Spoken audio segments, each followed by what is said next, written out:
What's up, y'all? How's the volume?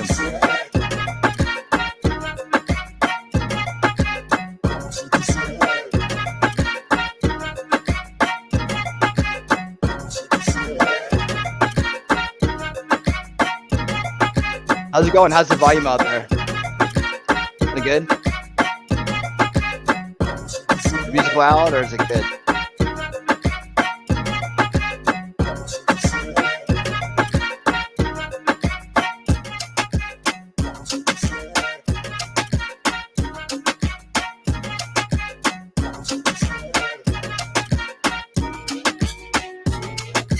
Cool.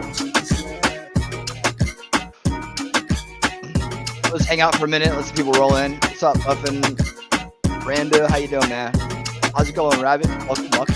Happy you're here. Hi, Daisy. How you doing?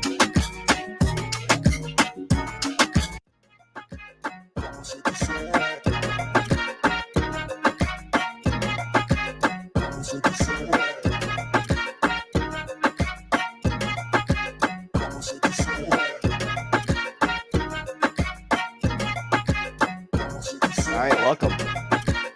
Deanna, how you doing?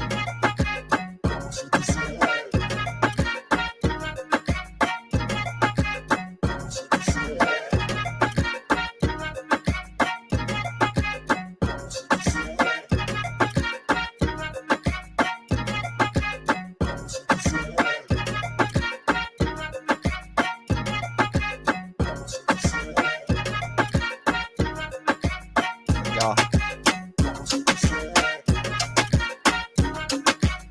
Trying to get some numbers in here. I'm gonna do a little housekeeping and then roll right into the show. So you see the numbers go up and down.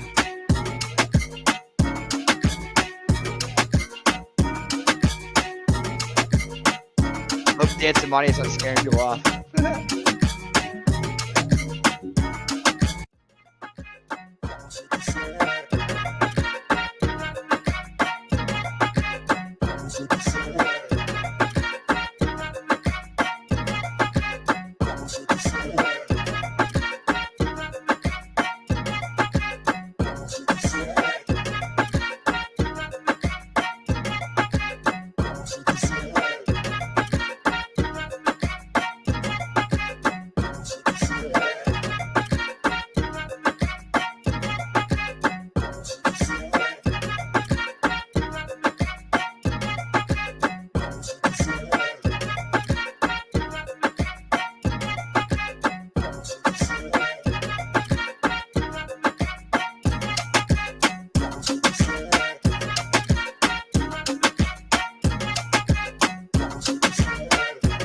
All right, there we go.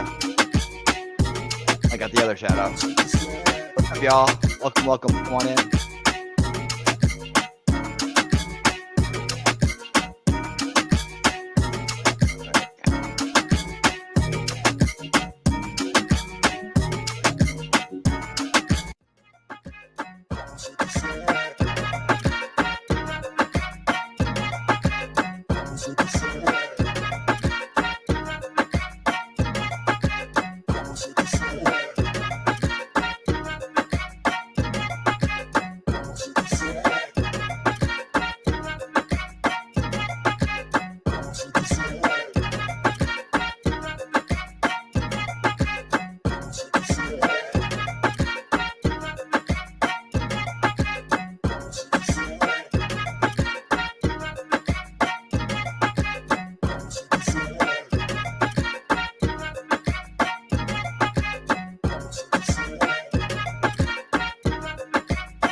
Right. How y'all doing? Welcome, welcome. Come on in.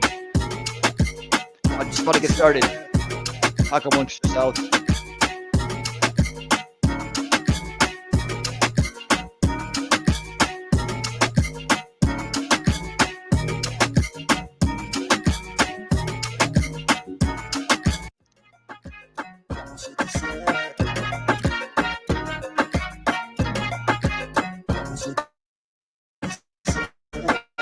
One more round.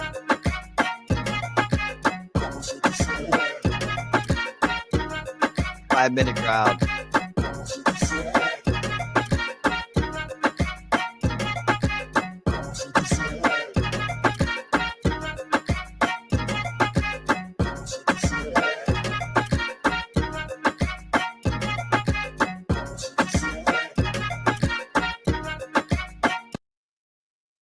All right. How's it going, everybody? All right. How's everybody doing this evening? Ready to get started? Let's go. All right, a little housekeeping first. Just want to clarify a few earlier statements. Things I kind of forgot to mention. One, in terms of Nick Rekieta's, I kind of didn't finish my statement on like Nick Rekieta and as far as the his involvement with Montagraph and in the current situation. I did say I didn't think that you know it was necessary for him to say the things he said. But what I didn't say is that I totally understand his condition, like, and I wanted to kind of elaborate on that real quick. And that is that Nick's in a position where he's kind of like he's gotten to a certain level that's beyond what most of us can understand. It's kind of like call it the rock star condition, is, and you get to this point when you've made it, and then the whole world comes at you like a torrential downpour. Like every time you turn around, there's something else. It's called it never stops syndrome, basically, and it's very hard to manage. And you get to a certain point, you need to have people that are kind of there to manage those kind of logistics and ins and outs, and run interference and manage incoming and outgoing things. And it's just I think personally he's at that point, and he really needs to kind of seriously consider finding a quote unquote tour manager. But that also, there's a lot of stress if you're doing it by yourself, which is, gosh, I couldn't imagine it. But if you're doing it by yourself, you got to be really kind of like you got to make decisions fast and move. And a lot of times that's just stress built up, lack of sleep. There's a lot of other things that go on there. So it doesn't make it right. But I understand what he's kind of going through. He's in a transition phase of himself, from what I can tell. What do I know? But I'm just saying that that's kind of the way I kind of think about it when I think about Nick. I try to remind myself he's got everything coming at him at one time. So the stress level and someone messing around and doing stuff like that, that's not on the ticket. He doesn't have time for that. It's just crazy. Usually you have people that kind of funnel that stuff for you. On the other end, I kind of understand where Monty's coming from in the sense that he doesn't want people saying that about him. And I will say this again: of all the work I've done on this, including looking at every registered sex offender and any address I come across, and there's usually about 100. So just to kind of give you an idea of the kind of scan I've done. And I probably looked at 50 or more addresses. So it's I've never come across anyone that looks like him or anyone with his name that's ever been on that registry. So just keep that in mind. All right. So I think that's it. There's probably another thing there I forgot, but I'll think about it. I think I did okay on that video. I wish I could have done it a little bit better. I got off and realized I forgot like half the things I wanted to say, and then said the other things I didn't plan on saying. So whatever. Right. But anyways, let's do this. Where's the I'm looking for this one tab.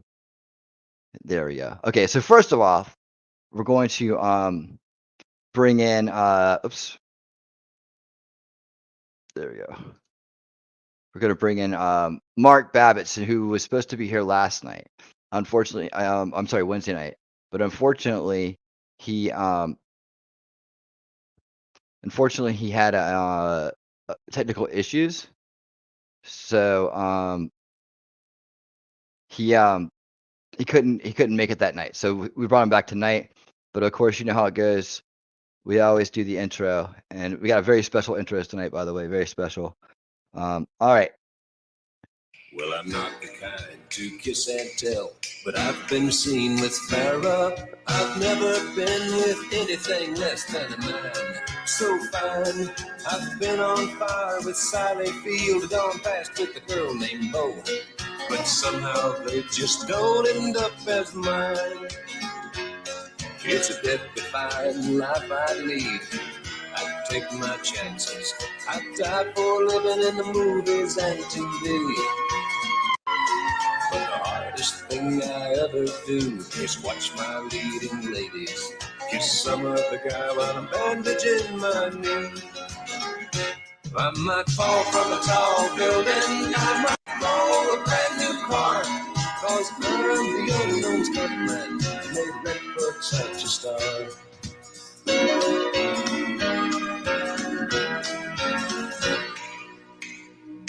I've never spent much time in school, but I've taught ladies plenty.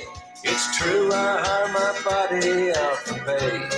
Hey, hey, I've gotten burned over Cheryl Teague's, blown up for Rocco Welch. But when I wind up in the hay, it's only hay. Hey, hey, I might jump an open drawbridge or Tarzan from a vine, 'cause I'm the unknown stuntman that makes Eastwood look so fine.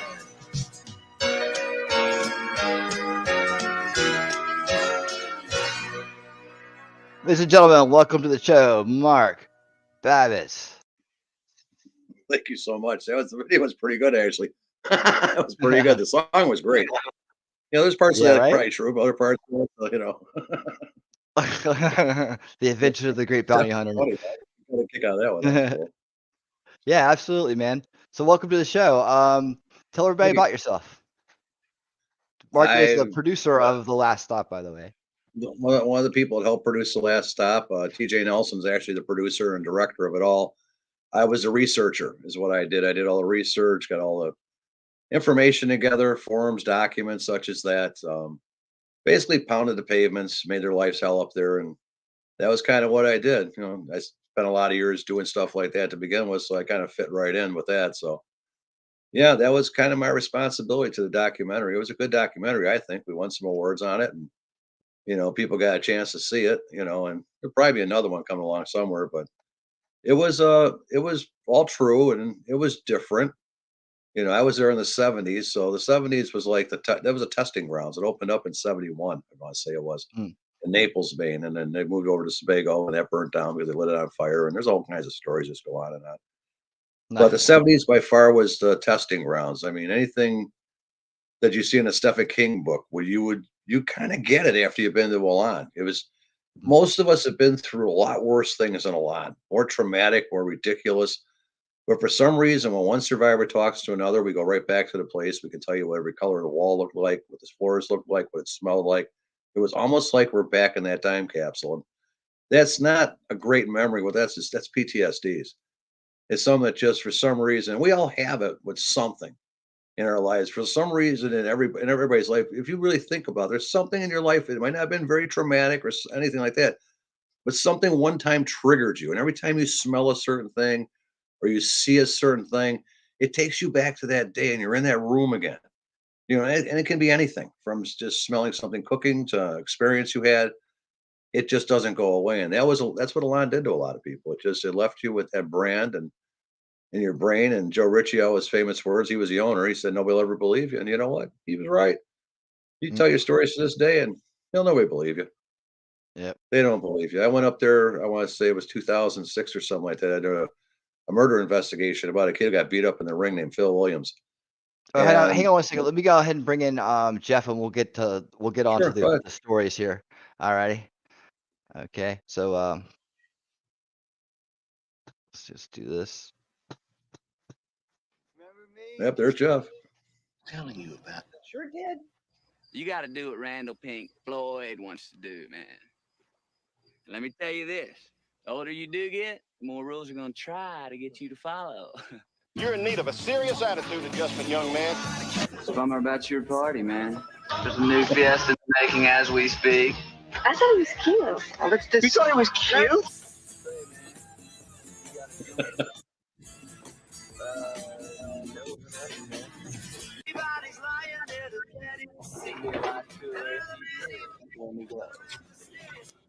You just got to keep living, man. Livin. If only they could remember it. Okay. Here comes the story of the hurricane. The mighty authorities came to play. something that he never done. Put in a prison cell, but one time he could have been the champion of the world.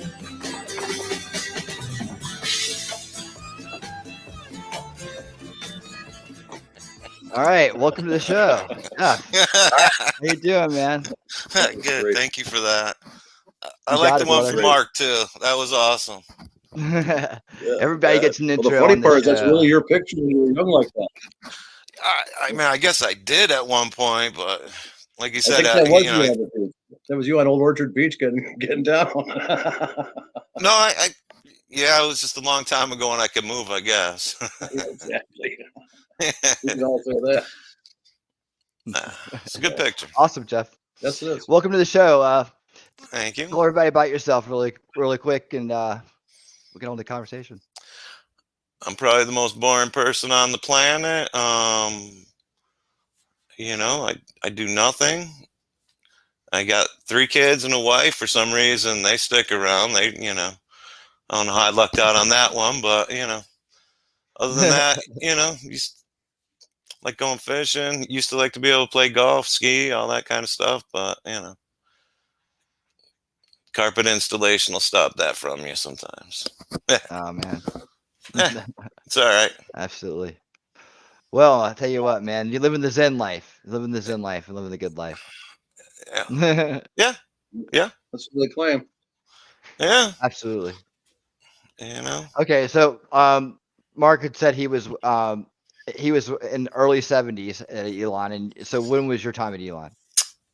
Early 80s, 82 to 84. Okay, there you go. Alrighty, and so I'd like to kind of give both of y'all a chance to kind of tell about your you know your story. I guess your story at Elan, you know, arrival to departure, I guess, without, you know, well, then we'll fill the stories in as we go, but kind of just to get a rough estimate of y'all's experience. Okay. Go ahead, Mark. I got there around early 75. I was from the state of Illinois. Oh, by the way, real quick, on the right, it says comments. If you clicked on that, you can see the chat. There you go. On the right, Some people saying hello. Hello. Oh, okay. Nice. Gotta remember the I did chat. something wrong. Yes, Oh, they no, will be actually, taking no. your questions as well in just a little while. Go ahead, Mark. Don't mind me if I'm not I got looking there at the around camera early anymore. 75, and No worries. Illinois Good. was started Good an to go. investigation up there for whatever reasons. Right after I got there, almost like 8 months afterwards, into abuses and neglects and such as that. And I left around late 76. I mean, the time I was there was just, it was things that's just very hard to explain to anybody because nobody's going to believe you anyway. I mean, this one girl, Jennifer Stamler, they tied her up, they wrapped her up like a mummy. They took her down to the lake and threw her in the fucking water, then buried her in a fucking hole. I don't know if she ever lived through it or not. You know, I mean, it was just craziness that went on there. Stuff, and Jeff will tell you the same thing, bizarre stuff. In the 70s and the 80s, by far, we're at one of the most radical times. 70s for sure. 80s, it was maybe starting to drift down a little bit, but they were still pretty sick dudes running around the place. And it was all based off of, it was all good cop, bad cop type thing. There was always directors that you got along with, but nobody else got along with, and vice versa. Like I got along great with Jeff Alley, but Marty Kruglich and Peter McCann, I couldn't even stand the looks of them. And that's how they played you. They played you against each other. It was just, it was a mind experiment. It was, I still say it was part of a scientific thing they were doing back in the 70s up in Canada with the CIA when they were practicing mind control on juveniles. And there's a lot of documentation, information on the mind control studies they were doing up on that end of the country and in Canada. And it jibes right with Elan because that's what Elan did. They had a mixture of people from mixtures environments. It was all about breaking you down. What did it take to break you? What did it take to make you conform to whatever they told you to do? And the least bit of inconformity, you were doomed. You were just doomed. You know, you could go anywhere from a boxing ring to sit in a corner for 6 months. And it sounds like something that's unbelievable, but I've seen people sit in a corner for 6 months. This one girl, Mary O'Brien, they just tortured her. She was always getting yelled at, screamed at, cussed out. I mean, just stuff that was just beyond understanding. And what the therapy was behind it, I have no idea.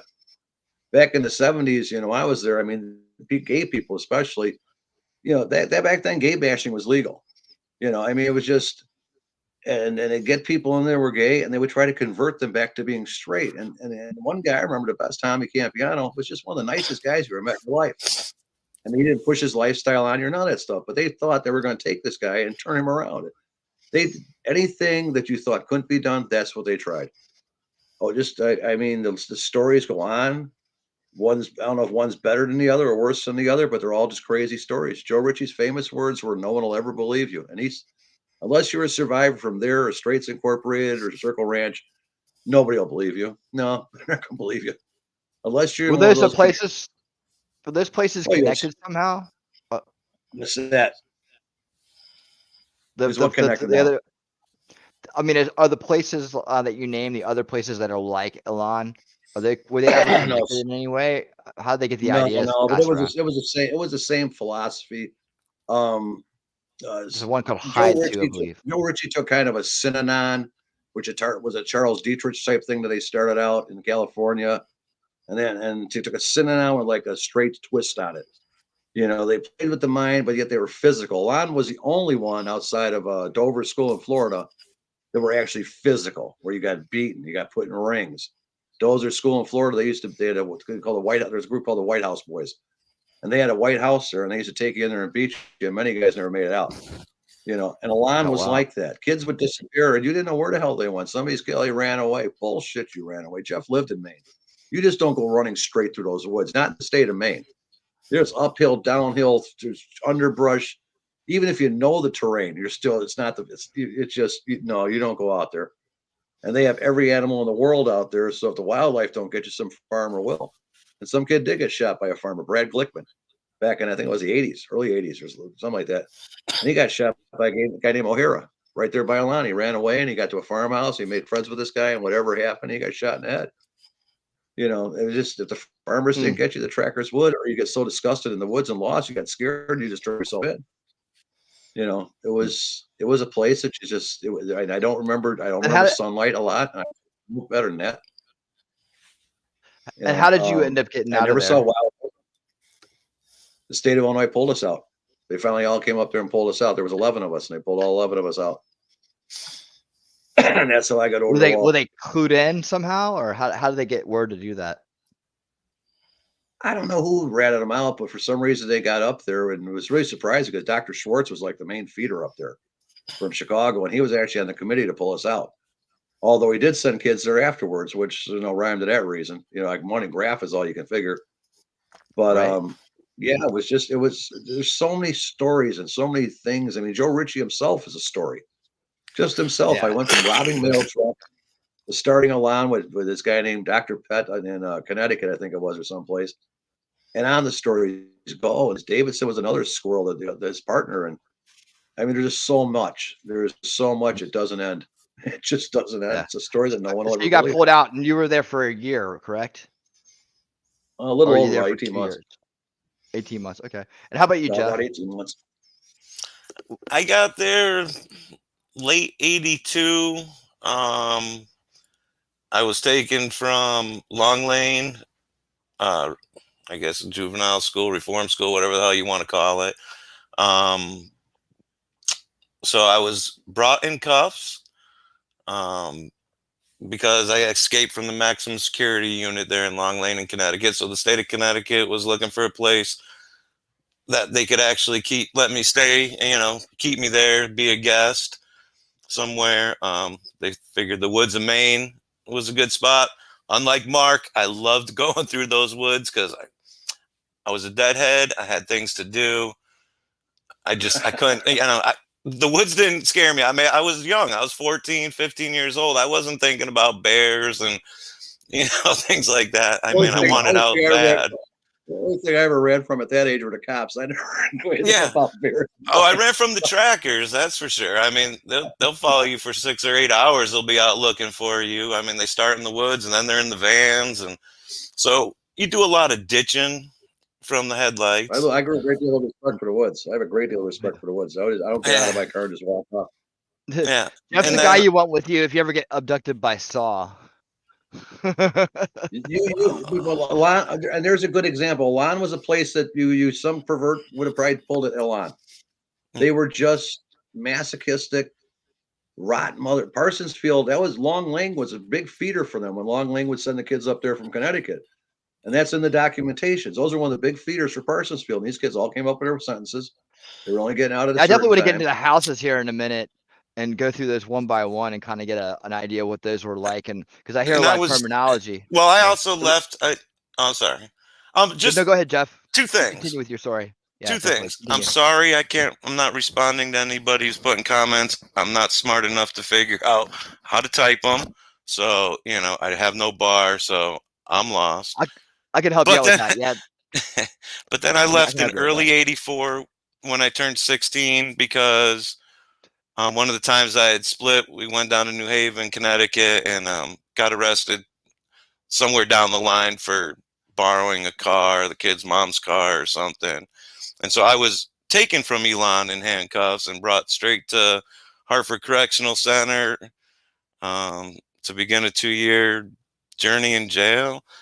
I mean, the place was messed up when I was there still. The people from the 70s definitely had it worse than us. But, one of the kids' hygiene wasn't up to par. They made us scrub them down. I mean, it wasn't with washcloths and sponges. Um, you know, I had my Yeah, all head those fucking shaved, scrub half of my brushes were head killers. shaved. Oh, I got thrown into a dumpster with a ball and chain for, I don't know, 3 weeks maybe with a bottle of cleaner and a toothbrush. And every day, every day, every day, every day, every day, I was in the ring as the victim. I was in the ring as the warrior. It was a mind fuck. I mean, I feel worse. I feel bad for the people before me because I know how bad it was for me. Well, not me personally, because I'm not a victim, but um, for a lot of people, only because I've been locked up in a lot of places, so I knew the game. I was willing to play the game, but I kept leaving. I wasn't a goodie by any stretch of the imagination, but I knew what I had to say. And, I think that's why my directors liked me. Jeff Gottlieb was a pretty good guy for as far as I was concerned. He wasn't my director, but um, he was okay. He wasn't a sadistic prick to me. It I wasn't to me mean, either. so so I'll give him that. Um, But then there's you people know, will tell you he was. yeah, I was in a small house when I was there, so sometimes we had 10 people in the house. I don't even know if you could have more than 20, quite honestly. So makes me kind of wonder about the person who claimed to have been there. When you were in 7? I was in 7. Yeah, that was the state kids, the bad kids, and they like to categorize things. So okay, you had the state kids, but then you had a lockdown house too, right? I was never in the lockdown Yeah. house. I don't think Parsonsfield really. It was closed when you were there, wasn't it? Yeah, 82? they weren't. It was got closed after this the riot. campus. Yeah, Parsonsfield only Oh. lasted like 5 years. They had that big Yeah. massive riot. People got really fucked up and they closed it. Yeah, they only didn't. wow. 76, 82. Yeah, What there was year no did it close? lockdown. 76, 82. But no, you put it really 76? well, Jeff. I mean, it was a place that just, if you were kind of seasoned, like I was kind of institutionally seasoned from being in one place to this place to that place to where Right. you kind of knew the drill. You knew what you kind of had to do to play the game and go along. Absolutely. But everybody wasn't, and that was the thing. And some of the stuff you saw there was just like, you've got to be joking. You really got to be joking. And then they played the good cop, bad cop. I mean, Krugler to me was a nice guy. He was a great guy. But then other people will tell you just the opposite. And not Krugler, I should say. Krugler was never a nice guy to me. But Gottlieb was nice to me. But people will tell you Gottlieb was an asshole. And Krugler was brutal with me. Same with Peter McCann. I don't know if he was still around when you were there. Nah, he was a real big guy with a cocked eye. They made you, and even if it wasn't you at one particular time, there would be people. They picked on the weakest people, man. They fucking terrorized. Well, how many girls they terrorized the weak ones? How many girls would you see in groups where they'd say, The only one I was close to was my father. And next thing you know, in 15 minutes, I got turned around. You were fucking your father. It was like, what's going on here? It was hard. It was sad for me because I was I was one of the only people in that house who had never been sexually assaulted. I mean, so the groups were horrible, Really? man. Like I'm seeing male and female, and there wasn't any girl who had not been, Really? something Wow. bad.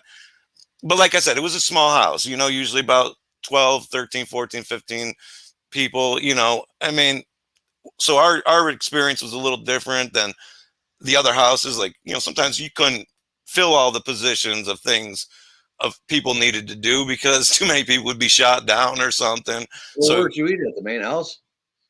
huh? Where'd you guys eat? No, no, Where'd you no, guys eat no. at the main house? No, they brought our shit to us. They didn't want us near the real You're people. kidding me. Really? No. See, we all ate in the main dining room. Yeah, no, we didn't do a lot of socializing with the other houses. They kept us kind of separately. What about GMs? Won't they have them in the main dining room? No, up in 3. Oh, yeah. Yeah. Yeah, because you'd be seeing kids bounce. I'm surprised those walls didn't cave in. I've seen kids get bounced so hard. There was a guy, Vincent Smith, when I was there, and he was from Rhode Island. This fucking guy, I swear to God, looked like Mike Tyson. This guy had guns on him and the chest to go with it. And he went up there and charged some guy. Vincent was a really nice guy, but they made him charge this one kid that thought he was a tough guy. He hit the kid, literally bounced off the wall onto the floor and was knocked out cold. I cannot believe that wall never got caved in. It was still there. I mean, it was definitely had a few body prints in it. And you tell people these stories, they just don't believe. What do you mean you used to bounce? Oh yeah, the more energized they get, the harder they bounce you. They spit on you, punch you. They would come in waves because the room wasn't that. It was a decent sized room, but there was sometimes more people in there. But they wanted everybody to be close to you, so they didn't want it 5 deep. They wanted it 2 deep, so everybody could spray you. Because it was all about you, motherfucker. Definitely needed a shower. Remember the hyperventilating breathing? That's how everybody yell at you. Fuck you. Every so often you get the cowboy ass kickings where you get that 5-house general meeting where they take you from every fucking house and they take you around the box all the houses. See, I was lucky. We only had 4. Oh yeah, we woke up a few times at 3 o'clock in the morning, dragging some guy in from Waterford. We only had 4 houses. Oh yeah, when I was there, it was only 4 houses, so you only got a 4-house GM. Yeah, so let's kind of run down the history of the houses real quick, so everybody in the crowd here, kind of can get on the same page. Okay. How did it start? I guess was Elan 1 the first one, or how does it go, and where did it end up? I think Elan 1 was just the corporation name. I think there was a 2, a 4, 5, 6, 7, 8. The original facility started out in Sebago, Maine. It was at the old Potter Academy in Sebago. Right now on that site is the Sebago town office. And Joe Ritchie not Joe Ritchie, but a kid named Torkelson lit his bed on fire. And they burnt the place to the ground. It was already like about 100 years old. And the place went up like a match. Let me interrupt you real quick. I forgot to say something to everybody. By the way, there will be trivia at the end here, so make sure you stick around. We got 6 or 7 questions maybe. So the answers will be giving as you'll be hearing them in the story. So here you go. All right, go ahead, Mark. Sorry about that. And then after that place, because the catastrophe there, they stayed in the gym for a while, and they put them up in Sebago and Naples. They're in the gym. And then they bought the property in Poland Springs. And that used to be the old King Lodge. It was a hunting lodge for many years. And that's how that came about. Later on, around 75-ish, close to 76, they built a house right up the road from Poland Springs. And that house there was the modern house. It was a prefab they brought in on a truck. Now, they also had a place in Waterford at the same time they bought as a security facility, which used to be the Pinehenge School. And that was on Passaconaway Way and Apple Blossom Road. And that was a farmhouse, and that was the lockdown facility. They had a big barbed wire fence around it and all that stuff. And then Parsonsfield came along some years later, right around 76, and closed down in 82. But when the Parsonsfield, does it have a number with it? Is there a number? It was number 4. That was a lawn 4 because there were only 4 houses. And the thing is that what happened over the years, and Joe Ritchie, in his infinite wisdom, he was playing a shell game. to where on paper it looked like I owned 15 different facilities, when in actuality these facilities were all within shouting distance of each other. Like where Jeff was at Right. in 7. When look at I the was dorm there, when I it was was Elan 3, Elan 5, Elan 7, and Elan 8, all on the same property. there. Same property. So The when main we house say was there. houses, it was literally houses, except for Little what we were bungalow in. styles. It was just a little kind of shit shack. But Yeah, like it was 3 a was a little bungalow, big house, which could have been a motel. right? 5 That was was the main house. a little fucking raised ranch kind of thing. 8 was the long one you see in the Right. movie That was there. the northern one. Yeah. You know, and yeah, and then 7 you only can see the top of it because it's right down from 8. Right. The It's ones down a Fraser little Lake were hill, all so little bungalows. They were about 800 square foot bungalows. yeah. They had old military style. 3 was beds in them, big, stuff and like that. 5 was, you know, I mean, they were 7 was just tiny. The other ones were just houses, though. I mean, you Yeah. know, except for 3, which was big. So, like I said, when I was there, it was only 4. You know, there was only 4 houses. Everybody pretty much went into 3 for at least a day or 2 to, you know, probably be assessed or, you know, Right. The main house. whatever and then reason. your Yeah. cabin, but everything when I was there, everything functioned out of that main house. Yep. That's Yeah. where you ate. The that's main where you went kitchen to- was there. They you just went to trucked your our groups shit there. down Yeah, because where they didn't main want us groups to eat up with there. normal people.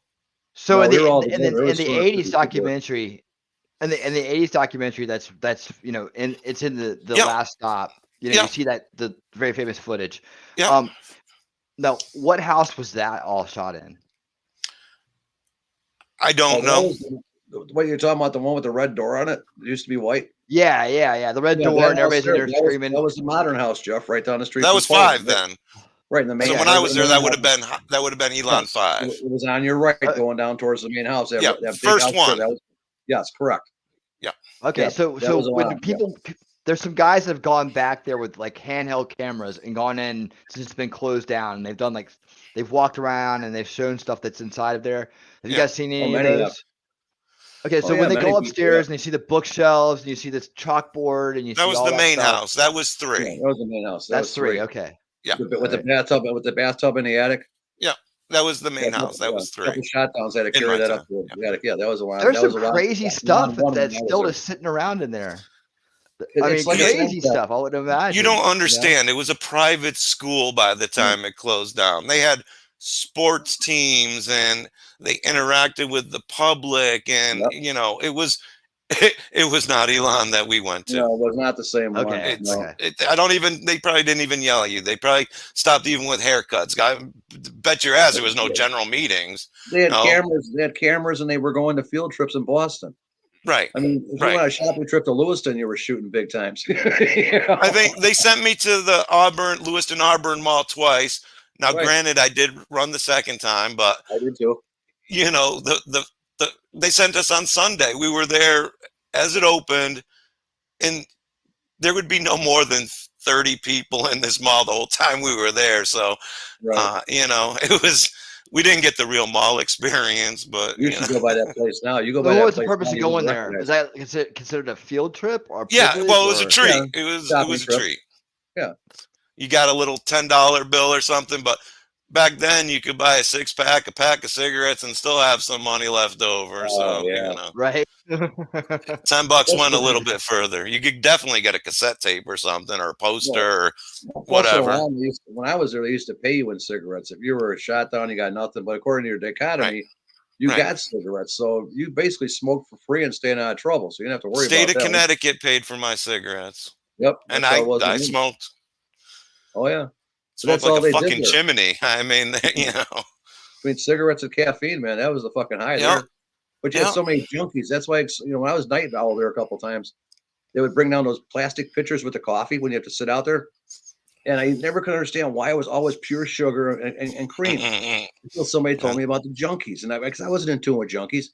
Oh no, the dope fiends, man, they crave the sugar and shit. That's why they drink this stuff like dude, that. when you stop, you still crave the fucking sugar. he goes, so they told me that's why you don't see the because I like black coffee. No, I ain't no black coffee, man. You gotta douse it with this. And I remember that stuff was like drinking syrup. It was fucking wild. It kept you awake, that's for sure. You Yeah. definitely awake. Yeah, hey, if you guys have any questions for Mark or Jeff, please, feel free to send them on in. Please, We'll take them as they come for sure. You Yeah, know, we could Um, shit all night and never get story covered. no. so did they? Was every house there co-ed? Yes. Okay.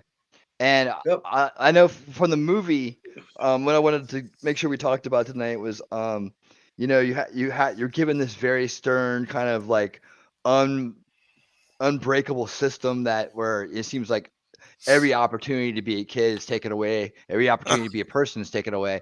But life does find a way, right?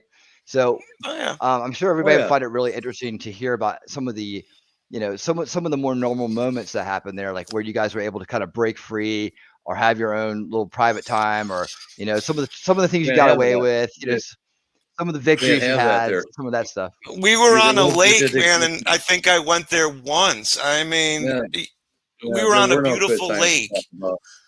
Sometimes a couple houses would get together and we'd play hacky sack, but there wasn't really any fun Even then, time. even then, you I were mean, like, under pressure. you know what I'm you were under- talking you about? were I'm under like pressure. getting in between the cracks, like finding the space where you can actually. There wasn't because any of there that. There It's wasn't any of structured. that, because if you were in a line, when we were in a line, if I got caught talking with Jeff on the side quietly about something, and there was nobody what they call strength around us, somebody that's more superior, they'd swear we have a contract or we're glamorizing about being fuck ups A on the general street. meeting and a Yeah, sign, and then shot down with no fucking privileges. Yeah. Okay, no. well, camaraderie was a let me phrase it scourge. differently. What about chicks? Oh God, no! Don't even look at them. I don't know if my wife's listening, but yeah, they had girls. Okay, gotcha. Oh no, I mean, I actually did pretty good. So I mean, it is what it is. I got in it wasn't trouble impossible. for it. It wasn't impossible. No, I wonder if that's like getting caught for that, huh? I had my own office. I was, a lot of the times I was chief expediter. I was always an expediter because, that's just my personality. I mean, and for anybody, those were basically the fucking police. The police of the house. Of the house. And chief is, one of the highest levels. Sometimes I would be the only coordinator too, so I had to yell at people for 3 cigarette butts in an ashtray, or leaving a pencil somewhere, or talking to somebody you're not supposed to, or not wearing your sign right, or the most trivial thing could set the whole place in orbit. It was constant. It was constant, never shut off. There were no quiet moments. There was no sit around, laugh, tell some jokes. No, there was no sing-alongs. No. Their idea of humor was humility. Yeah, while you were cleaning, sometimes they would put music on. Yeah, that was about the best. Once in a while, they'd have a movie. Once in a blue moon, but then you had to like, you had to be like such to kiss ass for months ahead of time to ever see the movie. Yeah, I mean, it's just there were no privileges. If you were a coordinator, senior coordinator, you might get to watch a little bit of TV at night, but most of us never made it to that level anyway, so it didn't matter. Nope. Yeah, no, I never made senior. No, there was no newspapers or visits or just friendly. No, there was none of that going on. Christmas might have been okay. I mean, they didn't have us at each other's throats, but it might have been okay. Christmas Day. Yeah, I mean, everybody got along. Their whole idea, and they realized that, like when I was there was 250 people in the campus. You got to keep these guys kind of fighting amongst each other, because if they all gang up on us, remember, there's only about 30 of us. So you kind of had to have the patience fighting amongst each other and fucking with each other and always twisting with each other. You give people power where they never had power, so you're feeding into narcissists now, and like the Stanford School project that was there, where they get where just people get a little bit of control and power and they just lose their brains. Yeah, don't take me wrong. We just watched that the other night. I wasn't an expediter to be a dick. I was just organized. I was intelligent. And I wasn't afraid to say anything to anybody. It wasn't like I was, some power hungry fucking dick. No. I mean, like I said, I left in handcuffs. I mean, I never got the senior coordinator. I mean, there's a lot of people good at a lot of their jobs. It's just the way they try to make you do your jobs, right? Feed into shit you didn't believe in. And it's like, guys, this doesn't have to get to this point. You dropped a slip on somebody, or did something, and all of a sudden now you pushed him into another level that you didn't realize was there. Next they're calling for a GM and get you up there. Now, what'd you tell us, Jeff? Well, wait, I didn't have to get here. What are we doing here? Yeah. It was, it's one of those places that you gotta, be into it, to understand. But, I mean, a lot of people there were suffering. I mean, that's the thing. Like, a lot of these kids had real problems, and this just did not make anything better. Like, my thing was, I just didn't want to be anywhere. I didn't want anybody to tell me what to do. I wanted to go have fun. My thing. And sometimes it was in different states and, all that. But, that was the hard part, is that they would treat people like me who, more of a discipline problem, I suppose, would be the better way to put it, instead of kids who really they were not in the right place to get the help they fucking needed. And that's that's the sad part. That's why so many, even people from that movie, aren't with us anymore. But like, the amount of suicides and it's just, and drug overdoses, it's heartbreaking. It really is. Very true. Yeah. Especially knowing it didn't have to be that way. And they're gone. So nobody remembers them anymore. But, like, any problem that they would have had, any insecurity, any bad feeling about themselves. And like I said, all the girls that happened to be in my house had all had, not a good fucking start to their life. And it just was not the place for help. It really wasn't. And the patients ran the asylum. So even if the help was there, it wasn't qualified help. So to really, it was all ex-staff or all ex-residents. You got people more fucked up than you telling you about how to run your life. What are you doing here? And it just, I agree with you, Jeff. There were people there that some of us were built for it. We can handle it. And other people were just so out of place. And they had true mental health issues. I mean, we had behavioral issues. They had mental health issues. We knew what was the age range? What we were doing. What was the age range there, guys? 12 to 30 something. Yeah, that's about the same. Yep. It was like a big. Wow, so you literally have a 12-year-old and a 30-year-old there at the same time. I'm telling you, man, it was like a twisted. 12-year-old giving a 30-year-old a general meeting. And understand, the 30-year-olds usually came from another country, and from families that were fucking paying for this. For whatever reason, to get out of trouble. Like, there was always a few people from Venezuela when I was there, but they were loaded. Their families were loaded. They would come in and the next town for a family thing, if they would get one, by helicopters and limousines and stuff. Like, so if you were 30 or something, it was because your alternatives were, probably some sort of love you didn't want from somebody you didn't want to be near. Well, plus in Venezuela and the Philippines, it's legal to shoot drug addicts. And the government encourages it. They say it's easier for someone else to kill your family than for you to have to do it. But as far as they're concerned, they're just a burden and stress on the system. So they they emphasize doing it, which is, it's twisted and weird.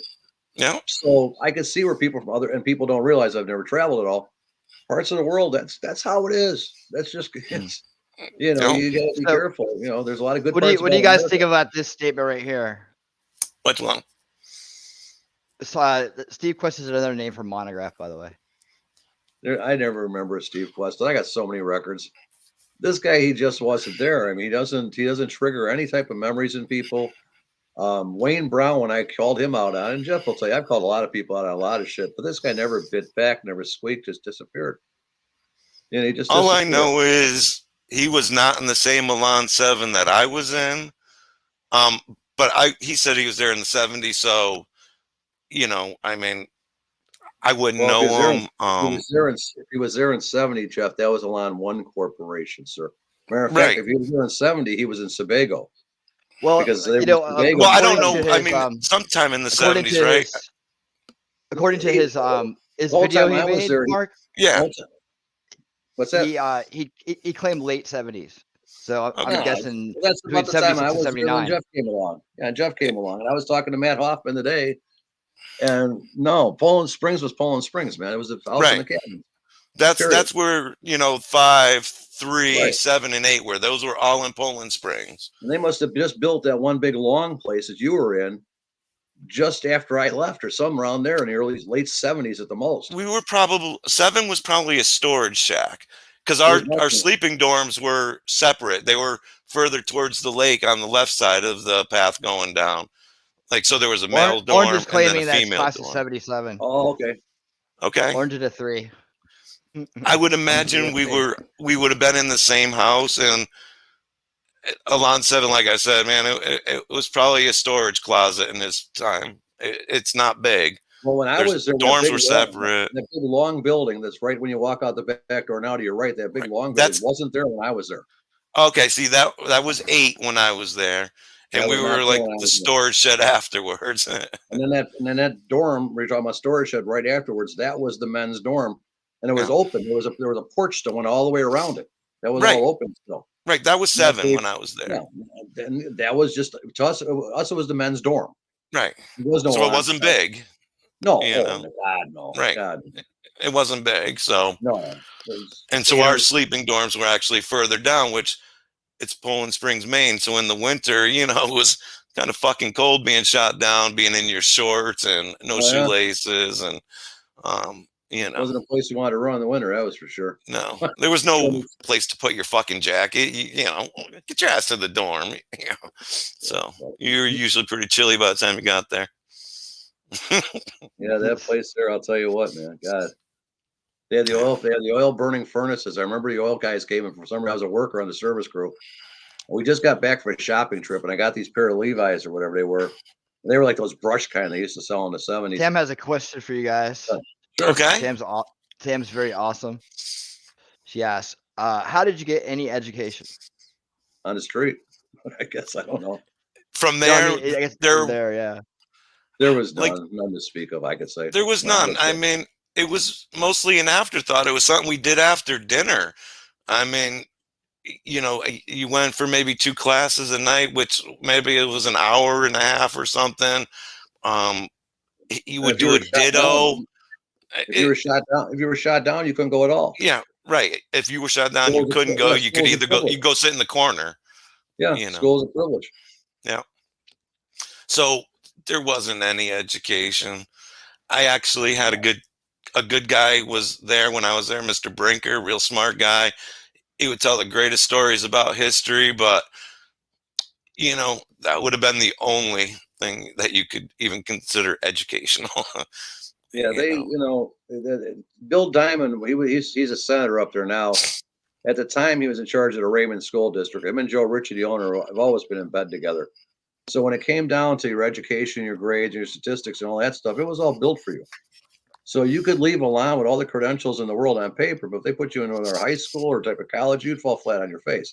Yeah. The place was it wasn't designed to teach you, it was designed to correct you. It was a correctional center of sorts. It was a social experiment in the best language, is because they had such a mixture. They didn't have just one kind of person; they had many kind of people. Right. They called it a therapeutic community. That's what they like to call it. And we were overseen by alcohol and tobacco. Yeah. We were overseen by mental health, which 90% of us were all mental health referrals. We all came out of these little different institutions, and they had people with Asperger and stuff like that. I mean, what is a guy with Asperger doing in a lot? They had people just. Why was Mary ever in Elan? Why was Mary in Elan for so long? That's right. I mean, what a fucking injustice that is. Her and Doug, somebody should have gone to jail for that. Her and Doug Hanna, 2 of the longest residents. Mary had 8 years, Doug had 9. Wow. Yeah, that Mary should have never been there when she was 12 years old. I mean, nobody wanted her. Her father didn't want her, nothing. I mean, it just was sad. I took her to one of the showings when we did one in New York. I took her and Diane Berry. Neither one is surprising for me. It was. You live out east. You've never been to New York. You're from Rhode Island. Shit, come on, hop in the car. Right. I took them girls there, and she's just the kindest, most gentle person in the world, and I remember her very well when I was there. When I was there, she had this long red hair, looked like Raggedy Ann, and they would just fuck with her with her cat eyes she had, and they would just abuse the shit out of this cat. That lady, she was a little girl then, man. Like somebody should have gone to jail for that. Really, they should have. If you stood up for her, you might be on the floor scrubbing next to her. So I mean, your hands were just tied about saying And right, anything. Doug was a great guy, but you know, and Yep. unfortunately, he's one of the people that's no longer with us. No, he's gone now. But Yeah, that's you know, I mean, unfortunate. right? I met him. He was, you know, no, maybe I didn't. I'm sorry. I'm not positive. I know I He was, didn't meet him at Elan. I don't he know if was I a met him funny at guy. the screening up in Maine, He was a but short it's little guy possible when I was not. there. He was a short little guy when I was there. He was short, had curly hair, and sucked his teeth all the time. And Doug Mhm. Hanna, he was a piece of work. But and you talk about the ladies, man, that guy got around more in the line than Joe Ritchie, I think. And that's saying something. He was always up to something. He wasn't a bad guy though. No, Roberto Bryce no. Roberto Bryce was always kind of he was an asshole, I thought. I He never was really always a met bit. any really bad people there. They were Oh, mostly just I kids met a with lot of them. problems. I mean, you know, assholes, absolutely. Oh yeah. Bad people, not really. I think deep You know, down, most of the people there were pretty good people. Although you had some people there who were absolutely. pretty bad people. That one girl was in Yeah, there. I forget what her name is now, Murphy or whatever her name is. That drowned the kids in the yeah. swimming I pool. mean, I mean, you you know, had some rough cases in there. You know, Doug Hanna, he killed all those guys in the reform school, but they were going to take yeah. him out the next morning. They said they were going to take him off, and Doug said, "I'm not going to get raped," and that's that. But that's what I mean. No, Like, not you know, like not bad people. You know, no, you can make mistakes, and you know, there wasn't yep. a lot of people have done bad things. You know, clearly people have done bad things, and but you know, deep down there wasn't really many bad people. I mean, you No, know, overall, no, the overall was actually very nice mostly, people. yeah, mostly just Confused, fucked up kids. fucked up kids. You know, And that's what it was. It was the island for misfit kids. yeah. Nobody else could deal with you. They sent you to fucking Maine. Let And you it was figure it a out up there. variety. I mean, you know, the main house 3 was mostly older. You know, the older side. Right. My house 7 was, you know, mostly state kids and you know, so-called problem people. Elan 8 at the time was, you know, people who they had a heavy mixture of people who were their parents were paying. So you know, they were, you know, my time with the rich house. Right. Elan 5, there was a lot of younger kids, you know, so we called that the baby house. I mean, you know, I clearly not fair, but you know, we were young, we were kids, we were assholes. I mean, you Well, know, but they but did though. They segregated people to a point, but right. So there it was, was you tough know, a to be tough. variety of people, A variety, you too know, wide of a variety for I think what you were trying to from solicit. 50 You know. states, different countries. Yeah. It was, you know, Here's It was another a good all movement, over. man. Yeah. another thing about you know, how we came to meet each other. The person in question, Montagraph, claims his birthday is in 1963, and so the orange person there was saying that class of 1977, right? Well, 1970, he said he graduated in 2 years flat or something like that, or 2 years like very fast, I guess, for whatever it is. And that that would have been he got there at when he was 12 at 75 and would got out in 2 years somehow at 77 and be Yeah. Okay. 14. I don't Yeah. You would have to Sure. be a is that kiss ass to graduate in 2 years. Absolutely. And his birthday, the one I'm talking about, Brown, is I want to say January 4th of 63. Right. So But yes, you 12, would I have mean, to I be. could see a 12-year-old, but I could you see it, but know, you'd have to be on some bad shit to go there because yeah. it's Yeah, that's you a know little young. I mean, yeah, you know, in 2 years, that's doing the program really quick because real even quick. And reentry, I think, is like 6 months. it was a 48-month program, I think, when they started out. Yeah, it was that would be pretty Yeah, quick. yeah, that's pretty quick. Yeah, So that's not very believable. Like I say, nobody can identify this guy when and until you get somebody who can say, yeah, I remember a guy like that, or I remember this or that, or he doesn't even bring out any like really horrific stuff that happened there. And a lot of, when you talk about horrific thing, that was a daily thing. And right. everybody knew about it. Something happened every day. It's if somebody brings it up to you, oh, I remember that. You know, but he's never brought out anything that somebody would say, "Oh yeah, well, only you had to be there to know about that." Nothing, no deep dark, not talked about on the internet, little secrets or things people forgot. Hey Jeff, remember when they crashed the Suburban? Oh yeah, I remember that night. Nobody's talked about that ever on the site. I just happened to bring it up one day thinking about it, and he happens to remember it. Well, there you know, we must be the same people. This guy's nothing. He's never drawn any comparisons with others. And the way he just ran off like that was just shocking to me. Most people bite back. They say something. I know I would if you accused me of fucking saying Sandy Hook was a fraud. I'd be in your ass about that one. All right. And I and kind that's of, you know what I mean? I just did a lot of drugs after I got out of jail, you know, like, I don't know, man. You know, I just let it go.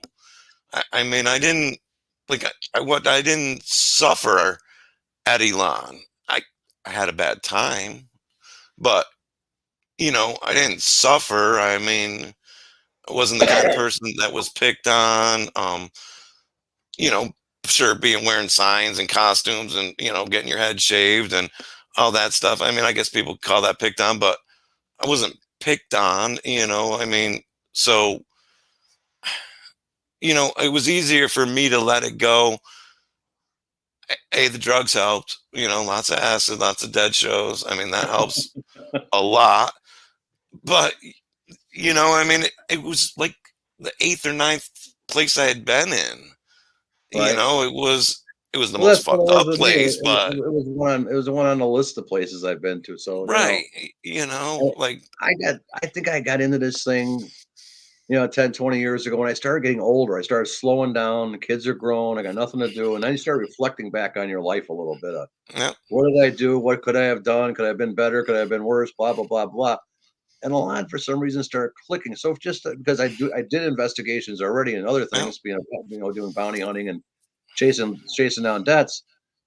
I just Googled Elan one day, and all of a sudden I started finding all these things, and I realized this just wasn't you. These people really, this place was that bad, and I kind You of know, I fell mean, into it. I think about it when Oh, it I do doesn't stop stuff my like life. this. Yeah, You know what I yeah, mean?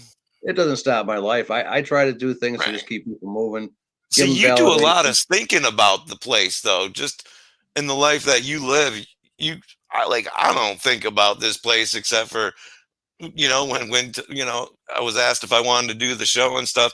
Other than that, you know, I don't ever think about Here, the Jeff, place. Jeff, Jeff. I'm the Talking type of about guy. it, I think about it, so more things will come back and stuff.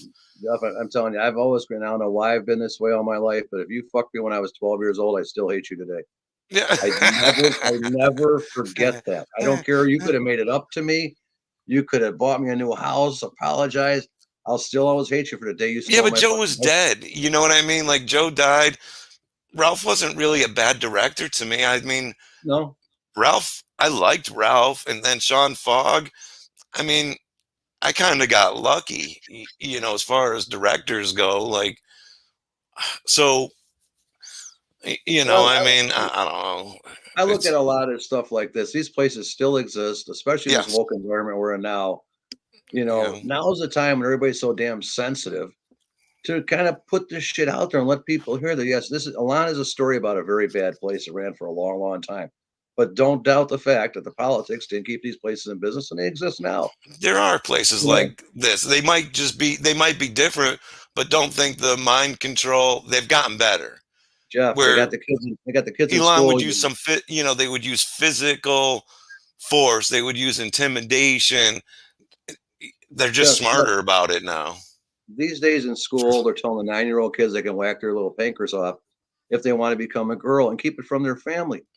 When we were kids, there was no such thing. If a conversation ever held like that in Yeah, school, I mean, come on, I don't believe all I that mean, shit either. I mean, no doctors fucking cutting little kids' dicks off or oh no, putting this ones this on little whole girls. I mean, it's this whole most of this they oh can't yeah. even start taking the medications till they're 16. But I mean, whatever, you know. I What mean, the fuck the conversation's even out there is I would bizarre. just never pick on. I would just never pick on that community ever. I mean, I would never fucking pick on that community. Yeah, I I look feel at bad T. for the Yeah. people, how confusing their life is, and you know how little people already treat them. I mean, Well, you know, that's what nobody wants to. Nobody wants to ever I don't want to discuss that. tell anybody how to live their life. I'm fucked No, up, but man. I don't. there, I don't want the pressure of telling people how they should live. nobody Yeah. should ever say that they're living the wrong life. But when they're pushed into something out of peer pressure to on the road, they realize there are repercussions for this decision. Nobody ever talks about the ones that wish they didn't do it. I mean, And I could think somebody talk you? Do you think somebody could have talked you into freaking lapping off your dick and putting a, you know, snatch there? Come Not on. me, but How do you there's some talk people. somebody into that shit? It happens. I have no So, idea.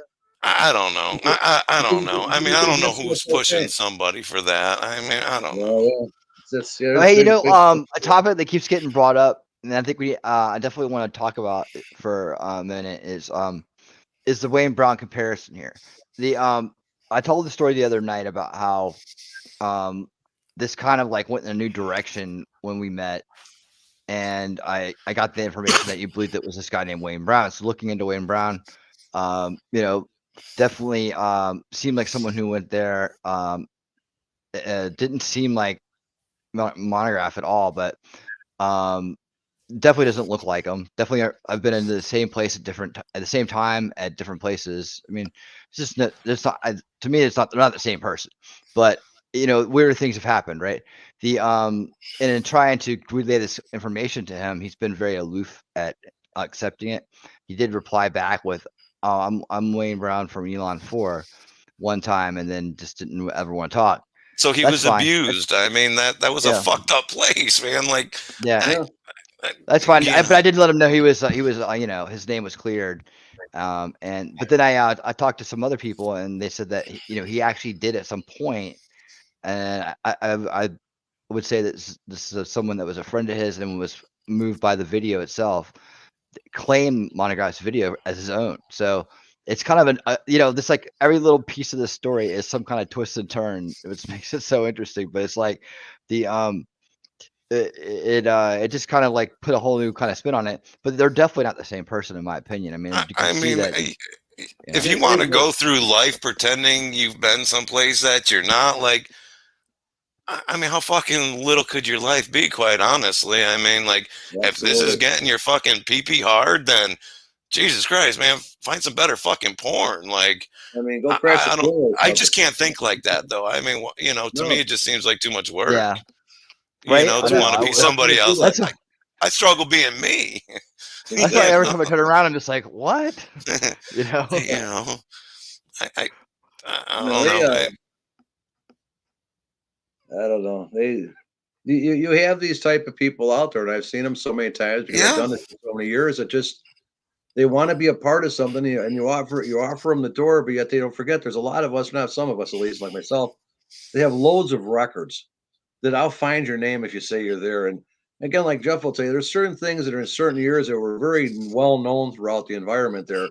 That if you didn't know about that, you probably weren't there.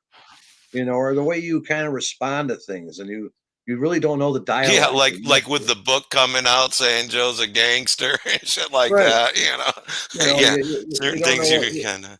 You don't know what a shotdown is. You don't know what a static group is. You don't know what a sensitivity group. You don't know what an encounter. You talk about costumes, but signs. You wore way more signs than you ever wore costumes. I mean, like it was nothing to wear a piece of 2x4 piece of cardboard that you had to make up. I mean, that was. They had the sign mark. Everybody had signs. I mean, that's Well, plus when I first got there, you had to get up in the morning, and for a morning meeting, the newbies would. You have to explain to them why you were there. Basically, almost like an AA meeting. You had to claim you were a scumbag and you needed help and blah blah blah blah blah. And then you had to sing a song. Yep. Yeah. I was terrible at singing songs. I couldn't sing. I don't remember a song for more than 3 lyrics. But I mean, thank God that didn't last long. But yeah, you had to do things like that, I guess. I don't know why they did things. I was pretty good at the songs. See, and not everybody was bad. No. Yeah. Not everybody had to do it. Where parents involved getting their kids released. Parents got involved when their insurance ran out. What Elan would do is they did a wallet biopsy on you. As long as you had insurance, you had coverage. When your insurance ran out, it was time for you to go. Parents that want to pull their kids out early because they didn't think things were right could never get refunds. I have so many documents explaining that where parents went back after them and tried to get refunds and blah blah blah blah blah. But no, there were parents, they got involved. But most parents were willing to believe that their kid was fucked up. That's why they're there. That's why they're lying to you. It's the end of the road. It's the end of the road, like Joe Ritchie said. The end of the road. It's not that bad, right? Like they won't believe you. He knew that from experience. Mom, you don't understand. They paddle me.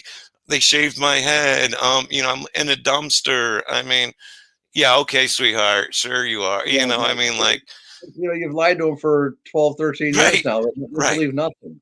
right. And, No, and they set them up, the parents, they set parents up for because this. you're there for a reason. You know? This kid's going to call you up and he's going to tell you some Yep, crazy ass shit. yep. Just ignore it. That's the rebellion right now. That'll pass. And then they would screen your phone calls. You'd be on one phone and they'd be on the other. So really, Parents God didn't, help you. yeah, parents didn't get a chance to really come up there No, and it be was on like the property. Like, if you got to see your family, it's because you were in reentry. yeah. And it wouldn't be all the time. Might be a one-time thing while you're in reentry. And that was way scheduled. You just didn't know. You Nobody didn't else pull up. could see No, their family. I no. mean, besides That the was, fact that some didn't have family, and you know, I mean, well, that was their whole thing. That was it their was in the whole. middle of nowhere. That was the whole synonym. That was the whole synonym backing of their philosophy was it was to separate you from everything you know and Yep, love, and then yep, break you down. yep. And synonym was a form of Korean brainwashing. It was the same type of difference. They had prison camps in Korea that they had no fences around. It was all about peer pressure because if you escape, Jeff, we're all fucked. Yep, And exactly right. they know all of us can't I get out of mean, there. So whatever that you did, strategy we is reflected on you. So we all kept each other kind of in line. And Yeah. then you grew that's this yeah almost that strategy is the sympathy for the that whole guards. You know, I'm you sorry, feel what? that whole yeah that whole strategy is the same strategy as a narcissist. You know, when oh they yeah, come and target someone, and that's exactly what they do. You know, they yeah. isolate you so they can break you down, Mm. and then just run right over you. Yep. Everything Absolutely, is and they yeah. get help with the other kids in the Yep. program. So not only is it the staff telling you this, but then it is constantly reinforced to you how much of a piece of shit you are, how Yep. fucked up you are. You'll admit to shit just to get them to quit fucking with you. You know, I Right, mean, you're there's right, no man. real You're right. build back Yeah. until maybe you're in reentry. I don't know. I never got that far. So That was the all I big was thing ever with part that. of was the breakdown, never the And build back up. you know, the philosophy at Elan and the program at Elan was actually very effective.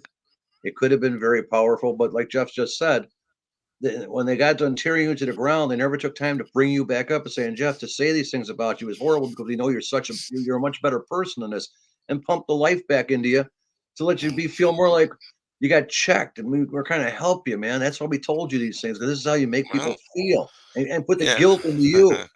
But no, they just let you lay on the ground and flounder like they're like a fish flopping. It's a little, you know. Yeah, there was none of that, or Yeah. I didn't get to that part. I mean, maybe Yeah, it was part of reentry. I mean, this wasn't there. You know, it was called melee therapy. It's called melee therapy, and if you look up melee therapy, that's the point of melee therapy. It's a heavy duty scream and yell game, rip them to the floor, but then you build them back up because then you otherwise they're turned to jelly and you break them. right. And that's what it was. It was a big socialist spirit. And for ones like us that wouldn't break, we suffered the consequences. For the ones that did break, life was easy. It got And so, easy like for Mark said, Yeah. insurance runs out, state commitments run out. Yep. So if these kids are not in the process of being built back up, all they've Nope. done is been torn down and then thrown back out.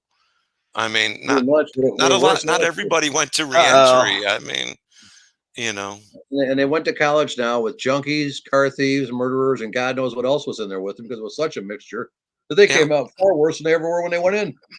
you know, they were just Hi, broken down. Monty. We have a special guest in the audience. The Who's that? Umbrella Man's here. Oh, good. The Umbrella Sweet. Man is Montagraph.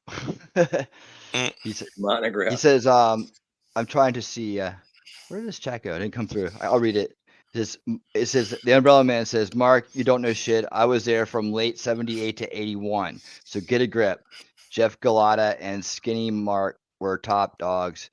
Richie sent me to his horse track because of my family's influence. So check yourself. All right. So what's your name? Check myself. I don't see that one on there, but I like the response. It's not a very good one, but if he was there, then he would know who I was, or he should have a right idea who I am. If not, after everything that's gone on at Elan, he should have a very good idea who I am. I'm seldom wrong. To call me out of nowhere makes me kind of believe I must be sniffing down the right path because why would you know me from Adam to make a comment? It's just there's a I'm bunch sitting of here with people somebody from was that there era. right about there's a lot of people Yeah. from that time that are on the sites, the Elan sites. Yeah, and So nobody seems to ever recognize this guy. Nobody ever once that's seen that little documentary or that little film ever once said, "Oh, I remember that guy." And we all understand time changes your face, it changes this, but there's all certain characteristics we course. all maintain in life I, that you can yeah, I still don't say, you know. know, I don't know the that's person. I awesome. I don't know remember if, you. I mean, I don't know. I'm not saying he's lying. I'm not saying anything. I just, there's just certain things you kind of remember. There would be a group of people you remember.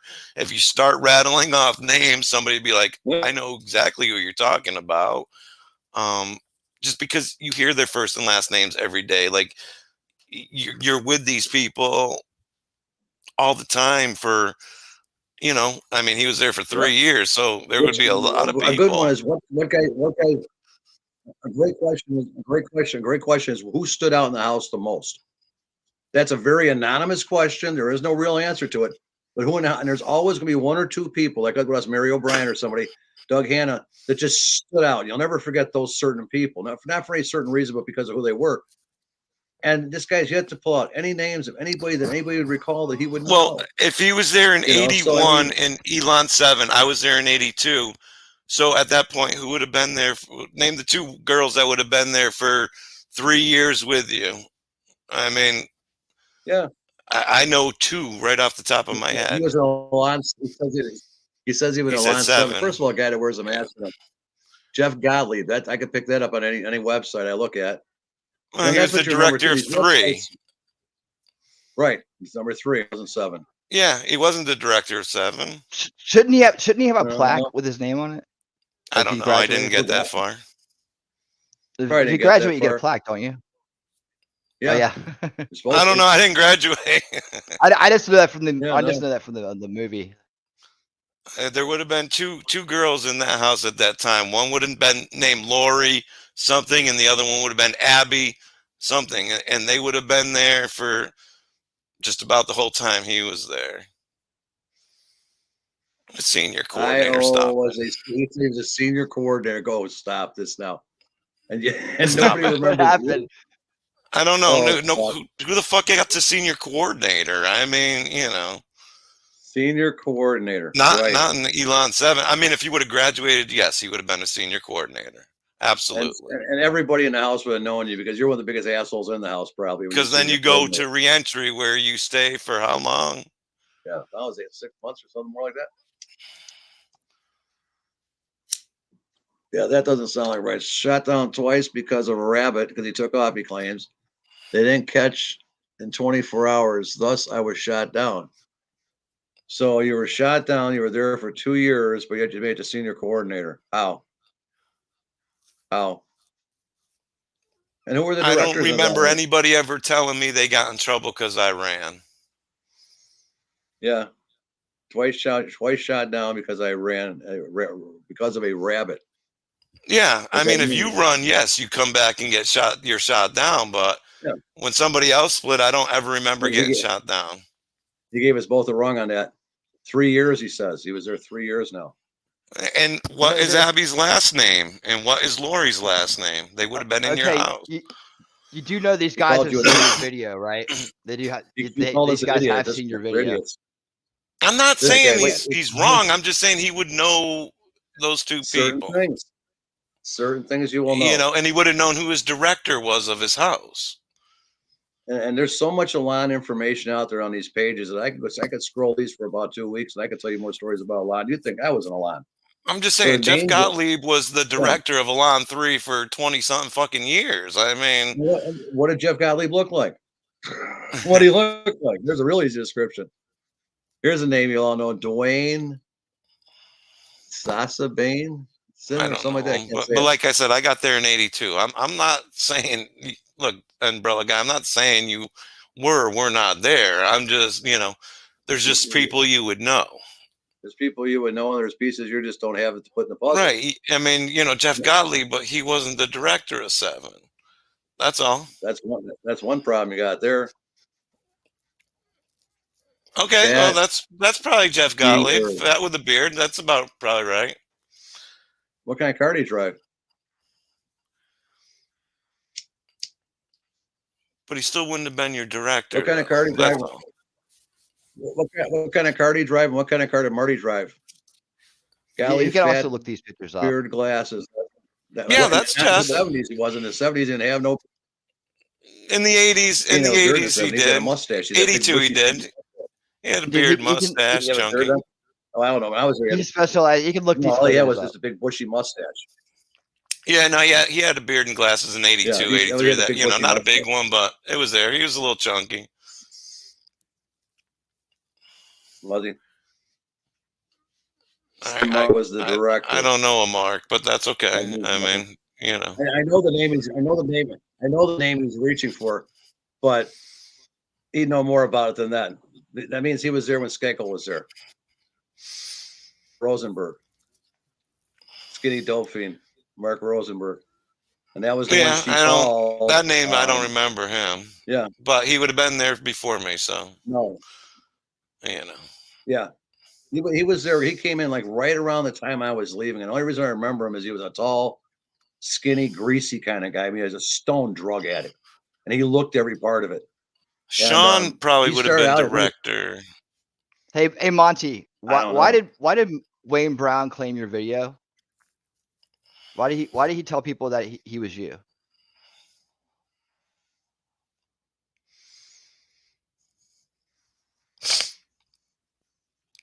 Yep, Mark Rosenberg. Now he recalls it after we told him the name. That's a great memory. I mean, I know who would have been I know who would have been the director of 8 and 5 at that time. Hold on. Hey, give me 1 second. Hey, Monty. Okay, you might not have been aware. Something I found out while I was checking things out is this guy named Wayne Brown who supposedly went to I guess he did. He'd go to Elan. He was in Elan 4. He claimed that your video was his, and these guys have been thinking that this entire time that Wayne Brown is you.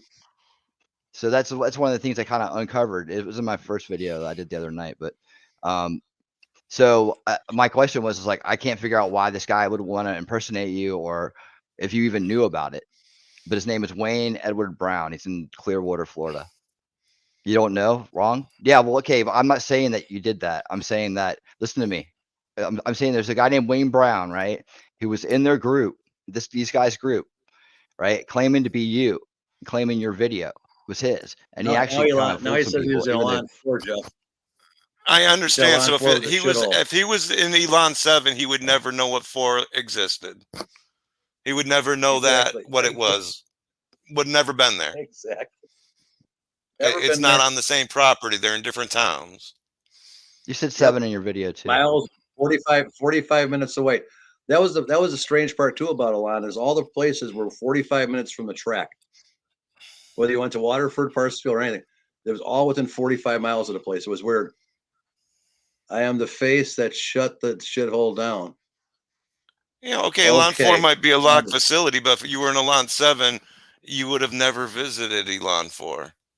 That's all. You didn't all of a sudden go from Elan 7 to a lockdown facility as a punishment. You were either in 4 or you weren't. First of all, Elan 4 was Parsonsfield, and Parsonsfield was open from 1976 to 1982. It was closed due to a riot. So I don't believe he was at the riot. And he sure wasn't there when I was there in 76 when I left in late 76.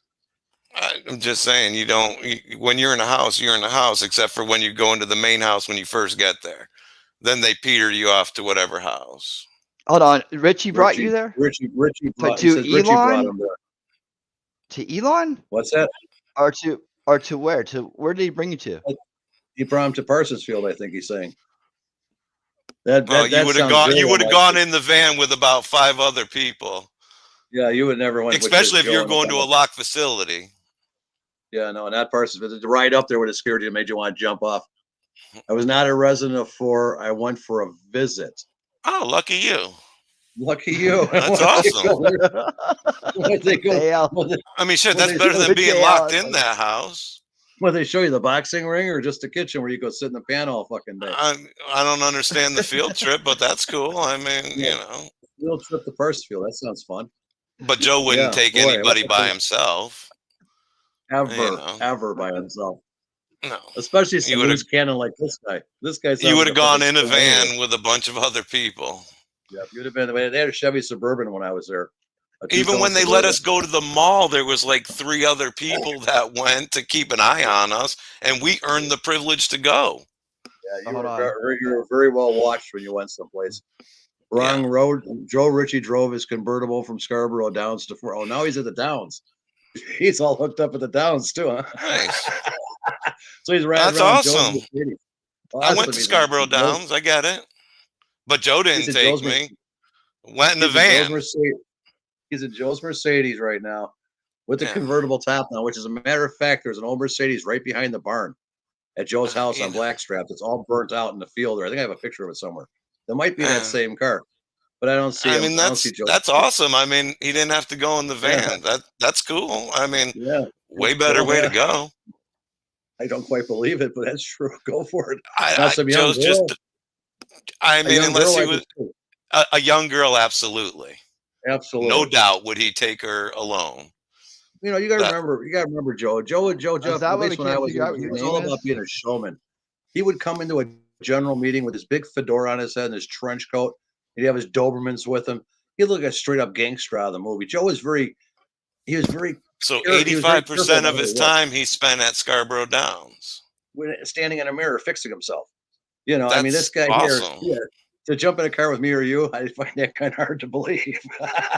Well, I find it hard to believe that somebody went to Scarborough Downs more than 2 or 3 times. He took me. I spent 85% of my time at the Downs. Yeah. Okay. Sure. Well, see, that makes no sense. Who was the announcer? That makes no sense. Who was the announcer at the Downs? It doesn't matter. That's an insane statement. Yeah. No, I'm asking the Umbrella Man. Who was the announcer at the Downs? All the years it was information, probably. There's only one guy. Family was connected, and Richie's feared my father. And he was worried he could shut. Joe Ritchie wasn't afraid of a fucking thing. No, that he was. He was too stupid to be afraid. He was not afraid of a fucking thing. Not one thing was he afraid of. It makes tons of sense. And he never was connected, because if he was connected, I would have never been able to pull the shit I pulled on him, get the horse barn shut down and all that stuff. I'd had a bullet in my head a long time ago. I'm just saying. I mean, you know, if you went to Scarborough Downs more than twice, then you were probably a female, or it wasn't like people didn't go all the time. I mean, it wasn't like people went there all the time. First off, they only race for so many months out of the year. My family was connected, and Richie feared my father and was worried they could shut him. So your family's connected. First of all, in my experiences in life, you never say something like that.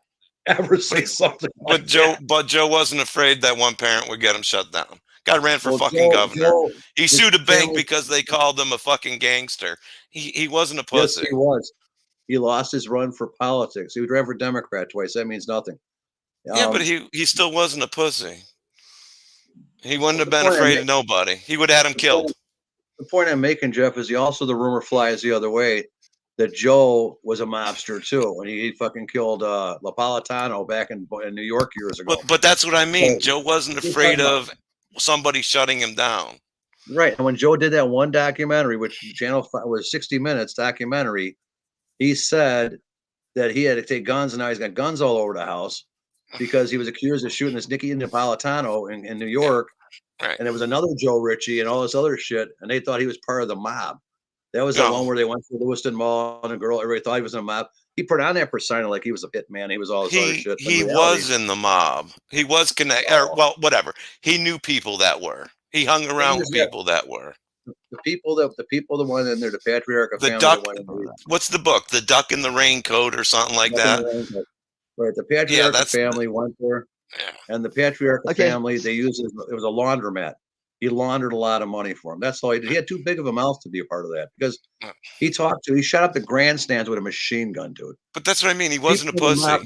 He wasn't going to let somebody threaten him. Right. But the people in the mob, people that are connected, don't do shit like that.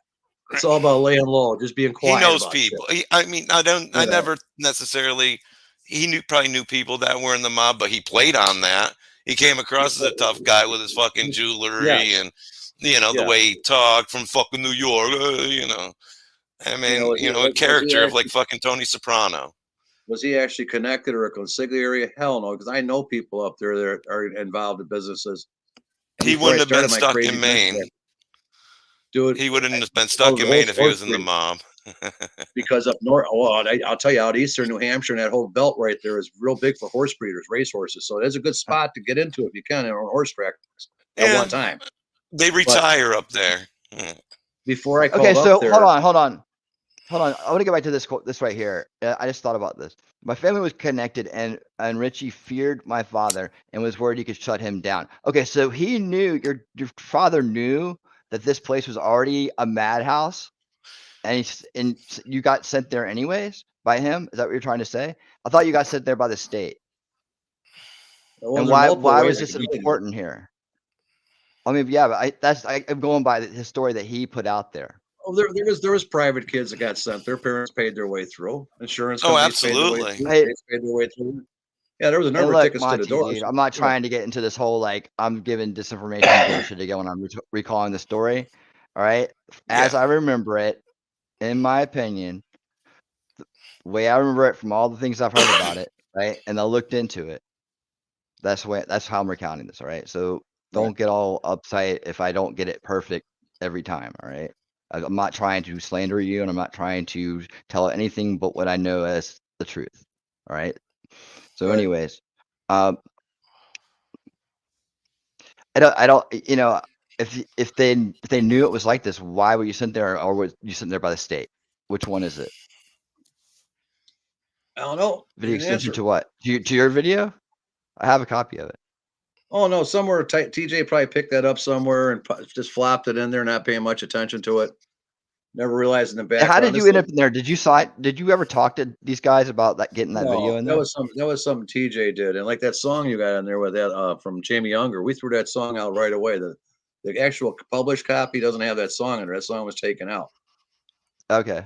because everything everything in the Didn't documentary, she wanted money, didn't she? you wanted money, and then the thing with the documentary was all done on people that were there, and it was all our time. It was all donation, Yeah. and she's the only one in the crowd that all of a sudden wanted royalties from this fucking thing. Yeah. And I was like, "Go fuck yourself, lady. You're out of your goddamn mind." We'll What's sing the song. what's the extension to? Hold on. I Huh? can't like I don't know cut what and it's- paste that, bro. Hold on, I'm gonna save it. I don't know I what can't that cut and is. paste it. Some I type don't want of to flash it. yeah. It's What's probably it? some no fucking. It's probably send a virus to your YouTube? computer. Okay. Don't go on it. Don't click on it. It'll Right. send a virus to you. Sending you a virus, a Trojan horse. But again, I mean, Hey, Orange, maybe he dude, was I there, never but just some of these said things that just he don't did make that, right? sense. As Some of much these things just benefit, don't make sense. as much benefit as Jeff's trying to give to this total doubt, you got to see if two guys looking at this thing from two different angles. We're both coming up with the same big question mark. Oh, well, it's possible. I didn't know everybody there, but there are Right. certain things there I do remember that if you were there in that time frame or certain people that you're going to remember. You're going to remember. No mark wrong again. What am I wrong about this time now? I probably know more about Elan than anybody's still alive. What the fuck? Don't you think I know? I got paperwork to prove my shit. I'm just saying he would have known Abby and he would have known Lori. I mean, Give they were the me- Mary Jordans of that time. You know what I mean? Who had been there for Yes. years, and you Give just would have me known them. Give me your real name, and I will find out if you were there. And if you were there, you will get my humblest apologies. Up to that point, I stick to my story. Because you see, the one thing I've realized. Go ahead, yeah, that's right. Remember the room raids? What room raids? I was gonna say I was in a dorm. I don't know any room raids. I mean, how many rooms? What rooms are you talking about? It was a fucking wide open dorm you shared with everybody else. I mean, yeah, you saw everybody swinging dick, and you watch them shower in those little fucking musty stalls we had there. Oh my god! I mean, we had to stand dick to ass in line just to get a cold shower because there was one shower and one little bathroom for a cottage in our dorms. That's what they were. They were hunting cottages. They were never built. That's what I mean. There was the one shower, so we all stood in line, and if you weren't one of the first 2 or 3 in, you didn't even get a warm shower. Monty, dude, that name's already been asked around and it's not just these two guys; it's the whole damn group. Nobody can. Who is your buddy? Who can vouch for you? Maybe a real name, a certain year or bracket, and I You mean, know, if I you went remember. there, dude, I certainly don't want to take that away from you, man. This is the opportunity to kind of Yeah, like, but if he's saying Roy Marshall, I Right. thought he was pretending to be somebody else. Yeah. right? He's now going by Steve Quest. Please don't, dude, don't strike me for that. You're in my chat, dude. This is like a little tactic. Sometimes they use this like just you say their name and it's like, oh, it's privacy. You know, no, you're here. You're part of the topic. You're Here, if you're gonna participating. get Love it. involved, if you're gonna get one thing somebody has to very well realize quickly if they're gonna deal with a lot, especially Elan survivors or Straits Incorporated, when you come from our communities, we are as blunt and to the point as possible. We don't give a fuck what your name is, where you're from, or what you got to say. If you're not gonna be straight with us, we're not gonna be straight with you. And if you really, were somebody else at one time, give us the real fucking name. Oh, I changed my name on 95. Now you changed my fucking name. How many guys change their name unless you're on the fucking run? I mean, it's No, just is it name any change or two excuse business costs ads? us Because out too. I've seen both said. You got women that change their names. I get the woman part. You mean married a couple times, your name changes a couple times. I get that, but guys are the easiest motherfuckers to find in the world. But it's Their not even like faces he's are- got a funny name. So I mean, no. There's nothing distinct there's about no need you. to change the name he had. Now, if his name was fucking Horatio fucking Lipschitz, I could understand maybe. Sorry, Horatio, and I'm sorry, Lipschitz. Nothing Yeah, personal. I'm just saying certain names you can understand wanting to change. That's all. Okay, so you're I wanting just him to gave look you up the Roy real Marshall. name, moron. I just gave you the real name, moron. Okay, the real name. Mm-hmm. It's Roy Marshall. Oh. Marshall doesn't sound Roy Marshall don't sound like a very connected family. Isn't Marshall like Irish or something like that, or maybe German? Hey, ABC News, and it was his stepfather. Yeah. No, that right. okay. Roy Yeah. Okay, Okay, so why don't you answer Jeff's question and who those two ladies were when you were in that time zone? Why They can't would have been. you? They were there for years when I got Yeah, there, and they Linda. were in Lawn 7. I know the names, and I wasn't even there with them. And you should know. You should know Linda's name very well, or not Alice. really. Yeah, that's No. pretty. They're pretty common names around here. Alice or Linda. You'll know who those people are. Who was Sharon? How did Sharon start? What was Sharon Who was doing in the Ann? 80s? Who Who was was Ann? Ann? I got a hot of him this time. Who was Yeah, Bob? he's a troll. Who was the Oh, director yeah, of Five? Bob what? Oh, that priest guy, right? Or No, Oldham. Remember him? That's the Oldham, Bob Oldham. No, he was after Yep. my time. Bob Oh yeah, Oldham. I heard he after was a your bad time, guy. but during my time, he was a good guy. That's why he didn't last long. The fat blonde hog. Well, what was the fat blonde hog's name? And which fat blonde hog were you talking about? There was a number of women out there that maintained some girth. So which one are you talking about? But if Blonde he's hair and they're talking heavy. about Ann or Sharon, they weren't fat blonde hogs. No, neither one. Neither one. Ann were. was No, that's blonde, but I mean, Sharon Terry was never large. you would want to take Yeah. her out for a sandwich. Yeah, You Sharon know? Terry was never a large woman either, and Claire No. Woodman was a prostitute, so she wasn't one of these chunky girls. She was. No. Yeah, no, they're wrong place. Wrong Joe place. wasn't banging Jennifer fat Raymond. chicks. Joe No, didn't he have a wasn't. thing for fat chicks. Nope. And You if can he tell by wasn't his fucking you, ex-wife and you everything weren't he told you. staying. That's right. Yeah, no, this guy here is he just I don't know. Like I was telling Win here that I've dealt with these kind of people for so many years that sometimes I even wrote books and when I was on Fornets, I'd even write chapters about how to treat your trolls and how to coddle them and bring them in and nurture them and have fun with them. And I would take these trolls and just have the time of my life with them. And it was amusing because you'd watch these people and eventually they'd be getting so frustrated they got tired of dealing with you. And then you get 2 or 3 other people that jump in on them and just destroy them. She had long blonde hair, DSLs, but Unger, that shit. But uglier than shit. I don't know who he's talking about. Uglier than shit. Hey, Well, man, you know he's talking about like from the Fortis board, right? Then Monty? the German Nazi with glasses. What were their fucking names? Very short E7. What were the people's names? There's certain names you don't forget. Okay, well, especially, I mean, especially the people you're describing in such a way, you would have to remember their name. I'm sure you can call them blonde assholes. You didn't I call don't know them a what fat DSL kid. means. I have no idea what that means. And why can't you just tell us the last name? I mean, these names there should stand out to you very perfectly. Who was Sharon Terry? And when did she start at Elan? They'll tell you everything right there. Because I guarantee you, she was not married to Joe. She married Joe Ritchie when he was dying on his deathbed. A year before that, they got married. Flynn, yeah. Suzanne Flynn. Yep. Who's Alice Dunn? And where does Alice Dunn work now? What does she do? This is all stuff that's very common knowledge and stuff like that. If you know so much about Elan, if you're going to make tapes and research and stuff like that, these are things you should know about if you're going to bring these up. That's one thing about me. I'll never talk about something I can't somehow prove what I'm saying is true, because otherwise I don't want to be caught lying. I hate to be caught lying and have to over-explain myself. So I don't open my mouth unless I know. It's just kind of weird to want to lie about being in the group. But, dude, I mean, you don't even have to be in the group. People are still nice. If you want to just, you want to be a part of it, that's fine. People are willing to take people in. He says, Jesus, Grandpa, it's been 45 years. Biatch, B-O-I.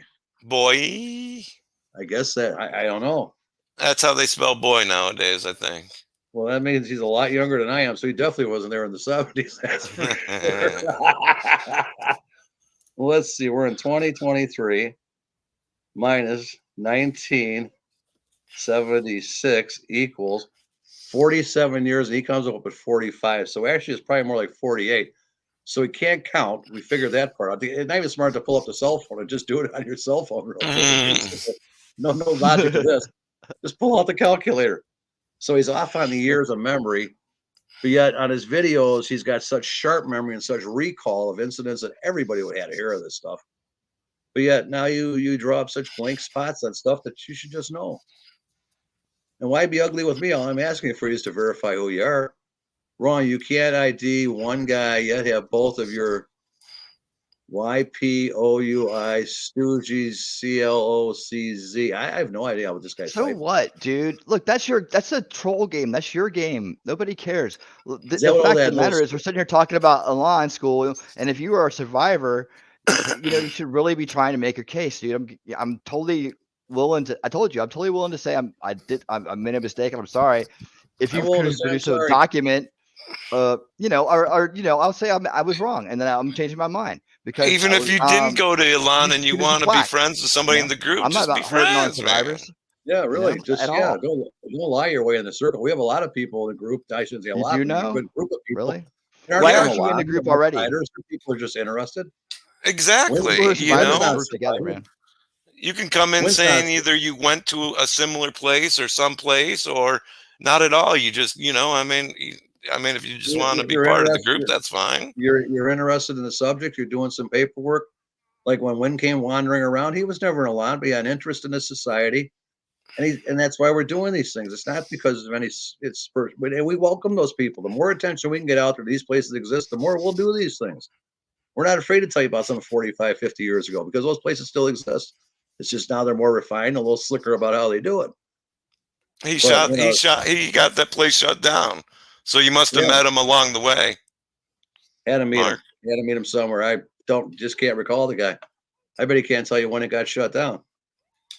Well, I mean, I'm just saying, there was a couple people who helped get it shut down, right? Oh, in the very end, yeah, it was us, all of us on Fornets and Facebook. We all jumped in there. Reddit's helped out a lot. And this negative campaign just fucked them so hard. And then I started making personal trips up there and haunting those people and looking around and go up in the state houses and fucking around, letting them know I was in town. And that for some reason drove them nuts. That's how I knew this guy was never connected. Somebody to put a bullet in my head, stooping around like that. And they just fucking they just fell apart. People died there. I said, let's take that one away real quick. He said, well, there's 2 people died there. Yeah, people died there. People died there. The abuse was horrendous. Okay, well, you could pick that up on any Elan site you get into. You could, like Fortis. Yeah, that's as far as I know, only one person died there, as far as I know. I mean, I was there. While I was there. Let me be specific. Were you there for the meningitis kid? I was not. Not that I remember. Meningitis. There was some story about a kid who had meningitis. A guy pulled him out of the bed one morning. The kid was cold as a fucking rock.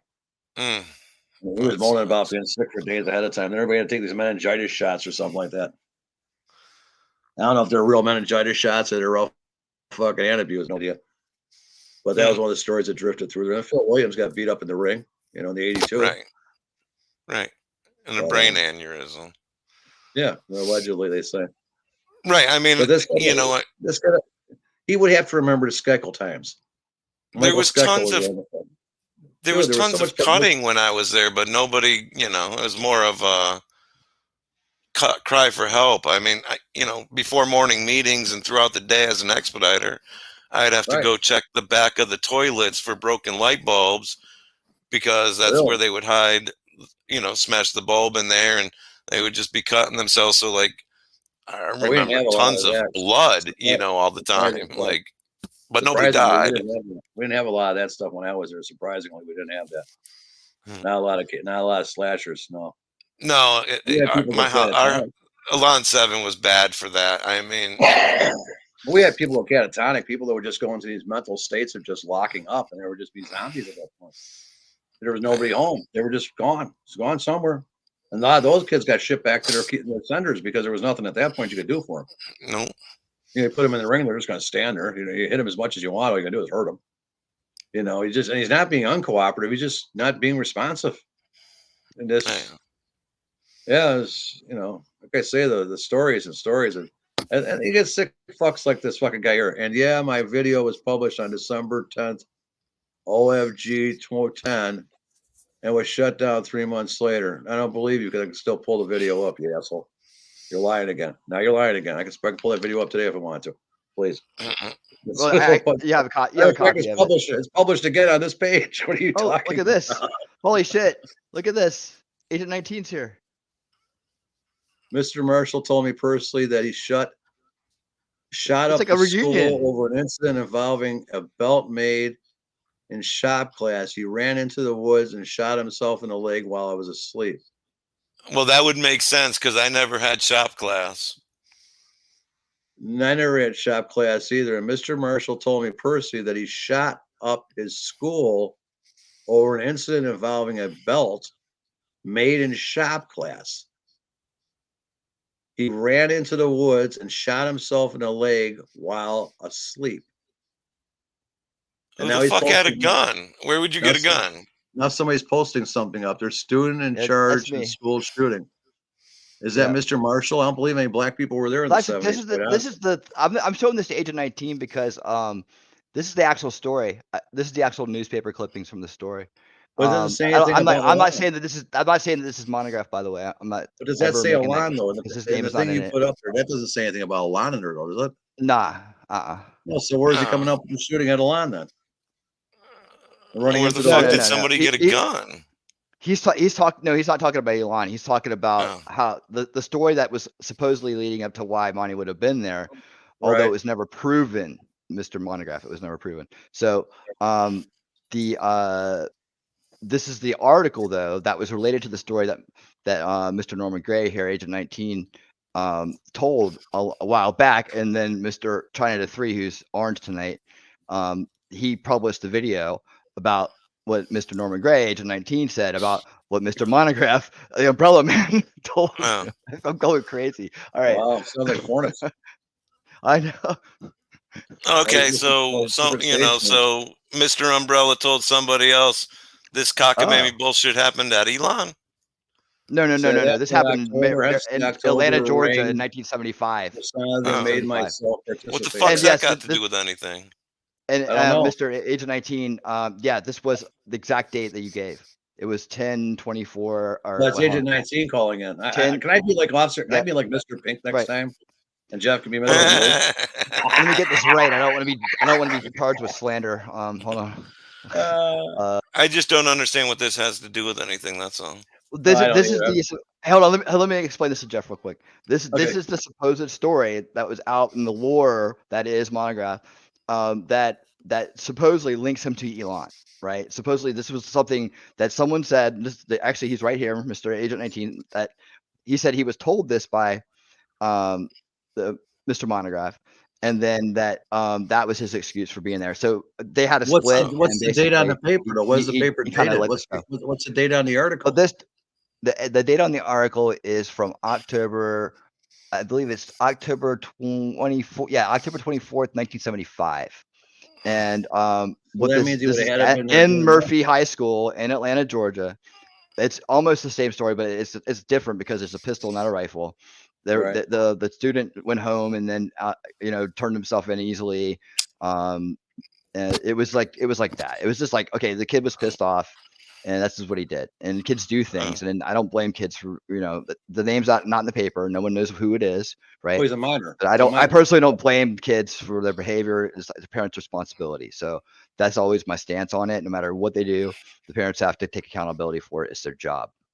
Well, so the umbrella man saying he's the one who shot this guy, and that's why he was no. He's not saying that he did that at all. We don't know. All right, I know guess who I did just this. need to smoke another bowl, man. Yeah, here you go. He's saying he was 12 in 1975, right? Yeah, Okay. okay. Of course. Well, yeah. So that means you're Wayne Barnes. But yeah, article Wayne says Barnes. 15. Unless your birthday's really in 1959. Then you're Wayne Brown because you're born January 24th. No, not a fail. Nobody's accusing you of it, dude. Nobody's accusing you of it. Take the mask Again, off, get this through. Monty, please get this through your head. The reason why this is brought up is because Agent 19 linked it to your story to Elan, right? What am I covering here? What am I doing? Okay, that's how it came up. That's what happened. Okay, it's so okay, it has no one's pinning this on you, dude. No one's. I'm not pinning this on you. All right. You got Agent 20 and Scarlett. We have it right now. We're going to go over the FBI. Mr. Montagraph, do we have an understanding about this? I want to have an understanding about this right now. We have a communication breakdown, and I need to work this out with you. I want to be clear. This is not an accusation. This is linked to you because of Agent 19. All right, and because of the story, and that's what I came across at the time, and so that's what I researched. Right, everybody who was involved is in the room right now, believe it or not. Okay, but you're not lying though. You're telling the truth, Lynn. You're telling the absolute truth. So you're bouncing it off the survivors that were there at the time to say whether with no malicious intent. So there's nothing to say. Yeah, we gotta know. This guy is. We're talking about the link up story. We're talking about this is 1975. This would have been something that, according to the lore, would have had him there. Okay, but I'm not saying that that's true. I'm saying the lore came from someone else, and that's why I looked into it. And the stories don't match up completely, but the details are very close. And I'm just pointing that out. It's part of the weird internet history kind of shit that I do. Right? And I'm not trying. What are you going to sue me for, Monty? What can you sue me for? Oh, sue the hell out of you! Did you do this? Take the mask off. Did you sue me? You're just admitting you did this. You are. And I did. I don't think that you did. I'm not saying that you did, dude. I don't. I think you did. Okay, Agent 19. Yeah, sue him, dude. Yeah, sue him. Don't sue me, dude. That's your prepared to. I'm just kidding, man. Ruin Nobody even said anything bad to you. I didn't say anything bad to you. To be ruined. Actually tried to give you the fucking benefit of the doubt, but whatever. No doubt. So he said to Jeff and me that we're prepared to be ruined IRL. Okay. Now, why would you do something like that? Why? Whatever. I tried to give him the benefit of the doubt. Yeah, I give him all the doubt. That just proves that you don't understand. Like when you do like that, it's like a admission of guilt, right? You're not getting. Well, first of all, true survivors. No matter what time you've been there, will never sit there and debate with you like this if you were there. And there'd be certain things you would know about Elan or could say about Elan that we'd know immediately you were there, and you'd be treated with immediate respect. You wouldn't have to fight your way into the room. You wouldn't have to threaten people. You wouldn't have to call people names, because that's not how survivors are. Survivors welcome their own quickly. Trust them sometimes too much. But if you're a survivor, you're gonna know certain things. You're gonna know certain names, certain people, certain places that everybody's gonna know. And when you try to inject yourself into something you really don't know about and never will read about, you're going to get caught up. You're better off, like Jeff said, just to be yourself. If you want to be in the community, join the community, but be you. Sue people. You know what it takes to sue somebody? Ain't nobody worried about getting sued, man. You can sue till you fucking got no pants on. IRLs, we're going to do hack my computer. I got fucking 15 different computers laying around. I ain't worried about you hacking my fucking 20-year-old computer. I'm surprised this thing still fires up. It's like, fuck And I run off my neighbor's Wi-Fi, so you'd be whacking their system, you wouldn't be whacking mine. I don't even fucking watch porn anymore, so I mean, there's nothing to get. I have an Apple cell phone, so good luck trying to hack that thing. But stuff I'm not worried about things like that. You're an idiot. Talk to yourself.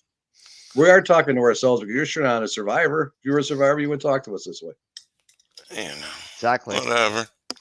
But it's true though. Even survivors that don't necessarily everything's nailed a hammer, man. Everything's a nail to a hammer. I'll tell you about the survivor world's win is that no matter whether we like each other or don't like each other, or agree or not agree, when you talk about a lot, we're all on the same page. And we all back each other up. That's when you see enemies come together. And Thank you, Sean.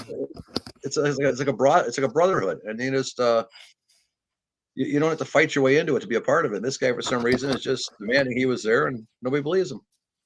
Ain't my fault. I'm not saying he wasn't there. I just can't see no proof he was there. I don't think anybody was being mean, just asking questions. I mean, he joined. He's the one who actually came to see and say hi. And, what he wasn't expecting. He started conversations. I mean, engaged back and forth. Nobody was trying to be mean to him. Yeah, solicit our attention. We solicit his. And now you want to tangle us up in your stupidity? None of us got time for that. We're lawn survivors. We made it through a lot in our lifetimes. We're a little fucking punk out of fucking computer screen. It's the least of my concerns. The least of my concerns. I have a lot bigger and badder people than you threaten me. What are you going to do? Send me a virus? You fucking moron. Fucking people these days, Well, most survivors got a little taste of our our good friend Monty. I'm glad he was able to stop in and chat. Like I say, trolls, you have to treat them nice. You have to feed them occasionally and let them bring in and talk and get it, kind of run them through the yard and, coddle them, take them back inside, make sure they have water and food. And you treat your trolls nicely. And Monty's your troll. He's your troll. That's God bless. He's everybody's troll. He's everybody's troll. He's the troll of the people. He's king of the trolls. And guys like that, you just keep in the group for entertainment. When they come on stage, you say, "Guess what? Our favorite trolls are here. How you doing?" And you frustrate them because now you've really called them out to who they are, and they run out of things to say because nobody listens to them. Oh, the trolls up here. They finally block them from the group. Drifting. You just and eventually just block them to frustrate them. Then you let them back in a couple days. I mean, he's running off to make a total I'm gonna get you a video, and it's like instead of just coming to the table and talking and working things out and trying to be peaceful, hopefully he's not. Maybe he'll make a different choice today, but usually his pattern is now he's gonna run off and make a video. It's gonna have people's information in it. He's gonna put your name in it. He's gonna try to or whoever he thinks you are. And then that happens a lot too. What's he gonna say? I was an Elon, that I'm an asshole. I mean, okay, thanks. Yep, pretty much knows the same about me. I mean, he's just busy doing that. That's what he does. Oh, hey, Randy, how you doing, man? That's too bad. That's a shame. Yeah, here you go. This is Randy from Reality. He says, this is a guy who actually at one time followed him to his house. Now he'll meme us to death. Yeah, a public trial. Happened to be going the same way, I think. I'm pretty sure he was just going the same way. So he's gonna help me go viral, huh? Excellent. Yeah, I love it. You ready to start your channel, man? I've never been viral. No, I've had viruses, but I've never gone viral. I always wanted to be a movie star. What are you gonna do? A couple of assholes from Milan that don't believe you were there? That's a good starter right there. Yeah, sure. I didn't even say I didn't believe he was there. I mean, nobody has said that. All he says, you can't verify that you were there. Yeah, simple names, simple questions. You can't say the opportunity to do it. I was hoping he would. It would explain a lot. I just think you would have known some of the people and stuff. But whatever. If I asked you to tell me the Elan philosophy, I could see we might stumble around on that one. I have hard times telling it, but I'm not asking you Elan's philosophy. I think I remember more of the do not quit than the Elan of eagerness of spirit or something like that, right? Okay. That's about the part I remember the most. I said it every morning, but I don't remember it now. Go figure. But you would know at least that part. So I don't remember. What was the first thing you had to do on the first day of camp there? What was the first thing you had to do? And if you can't tell me about this thing in the song and telling you a little life story, you're a lying motherfucker, man. Because everybody had to do that bullshit. That was the first stage of public humiliation. Break you down. Sing a song. Oh God. With your brand new sign, because you already got a sign, because they just love to give those out. You did something wrong in your first 24 hours. Oh, they had a sign market cornered over there. That's for sure. Make me think of a grand poster board. Makes me think of the Grand Troll King and the Hobbit. One of the guys, the throat split by the Gandalf. Well, at least the public knows he's a troll, so that more helps him, and more helps him. Well, that Yeah, was the but last exciting last he's hour. gonna tell a bunch of people that I don't fucking know and will never know. I mean, it's just really not that. You know what I mean? Like, I don't know these Friends you people. guys? They're gonna see memes. Whatever. I mean, I'll never see these people, anybody in my life that will know I know it's anything like about it. it's the craziest thing that I think what matters to people. Like the world is like narrow, so they Nobody just say gives a everything fuck in like about me. nope. You know what I No, mean? me Like, either. Yeah, right. And it's like and, but In nobody my community, nobody I've been sees those memed so videos many anyways. times. They're It's too weird. It's like it's just like a his badge of friends see honor. them. I mean, I don't, fuck. I mean, that can't, I don't know. I think he just, well, he's picking on old people. I mean, and he's older than Yeah. us, or he's like older than me, but he knows how to do all this stuff. And And I find that a bit hard to believe too. He's so I mean, Win versed in all told me this it was going to be a stuff. Yeah. browser-based freaking link or something that he sent to me. And I was like, the fuck does that mean? It's like a meme. Okay, I don't get it, but okay. And everybody like is around him. He's got this big kind of cloud of like this big kind of cloud of like fear around him. Like they think he's like this wicked dude who can just do anything. He's gonna do this and do that because he puts on a good show. I mean, he's always screaming in the phone and screaming. He gets all mad, gets all rage, and he's real tough, behind the screen. I doubt the guy's been in a fight in like 30 years or 40 years or something. And I would hope not at his age. Right? But he's always like, bring it on, bring it on, bring it on. It's like, come on, man. Seriously. I mean, dude. You're gonna have to fight with yourself. Buddy? I mean, how's the I hip, don't want to dude? fight. Yeah, right. How's the hip? Yeah, you're tall. He got mad at me the other day because I misheightened him. You gotta have fun with this ball. Like you look like you're 5'8". But he swears that he's 6'4". You gotta have fun. I was like, well, 6'4" person at 14 years old. So 6'3" at 14, he said, I think in the video. If I remember right. It's just my opinion. But he would have stuck out. He would have stuck out like a sore thumb, dude. He would have been huge. That would have been a big boy. Absolutely. Yeah. You wouldn't have gotten beaten up. You were 6'4" stuck out. Yeah, right? No, he wouldn't have got. Well, they might have beat him up in the ring, but he wouldn't have gotten beaten up by any of the kids. It just would have been a tall guy, though. That's all. You get that reach advantage and stuff. You'd have to like pull some jujitsu. Was that a chillin' mark? It was, sir. Yes, sir. Absolutely. Oh, all right. I mean, I brought my pipe too, so I mean, yeah. Oh yeah, you gotta work with it. Yeah. All right. Sorry, people. I live in a legal state, but I got a card anyways. So do I. What was mine? Illinois is legal. We're cool here. We can do that here. I don't know what the what the thing is on that, but feel free to you want to I guess just to be safe, you can like put it back on the camera off when you do it. I just can't recall whether it's a because this is monetized. I can't recall whether that's one of those things they get you for or not. I don't think normally. I mean, I've been on plenty of streams where people do it, so. Well, I just can't remember. Really points it out. Nobody really says anything anyway. Nobody gives a fuck. I mean, if they're gonna, if they would come after you, I wouldn't want to be an asshole. But no. I'm not worried about it, dude. I got a card, and I live in Connecticut where it's legal. So I mean, exactly. If I could drink a beer, if I could drink a beer, then I could smoke a bowl. Yeah. There you go.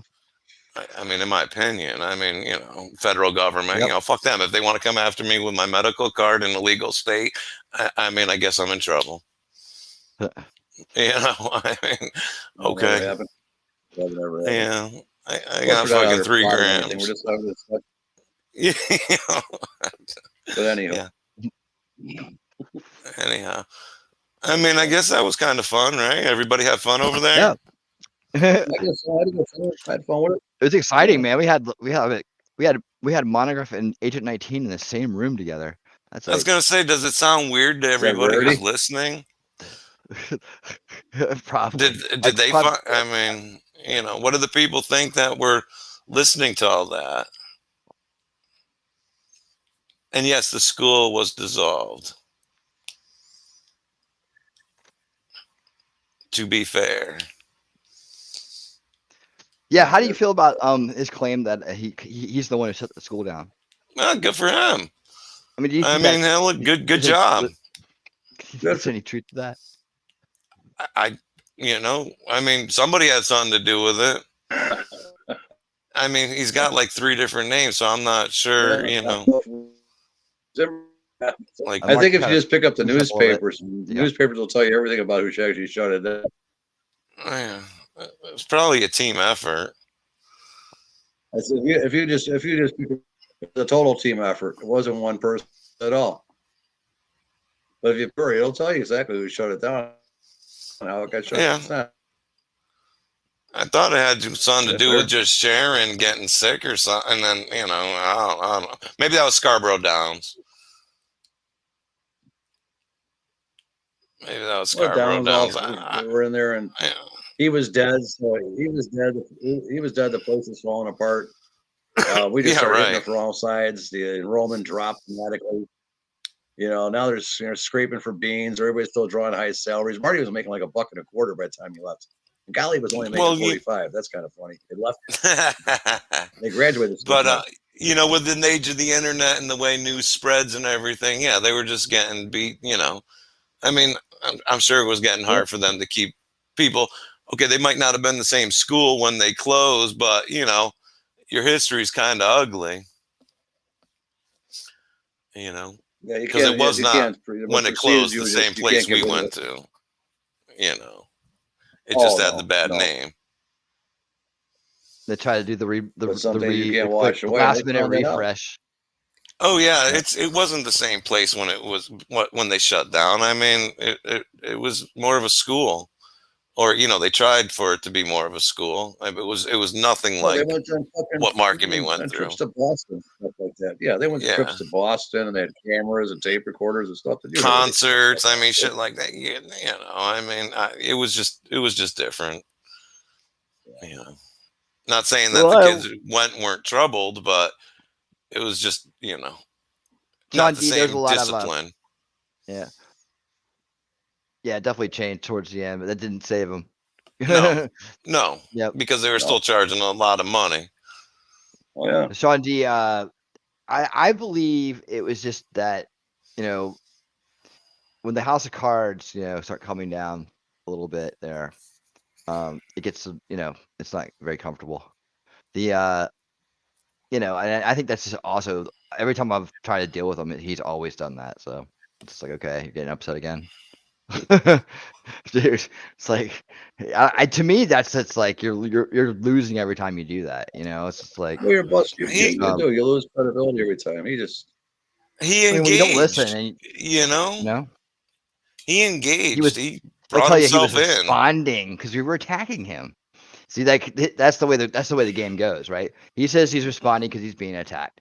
So then that gives him an excuse to act like an idiot, evidently, and go cross boundaries and get into people's personal lives and do things that normal people don't do. And for some reason, there's a small group of people who think that's cool, and I don't understand that either. But I guess it takes all kinds. Like it's a universe of balance, and there's 2 sides to every coin. I guess. Mark, you're frozen up.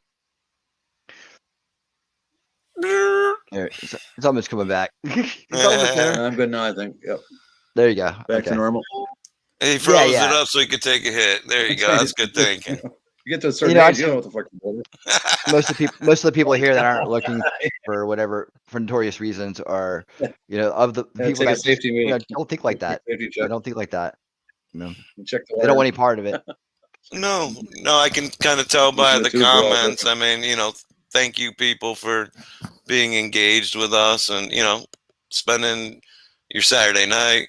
Sorry about that. I mean, maybe some of you guys must be getting old because when I was young, I sure as fuck wouldn't have been home. But it is nice to say hi to you.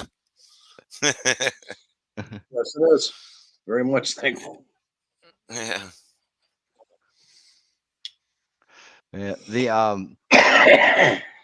The background on his family was as he tells it, as I'm reciting it, as he's told it, is that his father was in the military and did military broadcasting, and that's how the whole tie-in with ABC, and evidently he was a sharp guy and did a lot of good work and impressed a lot of people. So he says Awesome. that, but but he calls him his stepfather, and there's some kind of like there's a lot of like confusion around that where that all fits in. Like there's a lot more there's a lot more stories as time goes down, goes on with this. But Yeah. But what about him being we're just connected? this part of the story is Elan. Huh? Go ahead. But how about him being connected and his family being the mob and all that stuff? Too? How was his dad do? A janitor at the club or something? Well, I mean, and the other thing is like supposedly he's raised in the South, right? It's over and over again. You hear the South, you hear the Southern rhetoric and so on. But then Joe Ritchie in Maine is supposedly scared that they're going to shut him down because of something. Yeah. I don't get that part at all. Joe didn't scare very easily, No. that's for sure. No. He'd have No, been like, "Oh yeah." He wasn't a kind of guy who would act like he was afraid. Yeah. Right. Quite the opposite. He was awful macho.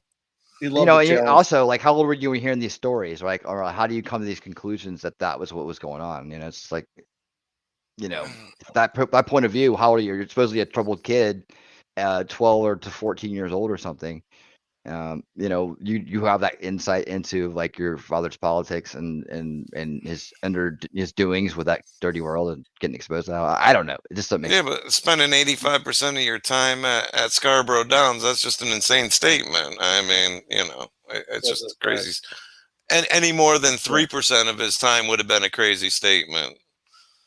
What kind of stuff did you guys do at Most people Scarborough didn't Downs? go. I mean, I went once, but I might have been getting in trouble or something. I don't even remember the whole reason. Maybe it was a freaking reward. I really don't remember because it's been a while.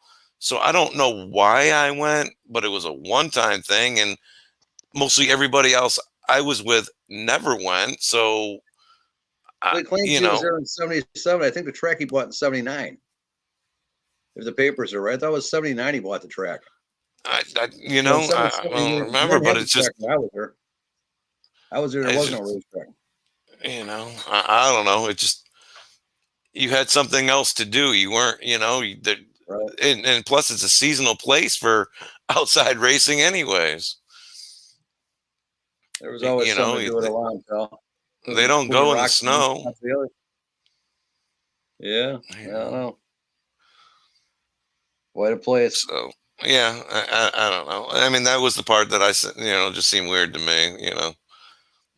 Like going there more than once or twice. So because 99% of the people who went to that school never went to that place. No. It was a rarity if somebody went. It wasn't. It wasn't a. Oh yeah, somebody's going. No. Yeah, it wasn't Club Med by any definition. No. It was a land for misfit kids, is what it was, and they sent you there, and they did whatever they did with you. Nobody really cared, and like Jeff said, a lot of state kids there, or homeless kids, to where if you disappear in the woods, nobody missed you any fucking way. A lot of disposable kids. Oh yeah, you were talking about the other thing that we haven't touched on this yet, but the Venezuelan connection. Where Joey's got cocaine from? Is heroin? Yeah. When I was there, I mean, yeah. There was at least three or four people I can remember that were from Venezuela, and they were all well over 25. And you got to wonder how's people 4,000 miles south would ever find a place like little old Maine up in the middle of God knows where. Yeah, right. Yeah. All from Caracas area. I mean, it just, how'd that pipeline get freaking, turned on? But it wasn't even kids. They were grown ass men. Yeah, Joe gets coffee cans full of shit. He'd go down to the track. He'd sell it. Top the grandstands one night with a machine gun. I mean, the guy was a fucking nutsack. They were grown ass men. I don't know. Men in the woods of Maine with cocaine. Yeah. With a bunch of young teenage boys. I mean, that sounds like a worse kind of horror story. Back in the 70s, I mean, you think it's populated now. Back in the 70s, you got to figure 25-30% that wasn't even there. So you were really out in the boonies when the track was originally set up. It was in the middle of fucking nowhere. There wasn't a whole lot of houses. There wasn't a whole lot going on there. No, there was the hotel or resort property on the other side of the lake, on the other side of Long Lake. I think that's the name of the lake. I don't know. think it's long. Like I said, I was there. I saw it once as being a resident and once trying to run around that way. That was a mistake. The track had a heyday for about 10, 15 years, and then it's kind of started falling off, and the whole horse racing industry fell off. Yeah. And then once the barns were closed, that was the end of it, because what costs to stable a horse and move a horse and blah, blah, blah, blah, blah. It's not worth your time, gas, and money to fucking keep moving them from there to here and there. You know, so you try to find a stable, you know. There was never a lot of people in there. I mean, my wife was a waitress there one time for part of the season, you know, long after he was, you know, gone. Somewhat like, I don't know, 95, 96. We were living up in Maine in Old Orchard. And, you know, so she was a waitress on the weekends pretty much. I mean, she made good money. I mean, she never saw, you know, he was already dead at the time. And, you know, she worked with a girl who had known Joe since she was in the program. And, you know, so like you said, Maine's a small place, you know. That was probably Linda Roy. No, it wasn't her. It was, you know, some other young girl who would have probably been there about the time I was there, or maybe a little after. Yeah. Okay, I'm going back almost 30 years. So yeah, you know, she was younger then. You know, we all were. Well, we're that's why I said that age. But yeah. So, you know, I mean, it was there for a while. I mean, you know, it was a rundown shithole, but there's nothing around. Why'd you leave Maine? Maine's really actually a pretty state to live in. I wouldn't mind living in Maine. It's too fucking cold. It is cold. Plus, I like the West Coast. Do you? Yeah, you know. Yeah, because I'll tell you, Maine's my favorite state on the East Coast, but you know, I like Oregon, I like Colorado, Washington State, Northern California. Maine's so picture postcards. Though you go downtown in Waterford, and it's like all they ever did was dusted and painted. I mean, it's just cold. I go up there all the time. You know, me and my family, we go up there. It's, you know, it's only a 3.5 hour ride to Old Orchard from where I live. So, you know, that's a nice area there. Yeah, it's a nice beach. There you go. So, what's with the show? We still going? We still done, or what are we doing? Yeah, man. Yeah, man. We can keep going if you guys want. If you guys need to take off, just let me know. Any questions from the crowd? Let's get them in. The you know, other thing. Okay, you can. If there's a question for me, you just need 1 second because I've been drinking a lot of coffee, so I actually need about a 45-second break. You got it, man. All right, I'll be right back. Yeah, if you need a break too, Mark. All right, I got you. Yeah, I should have reminded him to meet. I'll meet for him. There you go. All right. I actually have a midstream kind of thing here. Let's see. Right? Hey, we're not going anywhere, but just a short little message from our sponsor here tonight. Okay, no, not really, but anyways. Hi, everybody. It's your favorite YouTube lawyer. I just wanted to say that I have a guilty pleasure that I must confess to immediately. You see, when I've had a rough day, you know what I mean? The kids are driving me crazy. LawTube drama, professional trolls trying to cancel and sue me.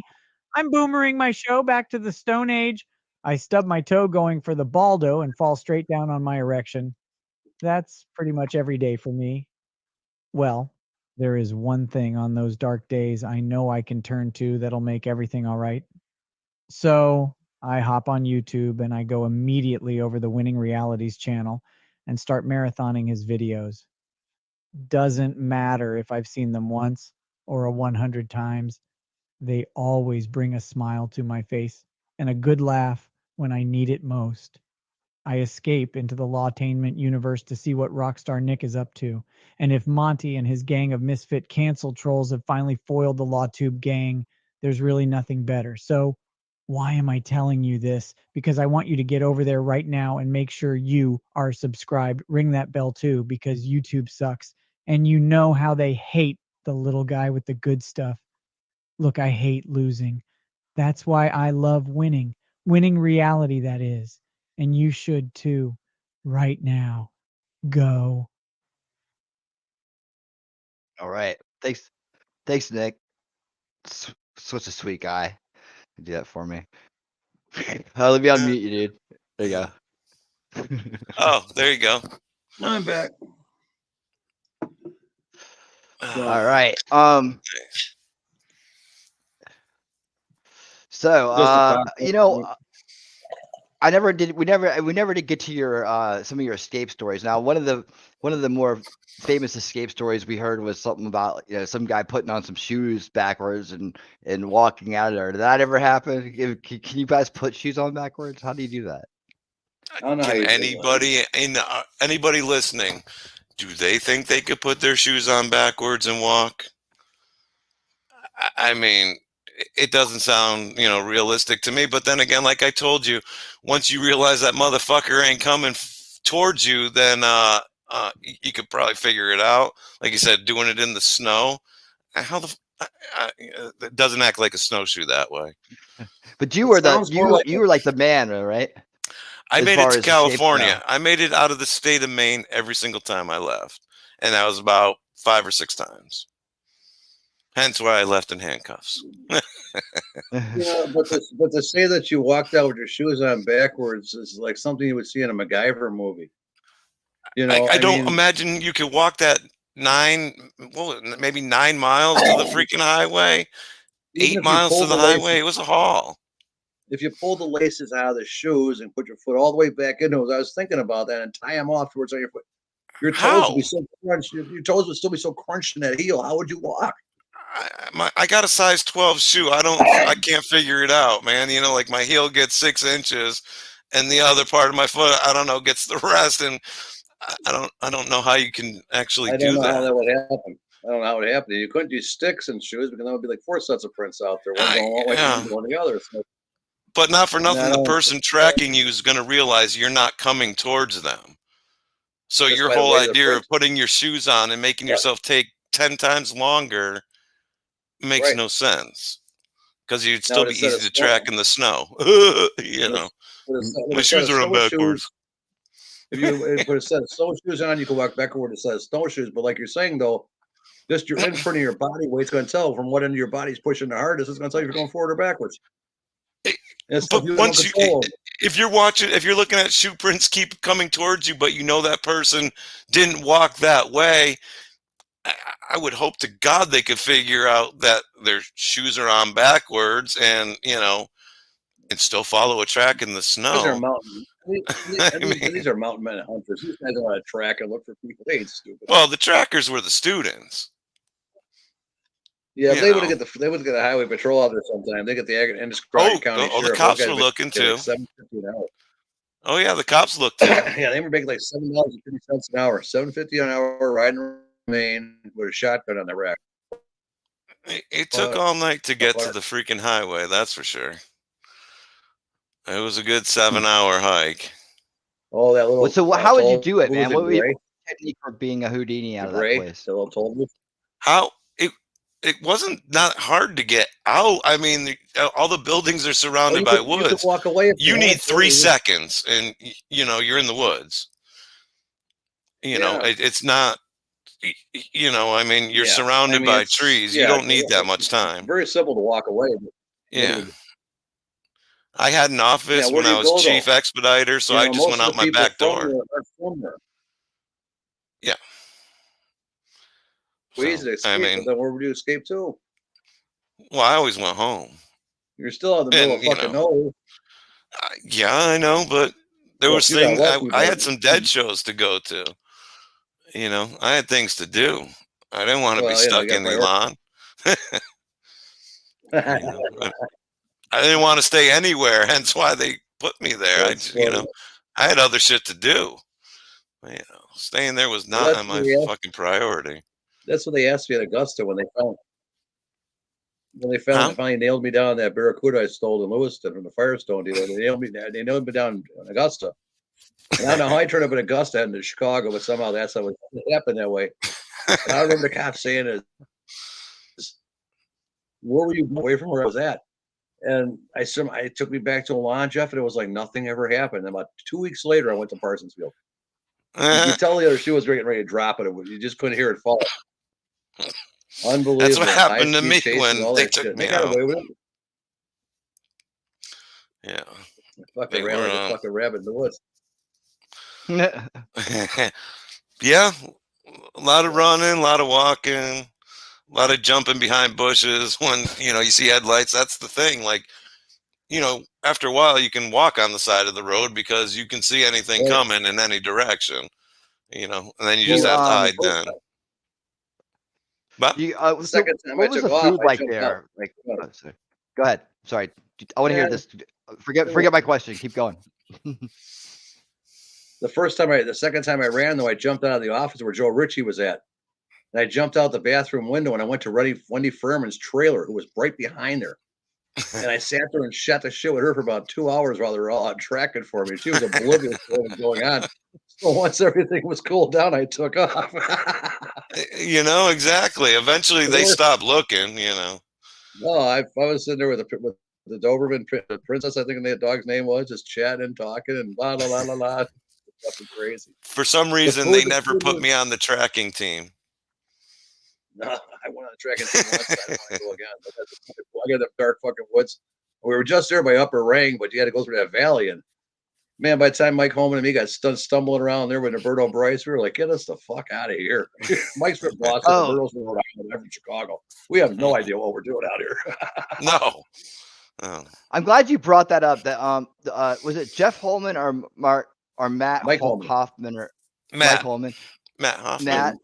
Matt Hoffman and it was Mike Holman. Who was the guy in the '80s video with the dark curly hair? They kind of like had that downward stare. He was talking, sitting on the couch. This is a guy that in the Monty lore at one point was someone was thinking that perhaps he was the young Monty. But you guys know that guy. Matt and me were never in the documentary. We wouldn't be in the documentary because they were staffing it. That was our protest. But we supplied all the information. But we went physically. We're never in the documentary. Either one of us. Just our names. I'll get a picture of him. Hold on. I'll get a picture. Yeah. I know exactly where it is. Matt Hoffman was in the documentary. No, not physically. I mean, never did a testimony in the documentary at all. All we did was gave information, stuff like that, documents.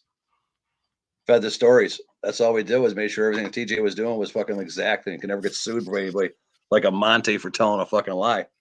So, that was our job. That's why we want to be listed as researchers in the back. We were fine with that. Now, once they said they were gonna have staff in there, I was like, "Fuck that! I ain't gonna be there with staff member." Let them other guys talk. They're doing a good enough job. I can't believe that one kid died. The fucking kid with the bag in his pocket. Remember that kid? He was in the documentary. Yes. Yeah. It's a shame he went down. Same with Gila. Yeah, I mean, you know, Gila was very nice. Not a high survival rate sometimes. You know, for whatever it gets you too much, man. You know, that's one thing I never let stop my life. Yeah, you can't let it stop your life. No. You can't let it stop your life. It's nice to sit around like an old class reunion and chit chat about things and let people hear a side of you that nobody else can hear or even understand. Just so you get it out. It's like, yeah, you know, I feel like this today. Nobody judges you for it. What kind of outrageous shit comes out? But then get to the, you know. Here's what. Oh, really? Okay, hold on. That's young Monty. What? This is. I think this is the dude who thinks that it was the guy on the couch. Hold on, I'm gonna get his picture. I don't know if he's changed his mind yet or not. But I'll show the guy's picture and you guys tell me who it is. Well, one city was at college, which is in Morgan Grove. Wait a second. I know where to get this faster.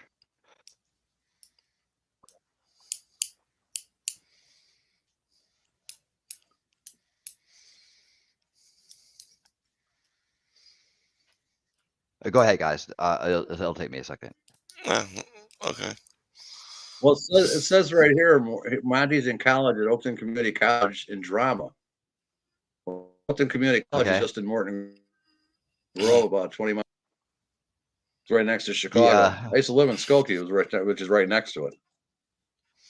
We had a couple people from, Jesus, what the hell's that little rich town right above Chicago? Well, Lake Forest, Kenilworth, Winnetka. Yeah. What's the one with Forest? Lake Forest? Lake Forest, yeah. There was a couple. Yeah, there was a few people from that town. It's funny how it was kind of pocketed. Like a lot of people from Gary, Indiana, Nashua, New Hampshire. You know, it was every now and again you'd get those pockets of like people. You know, they know each other and be like, "Oh wow, 6 people from Gary, Indiana." It's like, what the, well, you know, having a run on, you know, space in Maine. You know, and it was just, it was kind of amazing, and they had the haves and the have-nots all mixed together, and it was quite a shit show. Yeah. It was a humbling experience at the very least, a humbling experience. It was humbling by all means. You know, and you said, and you put it so eloquently when you said some of us were set up for the brutality and some just flat out weren't. And it's like so on the head, and I've said that so many times to people, that you either went in there with a suit of armor strapped to fight, or you were just walking into a gunfight with a knife. You know, you really, if you didn't know how to maneuver and play the game, kind of manipulate and work it and maintain that level of cover that they ever thought you were bullshitting, there was a way possible you could kind of slide through the cracks of the place and not get so harmed. Absolutely. But there was times that you see shit that you couldn't do shit about, and that's kind of what fucked with people's heads, because they weren't bullies by nature, but yet they had to be a bully just to survive. So they were just forced. It was like the Stanford School experiment. You had the 6 that were guards, the 6 that were inmates. You saw what happened to people when you gave them some power, and how some people would take it, and how some people were scared to death of it. I never tried to be the bully part of that. I mean, I know I had to, you know, I participated, like I said, you know, for the house side in the ring too, but you know, I mean, it wasn't that, you know, I never tried to treat anybody bad. You know, it's Mike Holman, I was an expediter, but I wasn't, you know, I wasn't a dick. It was just more of my organizational skills and, you know, being able to keep people in line and things like that, but not as a bully. No. You know, like I never bought into that part of the program. There was a guy there from Detroit. His name was Mike Holman. He was the senior coordinator of expediters, and I went on a home visit.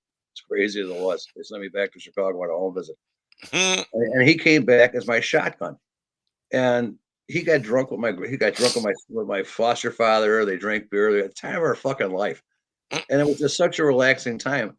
And we never told about it. We never said anything, but he was such a decent guy. Yeah. And you just, as long as you stayed on the right side of him, he didn't fuck with you, you know, and to piss this guy off, it took a lot. So, you know, every expediter was not a bad person by any definition. No, I mean, they enforced, you know, the stupid things and, you know, things like that, and watch the doors and stuff. I mean, it's a position that you could easily get a big head and, you know, try and bully people. I mean, we all know how cops fucking treat people. I mean, you know, it was a Stanford School experiment. In that program, you know, you kind of almost could have that kind of power to set somebody up. Yep. You know, let somebody off the hook. You know, I mean, you were the keys to a lot of doors. Yes. Yes. Yeah. You know, and people, you know, sometimes abuse that power, and some people are very fair with the power. Absolutely. There was a guy, Eddie Friedman was there when I was there. And Eddie Friedman was one of the nicest guys in the world. You could sit with that guy and talk, and he was the most regular guy. He looked like Eric Clapton. I had a good guru. Him and Joe had like a big mad love affair breakup, and he turned out killing himself in his taxi years after he left Elan. And nobody in Elan was allowed to go to his funeral. Dave Elder, and he was another nice guy. Nice. He wasn't about GMs or getting stupid and all that other stuff. And his house was the house down the road. So every so often you get a guest appearance, he'd come down to the main house. But he was just the most mellow dude. And he made his points. And if you were wrong, he'd call you on it. But he didn't emphasize the craziness all the time, the terrible pressures and the bullshit. Not that everybody got to watch TV and make popcorn, but there was a lightness in the house. Everybody was on pins and needles all the time. All right. Here we go. Yeah. I think this is the guy he's talking about right here. Is this who you're talking about, James? Yeah, see.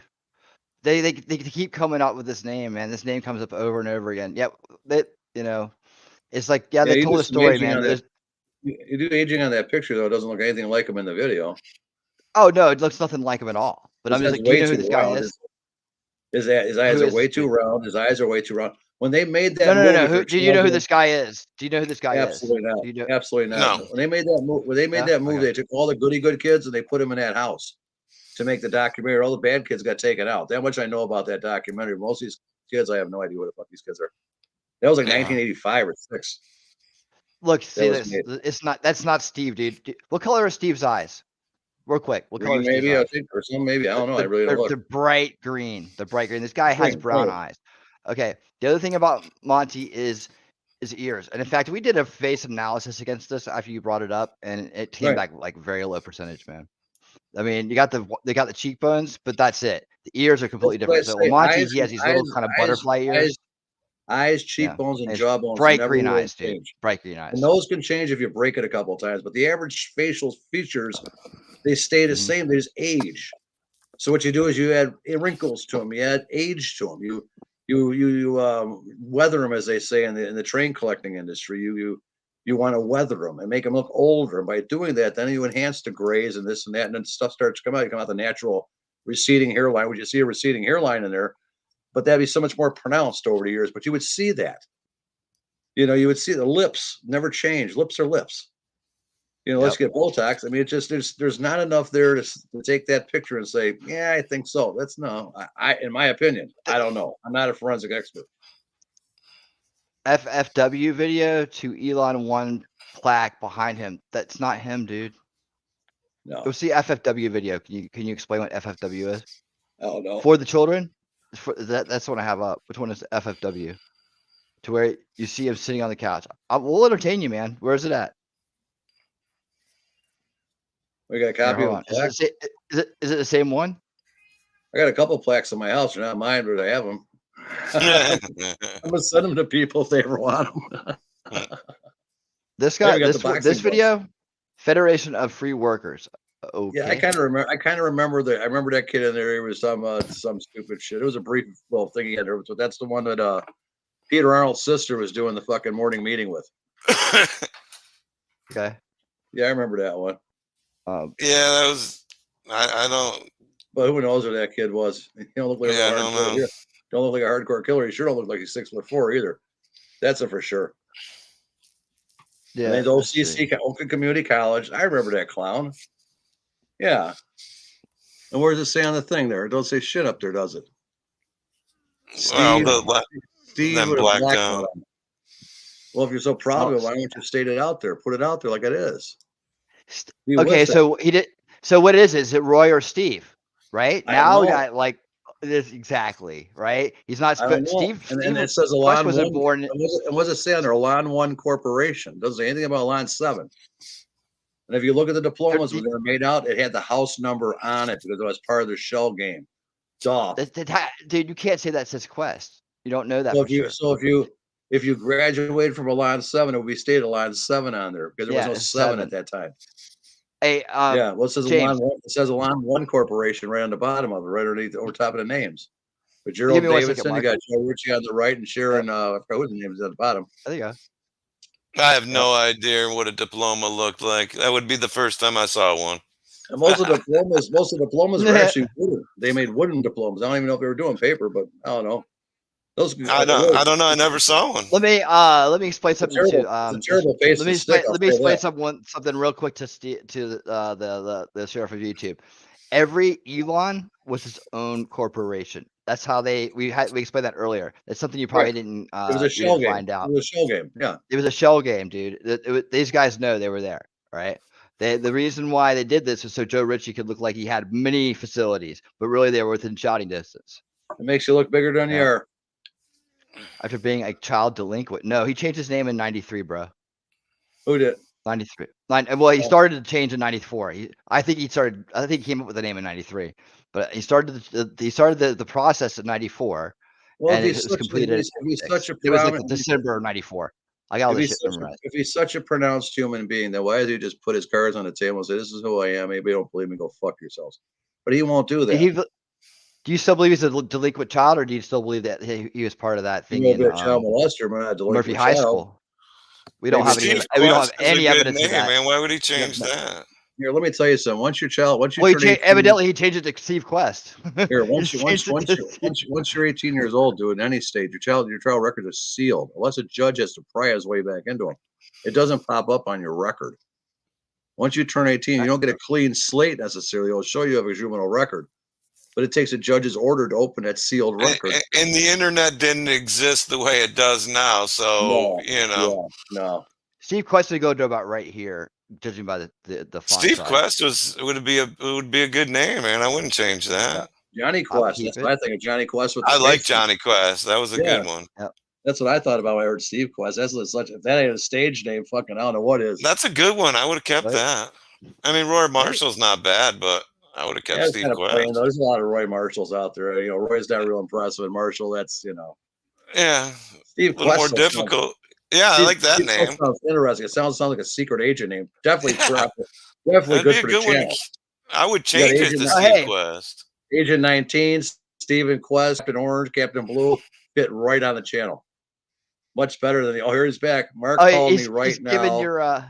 He's giving out his phone number. What is it? But it doesn't have any numbers. 720. It's like this. 110007. Oh, hey, don't call him because he's gonna try to track you with his special phone. Oh, sure he will. He says, once you do that, I got you. Is that right? You give him your special phone number. I mean, if those phones actually exist, I think I told you about that, but hey, I don't know if that does it with iPhones though. I think iPhones are unhackable. I don't think you do that on an iPhone, can you? I mean, I don't. If he doesn't know who you are already. Well, I like Steve. Steve Quest is a good name. I wouldn't have changed it. So, hey, what do you think about that, Monty? Yes, right. Or Roy Warren Marshall. That one's not bad either. See, that's not your diploma. This is BS, man. Tell China to 3, man. Like, if he wants to contact me, my number is listed in the. My listed numbers. You can block your call with *67 if you want. Evidently. Yeah. Okay. Okay. I'm dialing the phone. *67. Yeah. What do you want to tell me on the phone? You can't tell me right here in front of everybody.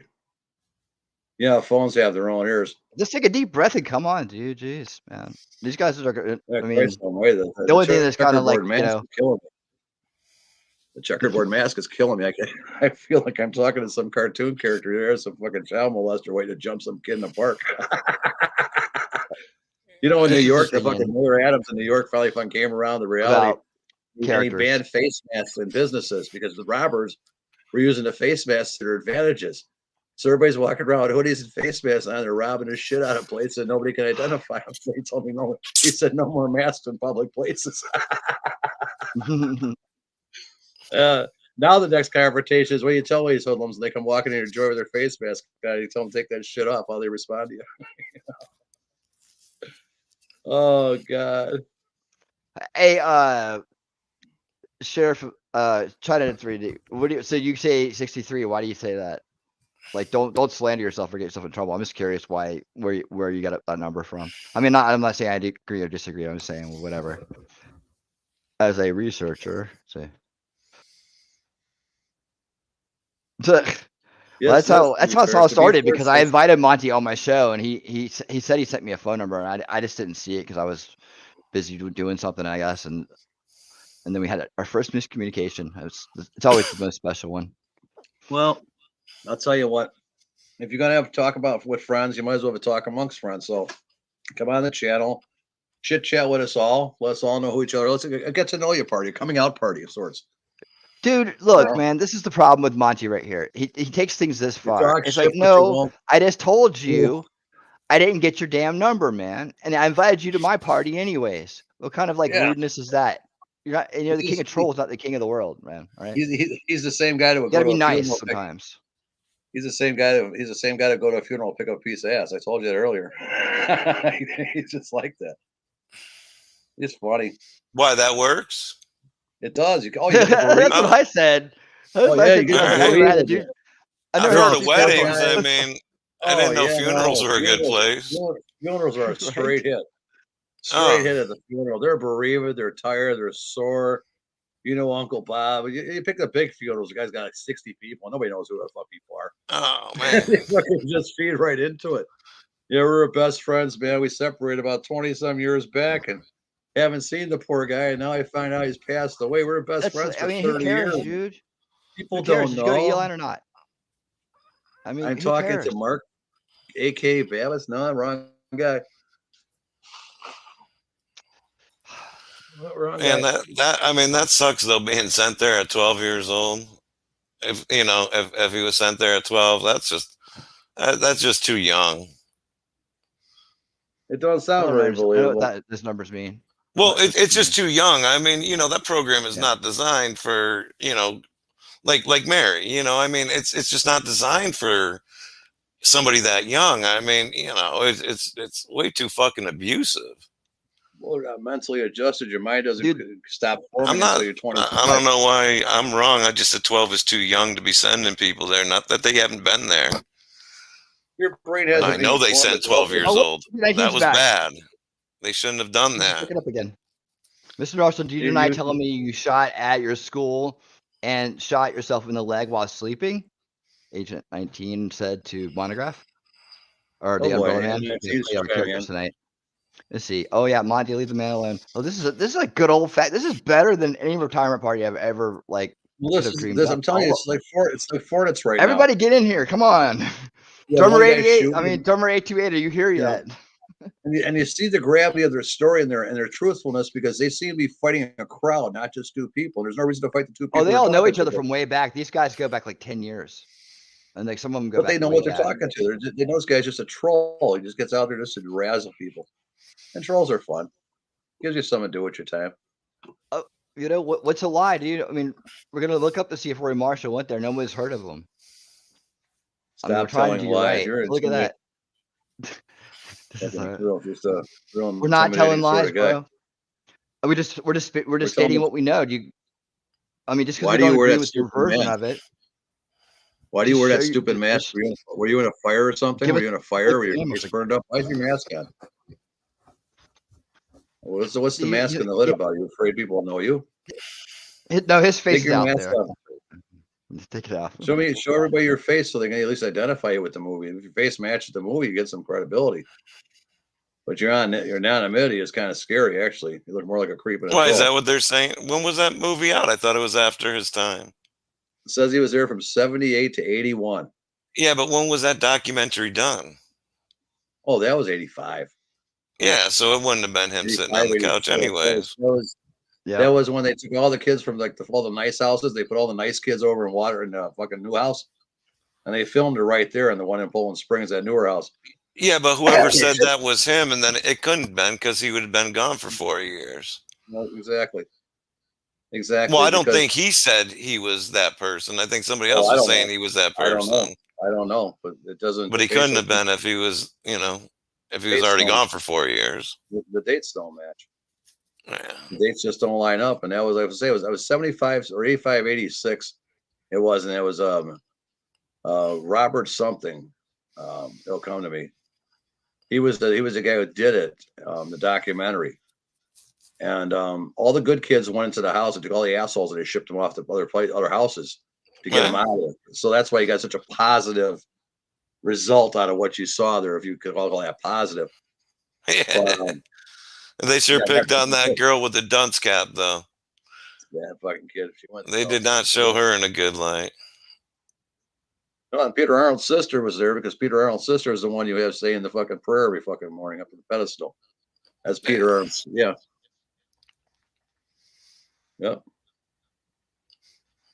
He graduated. Yeah, I can't believe, he would have said, "Oh yeah, this is a good place for her," and have his sister join her. That seems kind of fucked up. That guy he graduated as a senior coordinator in 1981. He still ain't got the name right or the age, but he's working on it. Yeah, no, the names are wrong still, but keep going. It's there. It's out in public information. I ain't hiding from people like you are, pal. I mean, usually you go into reentry before you graduate. You would think so, yeah. From Elan 7, of course, he's back at 7 now. Well, yeah, but it doesn't matter. You still would have gone in. You after senior, you go into reentry. A whole other area, yeah. But he was there though. He's telling you. Oh, yeah, whatever. I mean, okay. Hey, when I was there, you came with Joe Ritchie's trailer in the front. That next big bungalow, that big dormitory, that was the reentry dorm. when I was there. Now they might have moved it, but you're right. It was a separate building, separate deal, separate. Everything was separate. It was after senior coordinator was the next level, you know? Right. It That was was reentry. you don't graduate as a senior coordinator. You graduate No. from reentry. Reentry is part of your gift. Reentry. You're reentering the community. There, you're not breaking Right. in. You can still get Right. pulled in from there, but you don't. No, you're right. You just don't graduate. You know, not how I it mean, Not senior coordinator. You never made it to reentry? How? It's in the program. It's like a fucking documents. I got the whole program documented. yeah, it's what's above senior coordinator is reentry. That's like the final stage of the program. Yeah, I have the documented paperwork from the place of how the program ran down and what the levels were. And you're right. Reentry was your last phase. Right. But you oriented with going and getting up every day, going to work, getting some kind of job, doing this, doing that. So you just didn't drift out. Well, I mean, that's what I thought. That's how I thought it went. Like I said, I never got that far. So, well, all the people I knew that were in reentry were like that. You know, they were just, you know, and they got pulled in. I mean, there was people that got pulled in. That one fucking guy, I can't remember his name now, that went down to the courthouse in Portland and shot the cops, and they fucking shot him up. You know, the name will come to me eventually. I forget what his fucking name was. dude, I never said you didn't graduate as a senior. I said reentry's next after senior coordinator. If you did, you did. I don't know, but the program says reentry. You know, somehow you jumped to the academy. I have no idea how, but whatever. You know, don't know. That's all. I mean, it's listed. That's all. For all I know, you were Joe Ritchie's cousin. You're Joe Ritchie's cousin. I have no fucking idea who you are. But the stuff you're saying, I don't believe a word of it. There's no such thing as getting aged out of of Elan. Now, the state might stop paying, or your parents might stop paying, or something. But when the money stopped, you could be 30 years old and be there. Yep. Yeah, it wasn't. You couldn't necessarily just age out.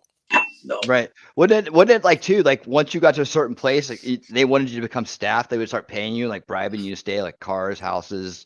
Yeah, you know, once you got through reentry, and especially if you didn't have anywhere to go. Right, then you could get something like that. But you know, you were on payroll regardless of what you were doing anyway. Even when you were senior coordinator, if you worked at the track or you worked in the kitchen, everybody's on payroll. It's part of the scam. That's why a lot of people, I've told them, go back and look at Social Security and see when you started paying. Because you might be surprised you started paying in 1981 and you were in Elan in 1981 to 84. How the fuck were you paying taxes? And you worked as a kitchen aide, you worked at this. Well, Elan, every job you had, you have a little bit of gratuity for that, but the gratuity is never really weighed properly. I've seen sets of books where people were getting paid, say, $4 an hour, $3 an hour, but in actuality, he was paying them $10 an hour. So he'd take the skim, put it in his pocket, you'd get taxed for it. It's so far down the line, the money was under a certain level that's where everybody was part-time. I put a private comment in there for you guys. But that's why you weren't ever at the track all the time, because you couldn't get too many hours. You had to keep below a certain hour and you're considered a part-time helper, and he could skate under the fucking tax brackets at that. That's what that was. Like I said, go look up your taxes or income tax one time and see when you started paying Social Security. It might blow your fucking mind. You're like, whoa, hang on. No damn way. Hey, me. Yeah, no, that's that was one. I'm thinking about that. Telling you, Jeff, it's worth a query. You might be amazed at how much money you made back in the 80s and never knew about it. But it was below. Hey, Mark, I want to make sure you see the private comment. It's to the side. Just gotta click on it. Richie was paying me $350 now. That's awesome. Timing. I mean that's killer. $350. That's fantastic. It's just usually people, especially a senior coordinator, would need to be at the house, running the house. What kind of things did you do for $350 an hour?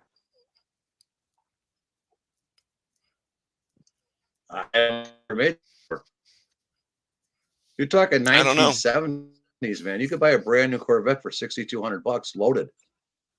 Average tuition was $1,200 a year times 250 residents. It's not tough math.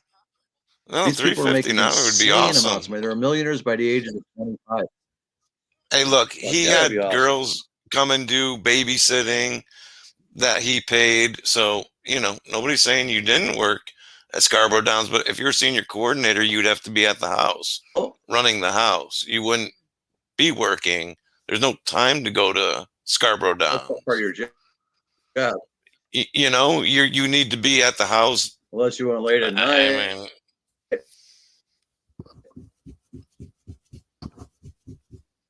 Well, the only way you We're frozen up. have access job. Yeah. I know how old I am, but I mean, it's awesome. Hey, look, everybody has different experiences. So install. Yours just is, you know, yours is just unique. I know I was a senior coordinator at the house. I worked at Downs before then. Before you were Thought he senior went when he coordinator, was 12 years old. and you were there. So as a full-time. coordinator, he would have definitely been in the 12 house. years old. A department head. How old were you when you were a senior coordinator? You were there 2 years, so you were 14 years old. And you were a senior. You were a senior coordinator at 14 years old, according to your numbers. That math doesn't. Well, yeah, but that's still, that's still the program. You'd have to wait another 4 years to leave. You'd have to wait another 4 years to be 18, right? Well, yeah, but I mean, you have to work your way up. That's the program, but I don't understand how you would have time to work at Scarborough Downs if you're working the program. Here you go. Here you go.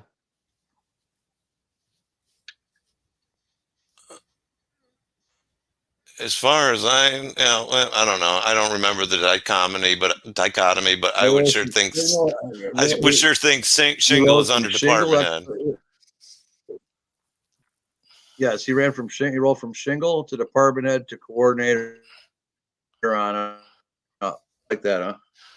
Well, if you would have been a Shingle, you probably would have gone to chief. I mean, you know, once an expediter, always an expediter. You're breaking up some, Mark. Still a high hill to climb. You're breaking up, Mark. So, well, there's still a hill to climb, like Jeff's saying. There's a dichotomy there, and you just don't jump to dichotomy. I don't care what you're doing. I mean, it's how it is, and it's not like you're being punished because now you go up to chief expediter. You even got less shit to deal with, and things. Your life gets easier as you go up. So you would never. Right, jump you go from from Shingle to chief. You know, that's the natural progression. That means you're in a department center. So you left the expediters and you went to a different department because the expediters didn't have a department head. That was a chief expediter. He was a department head. That's right. Head. He from was Shingle to chief. And then absolutely right. And then you went to that was my job most of the time. Right. And then you got the senior coordinator involved after that, and so on and so forth. But like you said, though, once you're on the police force, that's kind of where you stay. Yep. There's no reason. And the higher up you move, the easier your life gets to where why would you want to leave? You sure as fuck don't want to become a department head. Oh, hell no. I love that answer. Then I'm subject to you guys. Because I cross advance. What does that mean? Or boy and girl? How's that mean? What's that cross stuff mean? So sorry you can't do that. Why would you want to hand out cigarettes if you were an expediter? Why would you want to run the communication department if you were an expediter? Why would you want to clean the house if you were an expediter? There's no cross advancing. Why would you want to do that? It just doesn't make sense. What's cross advancing even mean? I never even heard of such a thing when I don't know, but why would you all of a sudden want to be in charge of picking up garbage or handing out cigarettes or, you know, being the communications director, making signs? That just I'm walking around a clipboard all day long, and people shit when I walk in the room. Why the fuck no would shit? I leave that? Why would I leave that position? You don't. You know, there's no benefit to cross advancing. I go become department head of the kitchen. I still got to worry about one of you guys coming through busting my fucking balls about something. Where I'm that's what I mean. That's not a natural progression. It's not a logical progression. It's not a logical progression. It wouldn't make any sense. Not even close. No. That's like going from department head to shot down. I mean, that happens. You know, I mean, I went from chief to shot down back to chief all the time. But like I said, sometimes there was only a dozen people in the house. So, you know, they didn't have much choice. There wasn't much picking from, but, you know, it's because I would be. No, you wouldn't. If you were a department head, you would be running your department. You would not have time to go to Scarborough Downs. Department head works. Yeah, they're kind of the guys in charge when nobody's around. Remember, the patients ran the asylum. Right. The patients ran the asylum, so you had to be there. You would not have You would have you couldn't, because the people below you wouldn't be able to bring things up to you. The department head is never going anywhere. But anything was to happen any given time, so you needed to be there. Right. That place would go from calm to a fucking storm in a second. Everybody's always bringing stuff up to you. It goes up a chain like the military. Yeah. I mean, the department head could not be missing. They would have to be there. Hang on one second. Hey, chat, dude, we got Montagraph, Agent 19, China to 3, Randy from Reality's out there. There he is. Hey, Randy. Look, the whole goddamn gang is here, man. Why is there only 24 people? Let's get the whole internet here right now. This is what everybody's wanting to see. This is WrestleMania happening right here at Winning Reality. Get them in. All right, guys. So far, Umbrella Man's not doing very well. Well, it's more. It's like a Royal Rumble right now. He's literally in a virtual ring. It just doesn't make a lot of sense. That's all. No, why are you trying to bully your way into something that's obviously not taking you right away, especially by your own words? And if there's reason for disbelief, that's one thing Elan left everybody with, was disbelief and lack of trust, because we go back to the fact that that's when asked about, well, didn't you guys get together a little bit and bullshit, tell jokes? Yeah, but it doesn't make you special moving from shingle to department head. No. And then saying you went somewhere. That doesn't make you special. No. That's the problem. You would have to be there. You couldn't go anywhere because the people below you, your ramrod and your workers, have to be able to bring stuff up. It's like a ladder. Everybody's got to be there to go up and down. What do you guys think of this statement right here? I'm sorry I can't make sense of it. Well, I don't know. It's possible. No, he's saying he's sorry that I can't make sense of it. He's saying he was special, but it doesn't make you special. No, special to Joe Ritchie. All right. I mean, that doesn't. It's you would have to be there. Your department head doesn't leave. Well, why was he special? Why was he special? What made him special? I don't know, because he went from shingle to department head. That's a demotion. But it's a total demotion. But what would make him special opposed to the other people in there? There's a lot of people with some very tough backgrounds. But a department head couldn't leave. The department head can't leave for hours and hours at a time to go shove a horse shit. No. Like Marty Krugel, when Marty Krugel, Richie shook his shoes. Poor little fella. Yeah, but even if Joe Ritchie was hardly ever there. So, I mean, you're acting like he was there all the time. He wasn't. Yeah. And this guy's sitting in his house with fucking arsenal sitting around there waiting. Yeah, he'd be waiting to shoot down the driveway. This guy was so coked out in the time. I've got copies of his literally got copies of his prescriptions where he had the doctors writing this guy a fucking cocktail every fucking day that you couldn't fucking decide who you were. Yeah, but Joe Joe was hardly even there. Yeah, Joe was the last guy to drive where you'd kind of walk down. If the Rottweilers didn't get you, him and one of them guns would have shot you. He was a paranoid schizophrenic. There was one time he thought these people were looking for him, and he had a bunch of the girls. One of the girls told me the story. They all had to sleep with him. They had shotguns. And he was worried someone was kind of getting him. He made all the girls sit in that fucking office. They had to sleep with him that night because he was worried about someone coming to get his ass. That was around the time that Neapolitano started going around. I mean, it's just, this guy was nuts. Yeah. He was nuts. I almost feel that by the time our program really got started up on Survivors and getting this place shut down, like I've told Matt Hoffman many times, I almost feel Joe Ritchie wasn't still up. Because Joe Ritchie would have fucking dealt with us. He would have tried to at least. But it was almost just like space. Cry louder, Jeff. On your knees, go sit in the corner and suck your thumb, pussy. Could I suck on reminds pussy? Me of Fortis right there. That reminds me of Fortis. No, I read all those posts in Fortis. Umbrella Man, can I suck on pussy instead of my thumb? Or should I just suck on something? I'm just wondering. Because I'm not sure I was crying, but, Yes. I'll go out and have a beer with you. And here when you got when you got people with two totally different personalities. Me, I'm a little rough around the edges. I could see you attacking me.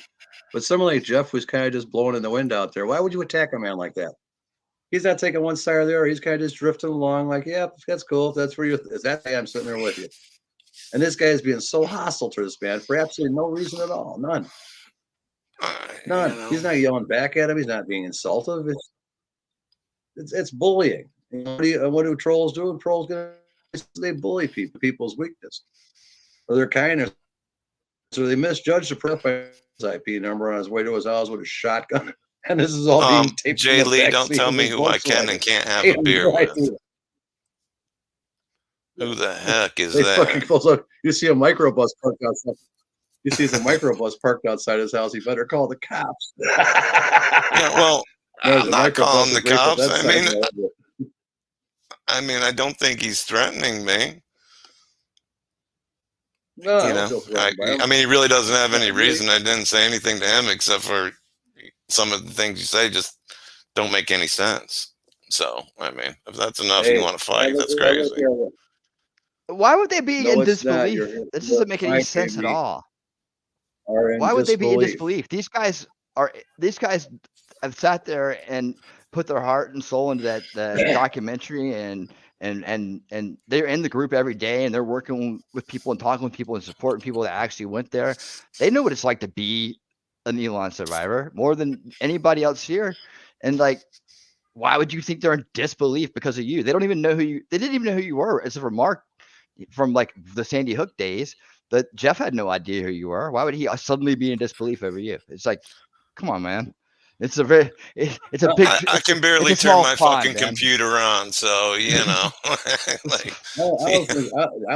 I think Jeff isn't maintained so neutral. He's like a glass of water. He hasn't blown in one direction or the other. He's kind of like, yeah, okay, fine. I don't remember that. You know, I mean, I would give him the benefit of the doubt. I mean, he's just attacking. Oh man, I want to give him the benefit of the doubt. You know why? Because because my brain cannot process why somebody would want to pretend to be. Yeah, but you know, benefit of the doubt is always the avenue of abuse, because like people who they like, okay, where'd you give me the benefit of the doubt? Boom, that's what they'll hit you. It's like, that's one thing that's a giant loophole. And I'm just like you are, Jeff. I totally want to give people the benefit of the doubt, you know, that they'll have a reasonable conversation, or they'll hear what I'm saying, or they don't list. Yeah, but it doesn't make sense to me why somebody would want to pretend that they went there. It's not like it was fun. Right. I mean, you know what I mean? Prominent boarding school upstate. You know, yeah, it's promised a lot of people that he went there. You know. It's not like Harvard or Yale, you know. It's you know. I've known Jeff probably now on the internet here probably close to 20 years, and I've never seen him unleash on anybody, get hostile with anybody. And to see some moron like this all of a sudden attack him is actually very offensive. Because here's an example of how many survivors turn out differently. I've always stayed to the rough edges, but here's a guy who went in as a nice guy, came out as a nice guy, and now you're gonna sit there and want to flash his date of birth up there and bullshit you playing games. Why? What's the point of that? What is the point of that? Being a bully. Being a bully. Well, see, is that what that means? Because I didn't even see that, but okay. Yeah. Look, Terry was a bitch, and still his hope that she dies a horrible end. This dumbass doesn't even realize she's been dead for 2 years. Sharon Terry died 2 years ago in a nursing home. Dumbass. She died of Alzheimer's. Dumbass. So she did die a horrible death. Horrible death. Looking at fucking zebras on the wall. Her daughter had cameras throughout the whole her whole room there. She was at where was it? It was right there, not Biddeford. It was right there somewhere in some nursing home, some fancy nursing home. And she had cameras everywhere in the place in case somebody tried to come get her ass. And apparently she died like a fucking, not even know what the fuck, a lot like Joe Ritchie, seeing spiders on the walls. And I found this out from the ambulance driver at Scarborough Downs. I was talking with her one day. The conversation came up. She got kind of interested in what I was researching. So I talked to her. She told me Sharon Terry's situation. I was like, wow, how about that? So, she never really, you know, I never really had any dealings with her. So, you know, I mean. You know what? You thought in the end, buddy, you were gonna get the big basket of goodies, but you understand there's a lot of baggage that came with the goodies. Okay, and you weren't smart enough to juggle the balls. You know, Richie had a good operation going. He was making money. He was bullshitting everybody. Sharon Terry didn't have the stamina and the wherewithal to do that stuff. As much as this facade that Richie was protected, and he wasn't, she was never considered any type of consigliere or any type of anybody related to any kind of family where she protection followed her. And that was found out when we started attacking. Before the internet attacks really started up, I called a few people up there that I knew from over the years when I collected money. And I asked about the people. They said, we know nothing about those people. Oh, yeah. You know, patriarchal family used to go up there periodically. Some other families used to use the place.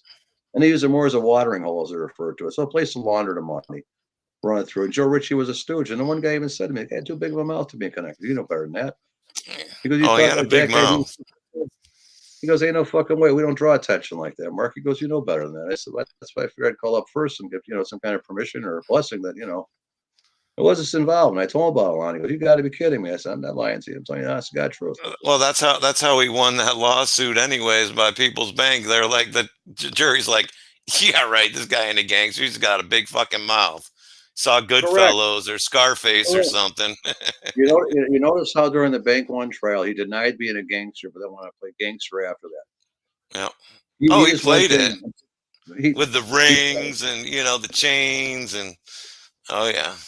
All of us were so desperate. His fucking mink jacket or whatever fur jacket that he would have. Yeah, the big fedora hat he used to wear around. Yeah, the guy was a showpiece. He was like a fucking flamboyant, you know. He was like Liberace in Maine.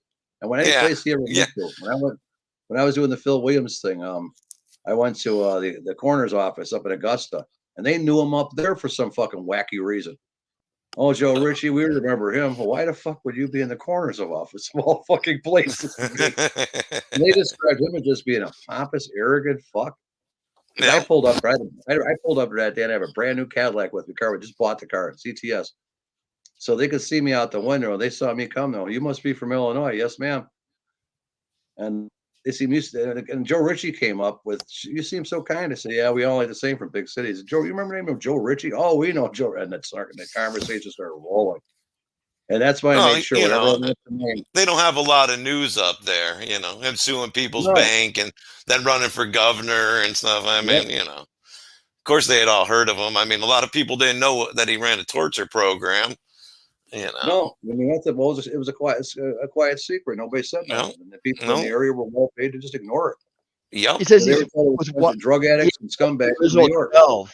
He says he's one of the original 12. Yeah, what does that mean? Original 12 what?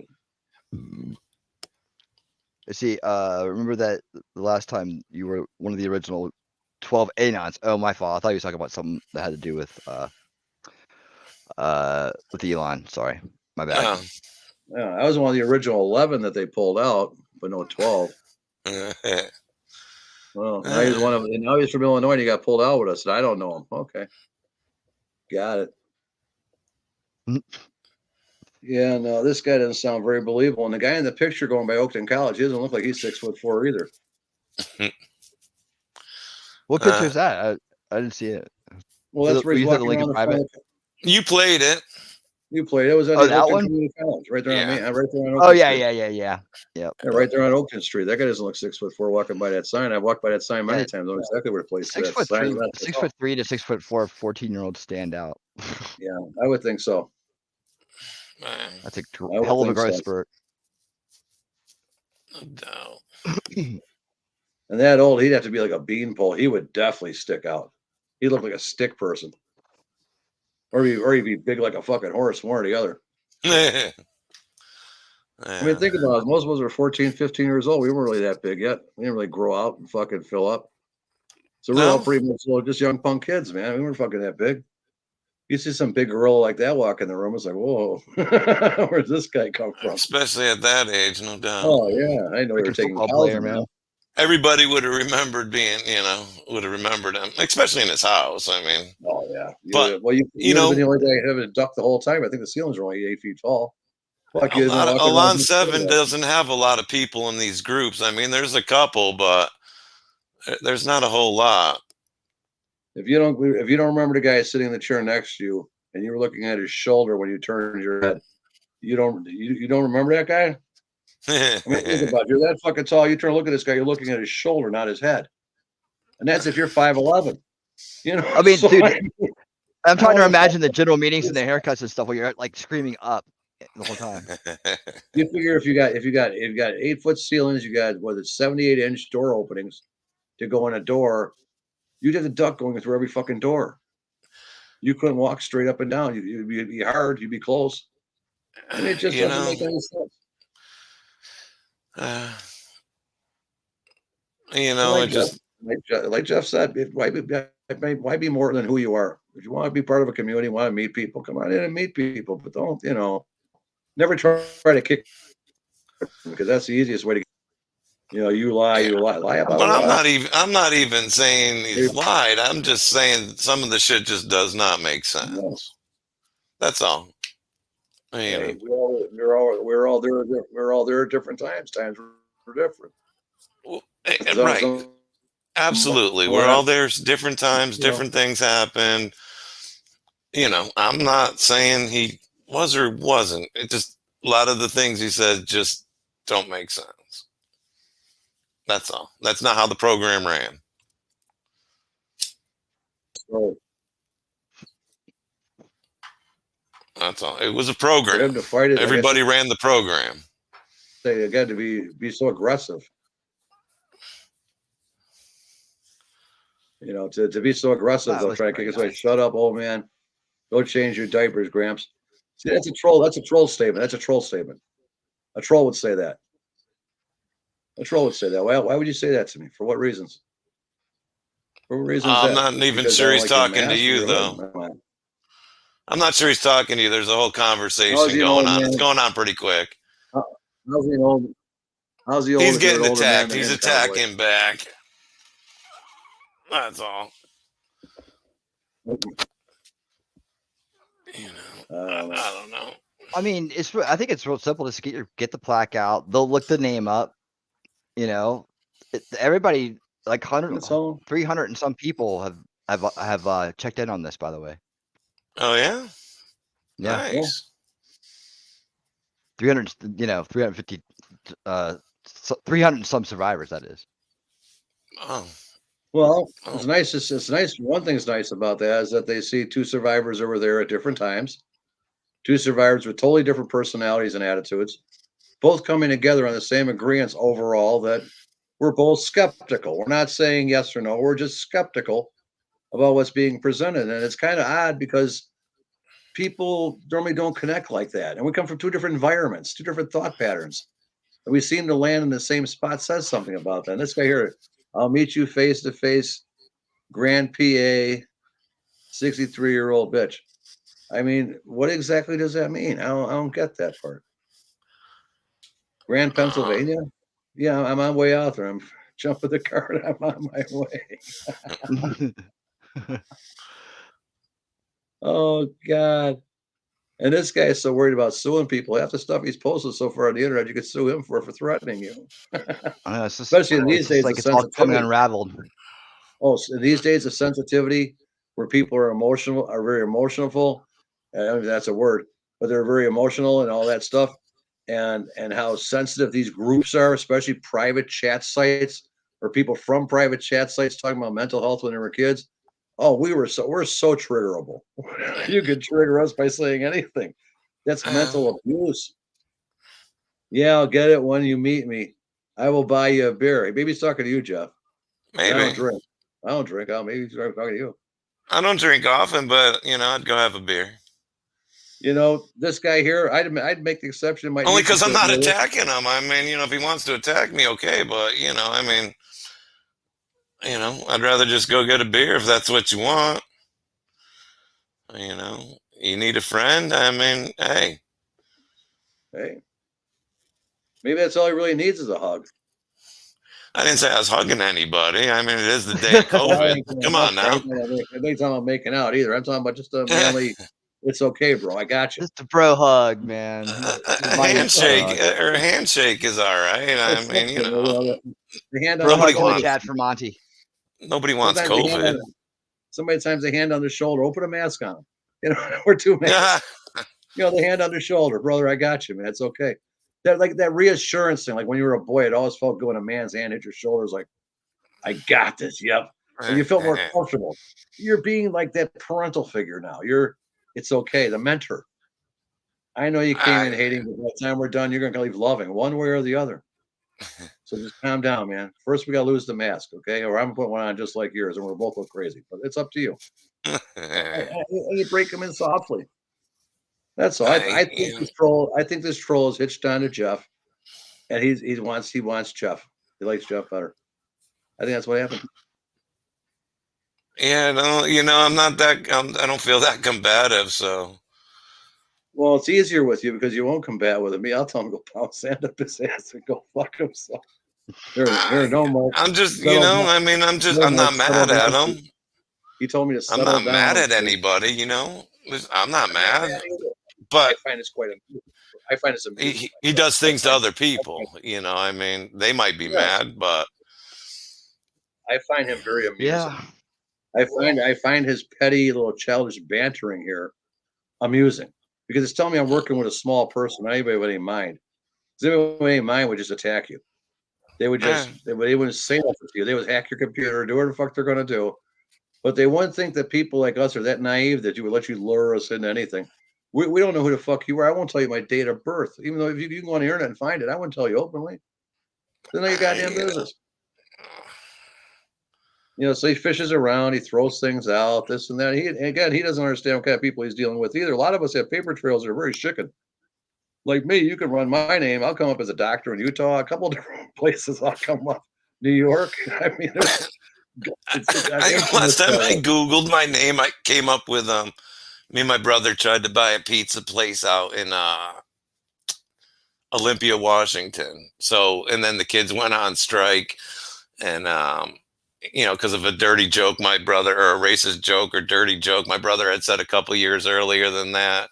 So, all these college kids went on fucking strike because we wanted them to clean the restaurant and date the food and stop fucking giving shit free out the back door.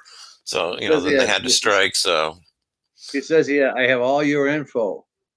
Now that there sounds like a child who typed that. Doesn't sound very adult at all, considering he's got capitals in the wrong places and everything else.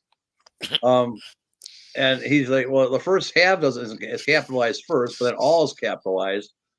You is not, and it's just, it doesn't make a lot of sense. And whatever info you have, anybody can Google it for. So you really ain't broke no ice. I mean, neither one of us are wanted by anybody except for you, Mr. Monty, or whoever the fuck you are. You're the only one running from the law, neither one of us. That's why our Facebook pages have pictures of us and our families and our boats and our dogs and everything else, even the addresses.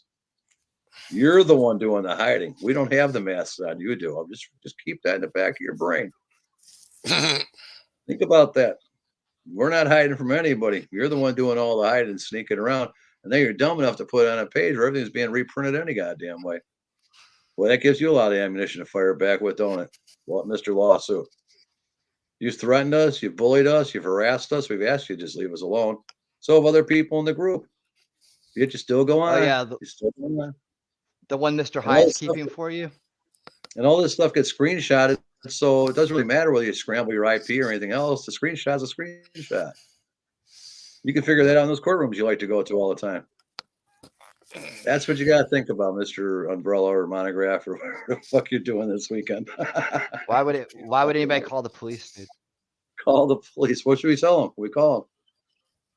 What should we call them? What are we going to tell them? Actually, you're dealing with a group of people that don't like to call the police. You're better off just to confront us personally and see what happens. We both live in very rural areas. Right?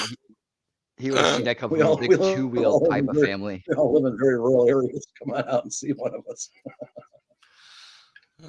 Oh, God. Very two-wheel ride. This guy is amusing. First, you wanted to call him. Now you want to call the police. This guy's a nut job. What about a conference call? Tell them you're the Elan Hall monitor. I never saw Hall monitor. Hall monitor. There wouldn't have been anybody with that title. No, that's for sure. No, that wasn't Hall monitor. Hall monitor didn't exist at Elan. No, there was no such thing. That's what you had. The fucking expediters were Hall monitor. That's what an expediter was, exactly. There was no Hall monitor. He was that word would have never been used. See, Yep, that's what I it's a- mean. That's I mean, we can tell. I mean, to a certain extent that it especially doesn't in that line time of up. year, especially in those time of year patterns. It's not like just from the 2000s and it might have drastically changed. Our years are pretty close together. Where if he's trying to say he's in between those years, that language would still be the same. It would have changed. It was that language till the end. There was no You know, fucking it was- halls in Elon 7.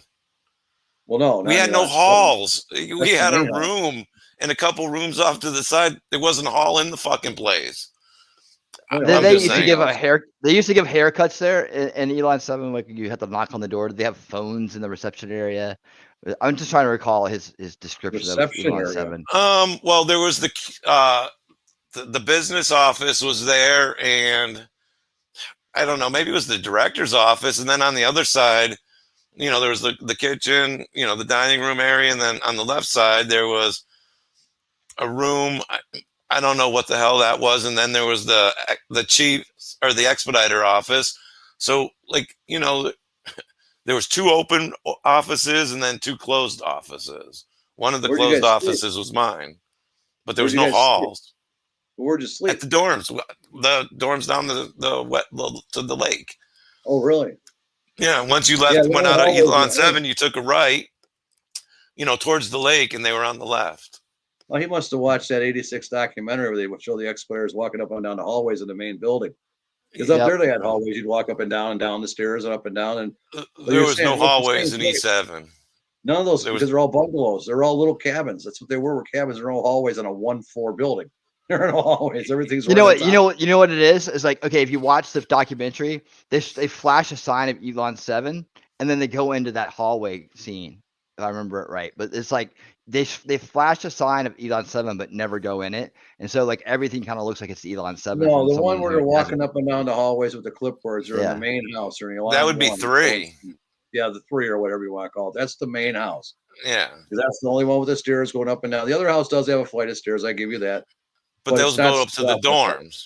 Yeah, and those are knotty pine walls in the old house. This house has knotty pine walls. The old Yeah. house does. And that's the most Yeah. distinctive part of it is the knotty pine walls and the way the hallways were set up. Because they had a shot down room up there and they had all kinds of stuff up there. But that was a lodge at one time. So there's reasons why there's rooms up there. The other house Yeah. was built strictly to be a house. There was rooms upstairs and everything on the main floor was your kitchens and your this and that and blah blah blah and dining room area, and that's how it was set up. Yeah, And that's where the documentary took place, was in that house. They didn't take and it in the 7 main was house. so small that Yeah. yeah, it was just small. There was no hall. Not in that It house. just it was. You can Google it and see it. Just Google the fucking map of the property. There's You even know? numbers, I think, on some of the houses. That they depict the numbers on the house, and you look at the size of the buildings. No goddamn well. The first are 1-story. I know somebody was in the 90s was telling me that Elan 5 became Elan 7. That's possible. But like I said, when I around. was there, when he would have been there in 81, Elan 7 was just, a little cabin. I mean, it wasn't big. I don't know. Maybe it's roaming the hallways outside. I don't know. Yeah, they had all those guys who went in there too, like with the after the fact and did the whole like reconnaissance missions and filmed around and all that stuff. But that's after the 90s, and that whole run. Right. I mean, you wouldn't think it would be anything. You would think it would just, a fucking storage area, really. I mean, you wouldn't think it would, because all the other ones kind of look like houses and something that somebody would live in. But because we didn't sleep there, we didn't sleep in our house. No, I mean, there was a it was storage building different. way down towards the lake on the right. There was a storage building that was duffed off into the woods. Yeah, I and think that was that's still probably there. 7 at my time. But it looked like an old storage barn. That's what ours looked like. It was Yeah, I just didn't even a know small, what it was. I like never saw the place when I was there. I never even noticed it when I was there. It was back in the woods. yeah. Well, you wouldn't, I mean, it was right next to 8. You This can was see down it by in the the lake. movie when they're showing 8. You can just see Yeah, the This top you'll- peak of the house, but this you'll see on Google Earth if you look at. But it's right down before you get to the lake, just right on the very bottom. It's almost tucked off to the woods. And almost oh yeah, looks like that's something else. an We old weren't utility that building or close. something. We weren't that No. close to the lake. We were right Yeah, next to I'm 8, okay. like 5 feet away. looked like a utility building. Someplace they would have put tractors Yes. at one time or what have you. Things Yes, like that. that's what That's it what it looked looked more like. like.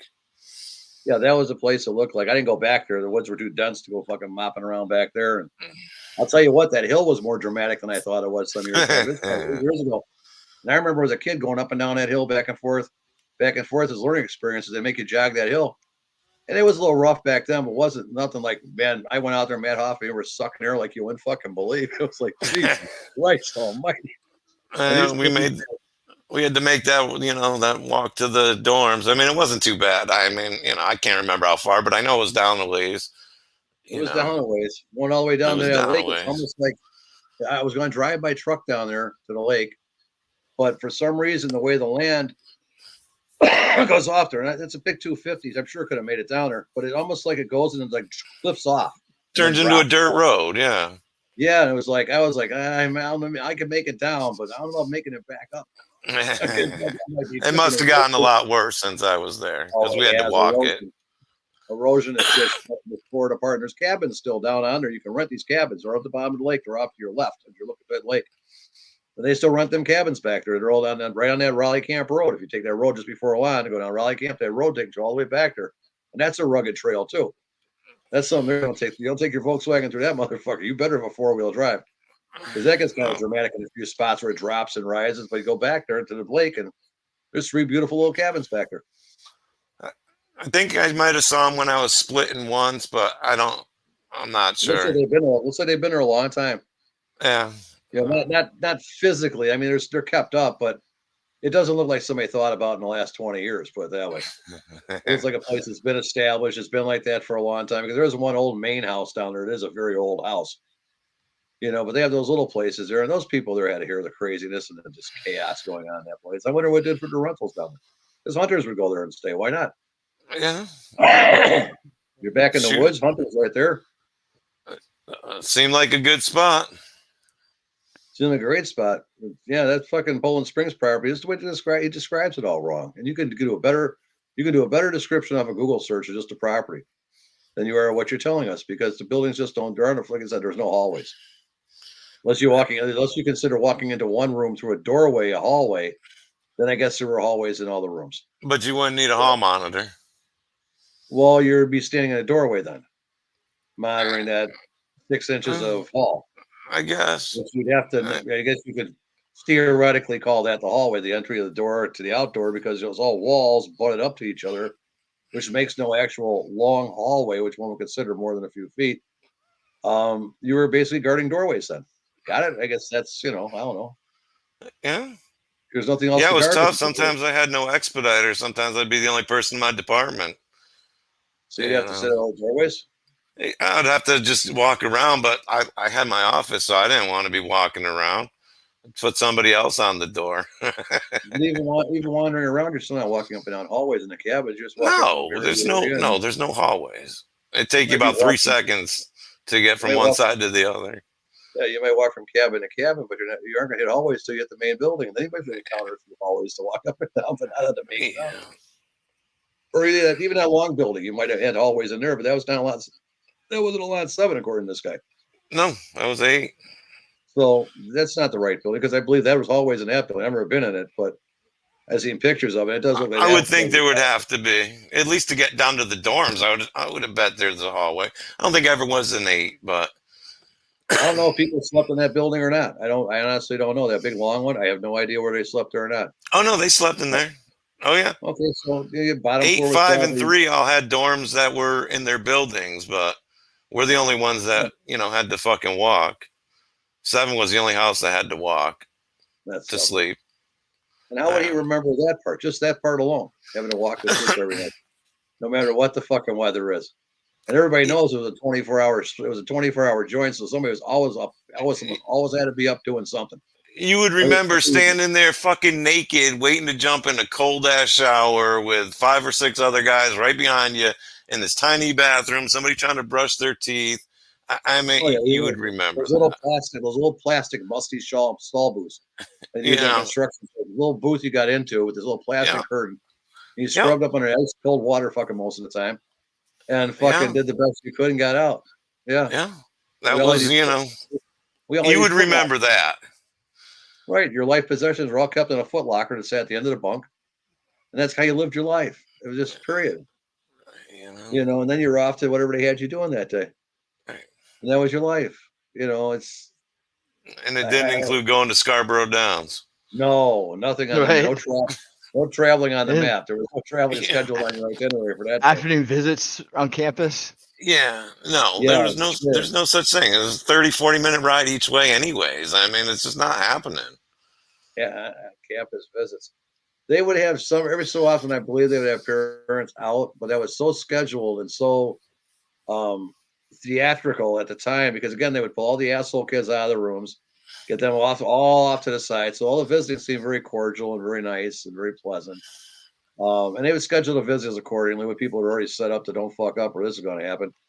To where everything was a very finely tuned orchestra.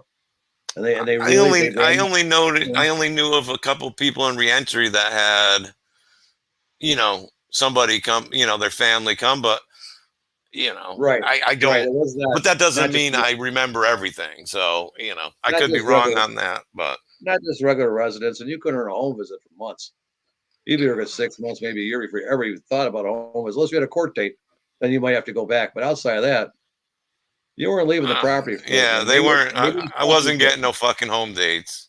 That was the Maybe last thing in the world they were going to shopping. do was give me a ride home. Yeah, No. I found my own way home from there. And then, like you said, you get these shopping trips. Either your parents send a few bucks, or the state put a few bucks on the books for you. And when you got a couple pair of clothes, and we all traveled light in those days, and because you don't want to have an image, so you could be dressing all the time. And I mean, it was just a very sparse, cruel environment. And how this guy can't just remember, especially that block of time where it was really the worst. I mean, I just never forget these cold, busting ass, cold ass winters where it was so fucking cold, and you get up early in the fucking morning, had to work in the kitchen, freezing your balls off. You fucking take this ice cold shit shower, try to dry yourself off. The soap's not even out of your fucking hair. And now you got to go up to this kitchen in this heat and deal this game all day and just play like everything's just ducky. And after a while, it becomes ducky. After a while, And you can't wait for some shutdown to come in and start washing the pans. It's unbelievable. Yeah. And when there were breaks in the kitchen, we had a guy named John in the kitchen. He wasn't a bad guy, and you got to sit on the back porch sometimes and swap lies and jokes with him. You got some extra food. You didn't necessarily have to slop everybody else was eating. But outside of that, it was very regulated. We also had some expediter back there snooping around, bothering everybody. And it was just, that's how it was. It was a very tightly ran ship. And I mean, you got caught doing anything, fucking around, giving someone too much or extras or this or that. Automatically, you got a contract. How come you gave Jeff 2 slices of ham? Everybody gets 1. Well, he seemed like he was hungry. Who the fuck are you, the dietitian? It could just lead into just nonsense. And, because I know this guy hasn't eaten in 2 days, so I feel bad for the guys. So I take some extra. But they don't want to eat that shit. It's not my job to be compassionate. That's their job. You do your job. Serve one piece at a time. That's how these people thought. There was no compassion. No compassion. I mean, there was no compassion. There were kids there that just like Jeff said, and everybody else will tell you, just did not belong there. They had no reason to be there. Not in a facility like that. They needed help without question. But Elan prided themselves on no drugs. So a lot of these people that actually needed some of these little assistance, they didn't get the assistance. So now you're dealing with people that are totally weaned off of crazy pills, fucking running rampant. Well, what happens now? You shoot them with a fucking elephant rifle? I mean, there's nothing to do. No. I hit him with a trank gun one day and put him out and take him away. But all these, that's just how they were. They thought they were going to do it their own way. And their own way fucked up so many lives. Yeah, like right. Yelling at people who don't need to be yelled at. That's not going to fix a fucking thing. That's where they got it wrong. Like I've told many people, the one thing Elan really taught me is how not to treat people. How not to treat people. Not how to treat people, how not to treat people. Because I came from a lifestyle where I was used to the screaming, I was used to the yelling, the brutality, the getting put down, all this other bullshit. I was used to all that fucking crap. So it really didn't punish me that way. But what punished me is I always hated bullies. So I had to sit there and just watch things happen that I really would love to step in the middle of, but then knowing I'm smart enough to realize I'm gonna get fucked on the top of it. So you were force fed this craziness that you had to sit there and tolerate and just kind of nod your head and go, yep. Well, and that alone, watching it sometimes is worse than going through it because your mind's racing so fast while you're going through it, you're really not paying attention to what's happening. It's the guy watching it happening going, how the fuck is this happening? They can't believe you're enduring it. You know, No this one guy, doubt. Ray Messier, he was a little short guy from Rhode Island, a little car thief guy. This guy was in the ring like every other day. And they said in the Parsonsville where I was at, he was in the ring there every other day. He was one of these guys who just didn't get it, just wasn't going to cooperate. I don't give a fuck what you said to him. It wasn't going to happen. And they just put him in. And you think after a while of beating the shit out of this kid that they get tired of it. I mean, he was a good little fighter, but he wasn't very big. So they put big goons in with him and beat him down fast. But he bounced off the floor like a fucking rubber ball. Just keep fighting. He just never gave up. Never gave up. And I felt bad for him because he was such a nice guy to talk to. He was such a nice guy to talk to. He was not a bad person at all. He was a car thief that just didn't want to fucking pay attention. He said that right from the gate. I don't want to listen to the bullshit. I want to go back to fucking Rhode Island, go back to the youth fucking camp or whatever. Yeah. Oh, reform school was easier. I want to go to Rhode Island. Yeah, I want to go back to Cranston or some fucking place. Long Lane was a lot easier. So, you know, it wasn't that he was crazy. He just wasn't going to put up with it and thought if he pushed them far enough, which he found out there was a big, long line to do that he could get out of there if he just played crazy and stupid. They just sent him back to the center, return to sender. No, it didn't work out like that. You're in Parsonsfield. This is where they return to sender. Yeah. This is where all the bad packages go. Oh yeah, no, I'm glad they didn't have that. Wasn't there when I was there. Like I said, it only lasted like 5 years, 6 years, and they shut it down because it was so violent. There was so many calls out there to the sheriff's office about problems up there on Mount Randall that the screaming, the yelling, I mean, it was insane. It was insane. Trips to the hospitals. Then they had a couple riots up there. There was shit shows. And that fucked things up real bad. So by the time they were done, the York County Sheriff was enough. You motherfuckers. This has years back. They tried to talk me into buying it. I just wasn't interested. Because they have to put somebody there. It's a 3-story building. It's a big object. You know, that you'd have to do something to police. Otherwise, it's going to get taken over by transients and bums. They're going to trash the place. You're going to have a fucking big pile of shit on top of a mountain you paid $1.50 for. Some guy bought it, though. He was planning on making it a grow house. A grow house. Nice. Yeah. The whole place got converted to growing pot. Good. Some healing. There was a story about some guy who was Asian. And then there was some guy that was Asian. They had a large family, which just sounded kind of strange. Asian with a large family, and they were all going to move in and occupy the house. Now, you got to bear in mind, Parsonsfield was probably, there had to be 15, 20 rooms, dorms. It was an old hospital. Okay, you probably had 15 rooms on the 3 floors, and each room could hold 15 people, bunk beds or whatever, hospital beds like stuff. So you could actually convert each room into a small apartment. I mean, it's almost like a small apartment building when you get done dicing it up and hashing it out. One guy and his whole family's moving in the place. Got it. Okay. The property in Maine, the values were cheap. You know, I mean, you could get a lot for little. Well, this is a few years ago. This is only like maybe 2 or 3 years ago. That was just like, okay, wow. property values went up a little then, but still cheap. Compare. Yeah, you're buying such a dinosaur, and you're buying it on top of Mount Randall. And what potentials do you have? You know, even with that $150,000 investment, what do you really have that you got to work with? I mean, you need to go through the entire place. So somewhere along the line, you got to get that first floor done somehow. Okay, so you can at least put a renter on the first floor so you can guard the building for you. So you got some people living there that will take care of the other 2 floors. You know, and then you got to get up in those second floors and third floors. You got dice set up into something that makes some kind of sense in apartments. So say you get another 4 apartments, nice size apartments, a big wide hallway. It's an institution, remember that. So your hallways are fucking 15, 20 feet wide. So you have this really neat type of setup. It's rustic, it's old. But, you know, you can get 4 or 5 apartments out of the thing. And, you know, it's not zone multi-unit, zone single family. You know, there's so many obstacles. And it's on top of Mount Randall. Getting up there, you better have a good 4-wheel drive. I've been there a number of times in the wintertime. And you come in from New Hampshire, or you can come in there right through Maple Crest there in East Parsonsfield by the post office. And either way, up and down that mountain, dude, I'm telling you, if you're getting 4-wheel drive and them tires ain't good, you ain't getting up that icy ass mountain. Because they got the ice dams in those mountains, and these guys don't plow sometimes. So you get up, you know, springtime is fun with the mud. You got all winter with the ice, and then you got mud in the spring. Oh yeah, I got hung up there a couple of times. One year I went out there and it was a mini, one of those mini cars, And I could not get up that one mountain part up to Parsonsville to save my life. Every time the thing got like halfway up, it'd slide back down like a hockey puck. I could not get no running room on that thing. I finally got it up there. Coming down was a blast. It was like fucking riding a hockey puck all the way down. But yeah, climbing up that mountain, I since then I always took my big 4-wheel drives out there because you need a big old mud stomper to get up through some of that areas. And even during the summertime, some of those rural areas, you need some little bit of a little meat to it. You can get through the woods a little bit with this thing because you'll destroy a car, and the air suspension won't get you there. We'll be back. What happened? You probably just hit it button. He'll be back in. Oh boy. Yep. Ugh. Dude, Montagraph, man, stop with the whole suing thing, man. You're gonna run out of money, dude. I'll be Tell it to suing the you judge. for the Yes. next for Yes. And slander.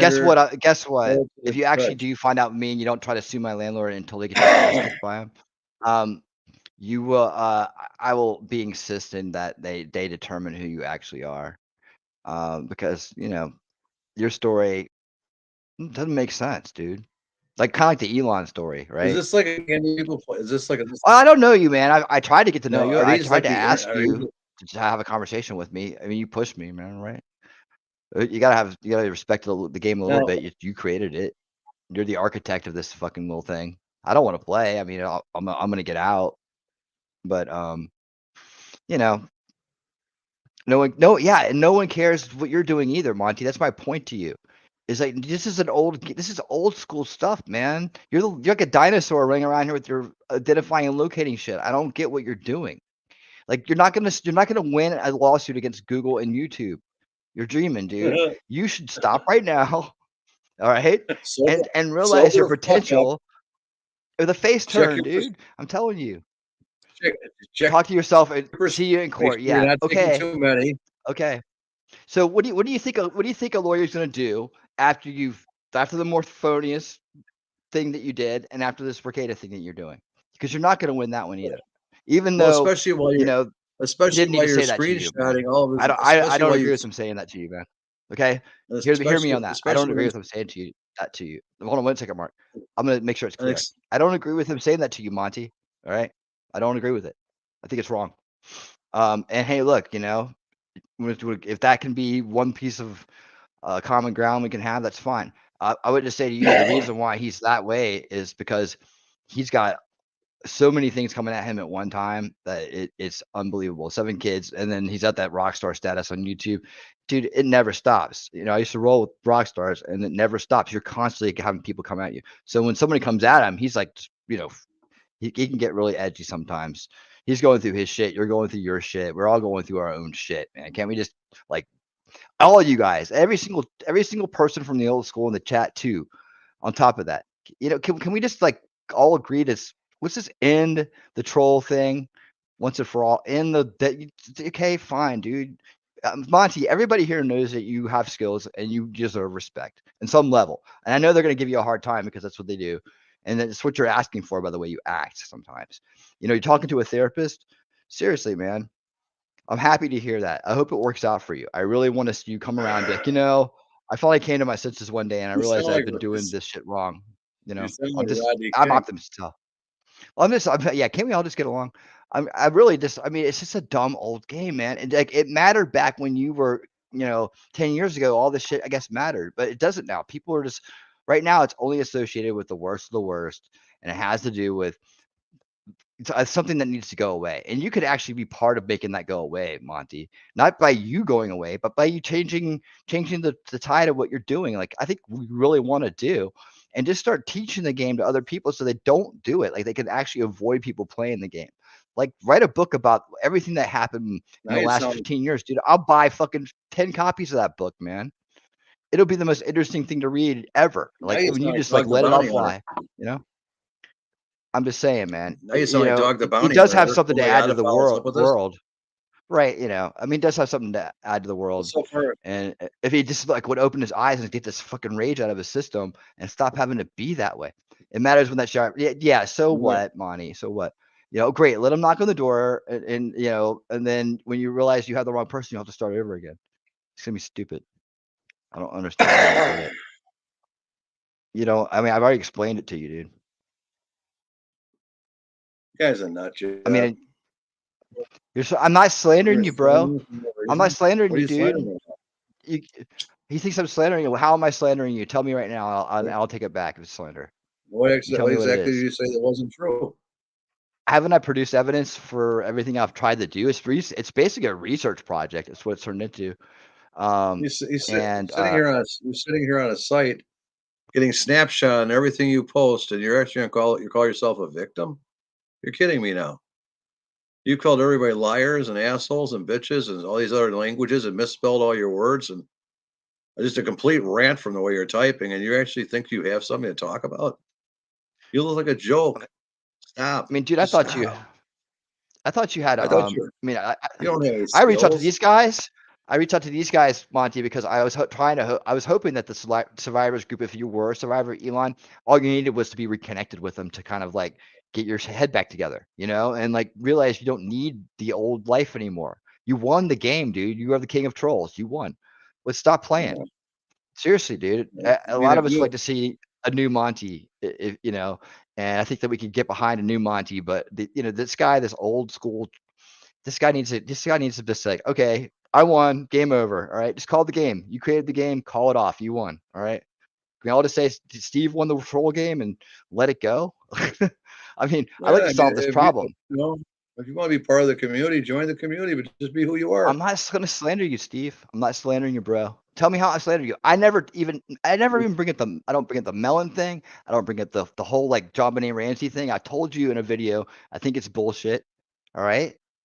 So I've taken your back on a lot of things just to kind of like say, hey, guys, don't mess with them about this shit because it's not true. I did the research for you.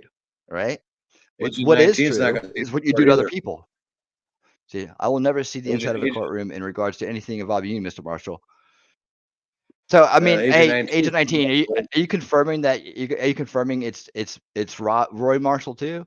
Because either that or Monty did a really really great job scrubbing all his records. You can't even. I mean, the only picture you really get that coordinates with North Hollywood and West 13th Street is Roy C. Marshall out of Texas, right?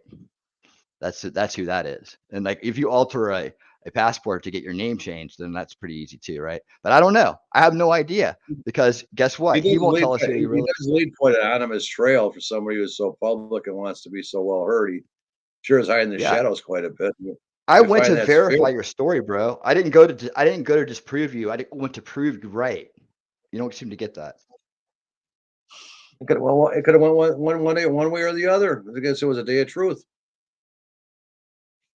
No, but I followed his lead and said, okay, he said, It's this is just, my it's dad. just, So you find the dad, you find the mom, it's you find just your, everybody that's related in the family, it's do the just your work. He memories wants you to don't do the seem to work. I thought it was a calculate. game. Hey, your memories don't seem to calculate with the same memories of the people that were there at the exact same times you were there, which is a strike against you. And then to flash your father as some sort of mafioso badge is just a play of ignorance and weakness because who cares who my father is? You should be more worried about who I am. My father's dead. I'm the guy you need to be concerned with, not my dad. My dad didn't fight my battles when I was a boy. Why would he fucking fight my battles now? My reputation, I was anonymous. I was very undercover in the things I did to where nobody knew who I was except for the right people. Outside of that, you know who the fuck I was. That's some jerk off driving by in a car. He still doesn't My job know. was never to be. My job was never to be noticed. My job was to be invisible. I didn't have a job to be noticed. You didn't need to notice me. I didn't want to be noticed. Okay, so let's go over this part mafia? then, Monty. Let's go over this part. I Your was in the dad. mafia. You keep saying Mark. Your dad, Roy. I'm sorry, Robert William Marshall Jr. Okay, he had a son. Right, it's very easy to find that paperwork. But then you go to the ancestry, which is just a big maze someone named Steve Bowers created. Right. Interestingly enough, with the right people all hidden at this right time. See, I didn't let stuff like that get to me. Like most people look at that and go, "Oh, okay, here it is," and they don't even read it. Like I read it. You realize that guy, the guy who wrote that and who signed off in the obituaries, I apparently died 2 months earlier. Talk about a can you help me understand why that's wrong? Well, tell me why it's wrong then. Tell me. Not changing the stamps in time, I guess, using the old I guess stamps. maybe he's not talking about I'm not talking to me. But yeah, I mean, how does it? And then like in the obituaries for Mr. Marshall Jr. Right? There's not a one mention of that guy dying 2 months earlier. Yet it's on record. So what's that about? No. So, That's not my name, brother. That's not my name. You can call me so, Winnie because I am. so is Umbrella Man in the Mafia then? He said, you Well, so said no, tell Mafia. me, dude. You tell me why I'm an idiot. Tell me, dude. Seriously, tell me. I mean, believe me. Most people never got past that point, did they? No, they didn't. Nobody got past that point because that was a dead end intentionally put there, right? Well, how does Wayne fit into this? Wayne's supposedly your brother, right? Your Irish twin brother, according to your age, I guess, right? That would be within 9 months of you being born. He would have. So what? How does that work out? It's just like, look, and he's in nowhere in any of the vicinity you are. How did that work? You guys weren't raised together? I mean, how did it work that you were raised in the South, but you sent up north, and like somehow Joe Ritchie was scared of your dad that was down south? How does that work out? Was your You've dad put to be information out there, and you've left the information out so that you keep people running around in circles trying to figure out what it is. I think DeFango said it when he goes, "Oh, it was really clever how he did it all." That's what his quote about his little magic file he thinks he has.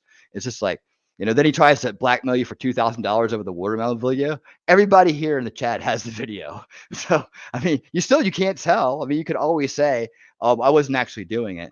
But we had this little joke about like if you actually went to court over it, they bring out this one film and be like, if it doesn't fit, you must have quit.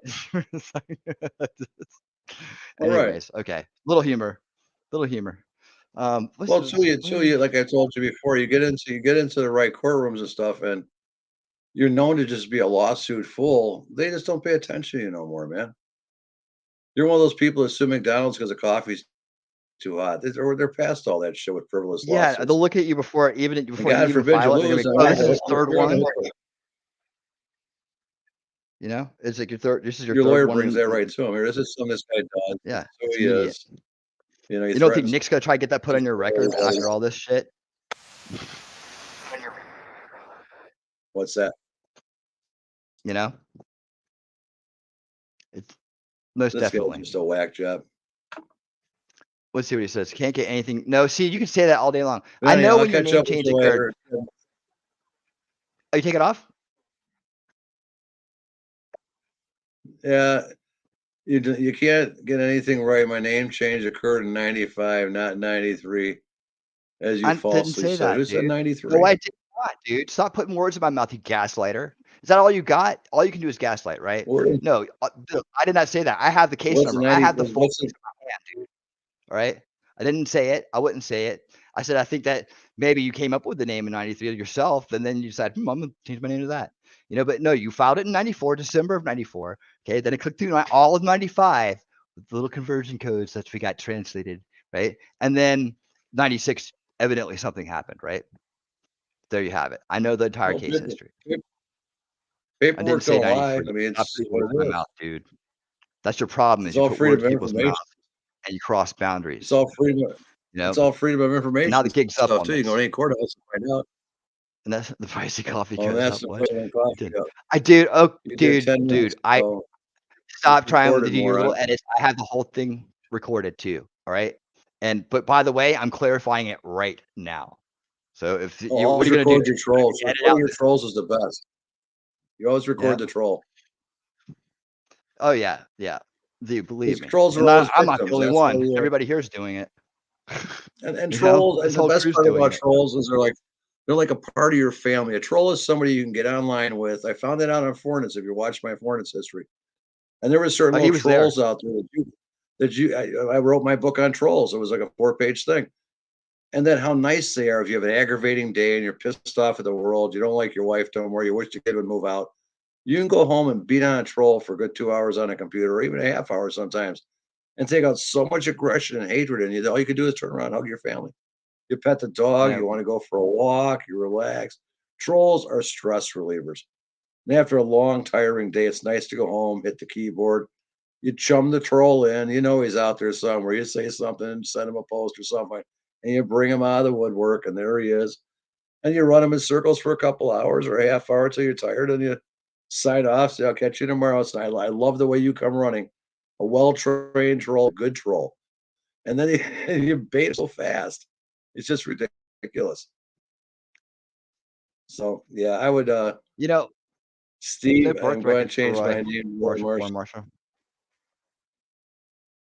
There's no pitch. There's only the pictures, man. Like it's like all this stuff. You go to like, you go to like yearbook pictures. So let me ask you a question, Steve, if you're ready to answer. What state were you born in? You said that before, right? You said that. You've told people what state you're born in. What state are you born in? Do you remember? One of your aliases, they'll tell you. I can tell you the only two people your age with that name, that in the country. But go ahead. I mean, dude, I'm serious. I went down every Marshall family tree in America, and yeah, for the both It's names, not hard to isolate. and you know, by the only years, anywhere from 59 to 63, I had it arranged, and I also did Steve Quest, and I did Steve Quest with different spellings. All right, that's why I've been gone for 5 weeks. I made sure that I covered every angle, so I know where all the drop offs are, and all the what lacks and what doesn't, and you know that's still like, we're still waiting on a few things here and there, but it's like, I'm just trying to solve the mystery. It's just, you want to tell me now, save me some trouble? Well, yeah. Steve has never been arrested. I'm gonna take off. I'll give you a call tomorrow. Okay, Be nice to your troll. yeah, I think Jeff was gonna come back, but he said his internet fell out. That's all, and he was gonna try to make it back That's in. all, yeah. No, it's just getting late. The old lady's looking at me. It's I know, midnight man. here. 1:00 in the morning where you're at. No, we've Yep, been at it for 4 absolutely. hours. We're doing a pretty good job. Let's do it again, though. Yep. It'll be a good time. Let's definitely do it again. No, you guys need it. Definitely. Anytime, my friend. And I we appreciate talk you. all the time anyways. Yes, and I appreciate you again, once again, for having interest in what we're about and bringing the Elan School up. Regardless of Montagraph, we just appreciate the opportunity to tell others about what it was about and what places are like that, and just giving it attention that we wouldn't normally get. And people like you and your podcast that helped that, and we deeply appreciate that. Thank you so much. All righty. Thank you, Talk Mr. to you later, brother. Babitz. Appreciate it so much. Take care, my All right, friend. God bless you. Talk brother. soon. Take care. God bless you. Bye. All right. Well. Quite an evening. This, man. I like to thank all the special guests in the chat. Hey, we had a lot of fun here tonight, and I think we all learned something. Any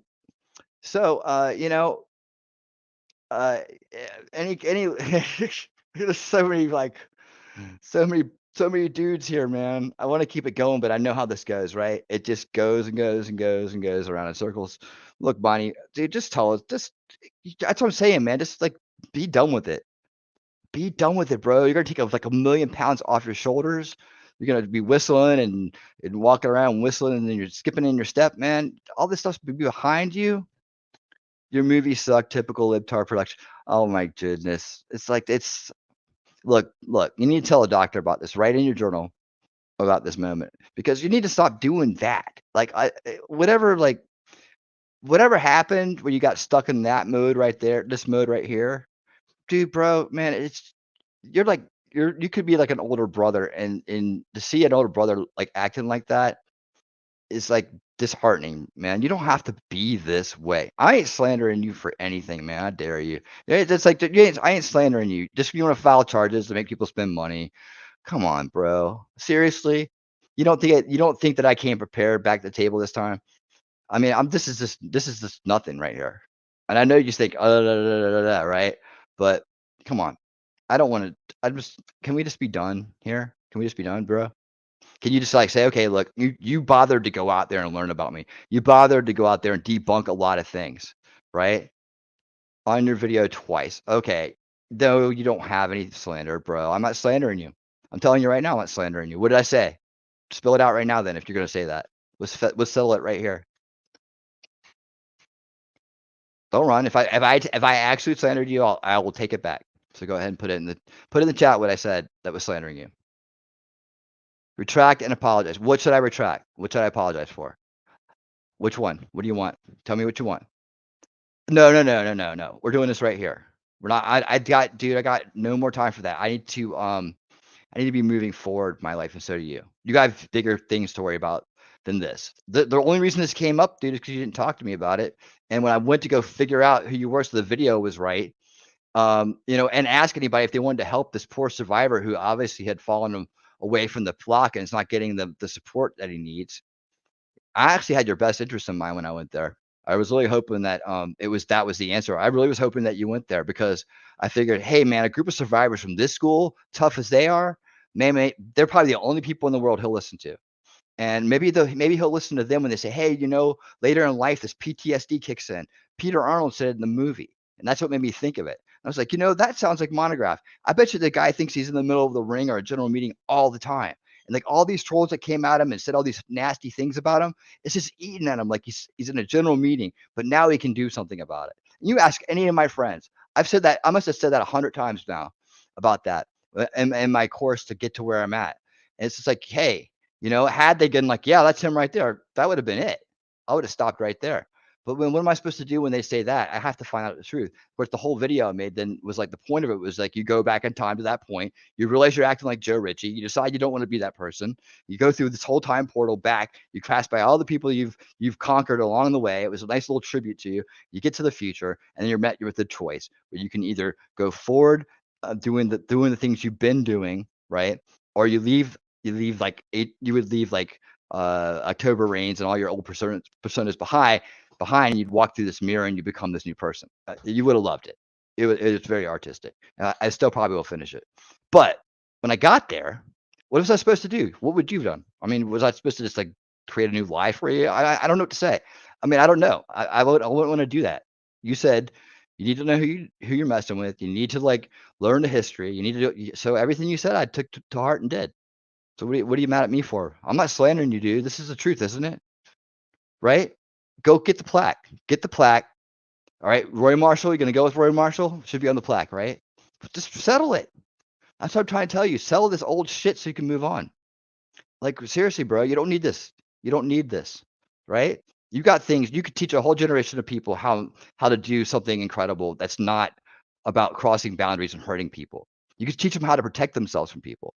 Go out like that. All these guys in the chat here are giving you a hard time. They won't be able to say anything. You turn your shit around. The face turn is the key, dude. I saw you heading towards the edge of the cliff. I'm like, dude, the face turn is right now. Monetize your sayings, monetize your story. Dude, start making movies again. Stop calling me by my landlord's name, please. All right. Okay. Sorry, your landlord. You want to slander people? No. Okay. So this is the part where you don't listen. Okay. This is like what you're saying right here is I am a narcissist and this is my game. That's what you're saying right here. Because I just got through really saying something sincere to you and you didn't even respond to it. What you did was you came out with this more swinging and trying to hit wildly, right? I'm not slandering you, bro. I went to slander people and have them ignore it. I'm not slandering you, dude. You don't know what the word slander means. What's the word slander mean to you? Okay, yeah, like a narcissist run away now. Okay, because that's what they do. They try to gaslight you, and then they try to run away. Okay, so dude, I just got through being very sincere to you, and see, that was a test. If you took that as a sign of weakness so that you could just try to do this shit again and run off, then you made me right. You don't understand that you walk into these things all the time. You do. You really do. And you seem to think that people care about the 2010 troll game. They don't, man. They don't. It's a thing that it's a past thing that needs to stay in the past. And I'm telling you, you see what happened here tonight. More and more people, man, when they see, hey, look, this stuff doesn't hold water. Wait till the next part of it. If we got to go there, we got to go to the next part. It ain't gonna be anything about anything that you think. It's right? It's gonna be all kinds of other stuff. Look, man, whatever you're running from, and you're running from something, aren't you? Whatever you're running from, you don't have to. It doesn't have to find you today. Just listen to what I'm saying, right? Just listen to what I'm saying. Doesn't have to find you today.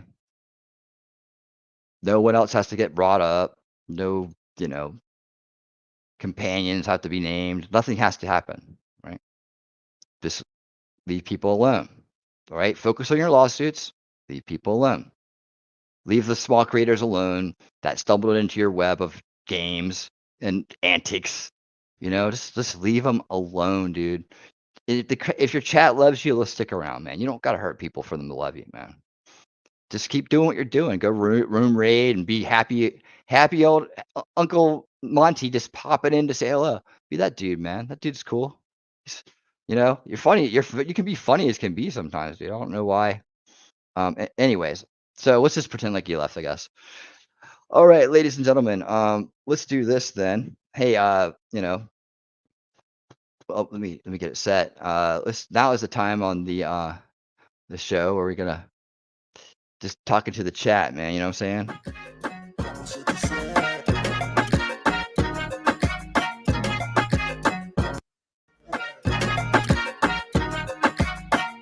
All right, you guys have fun tonight?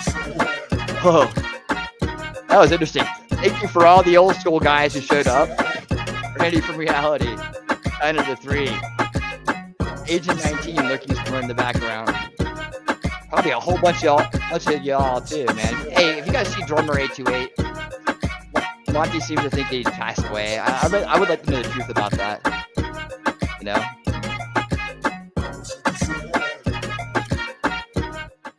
There we go. That should be better. I would like to know the truth about that because he seemed like a really cool guy, and I would like to have at least said thank you for your work. He did some work on that, huh?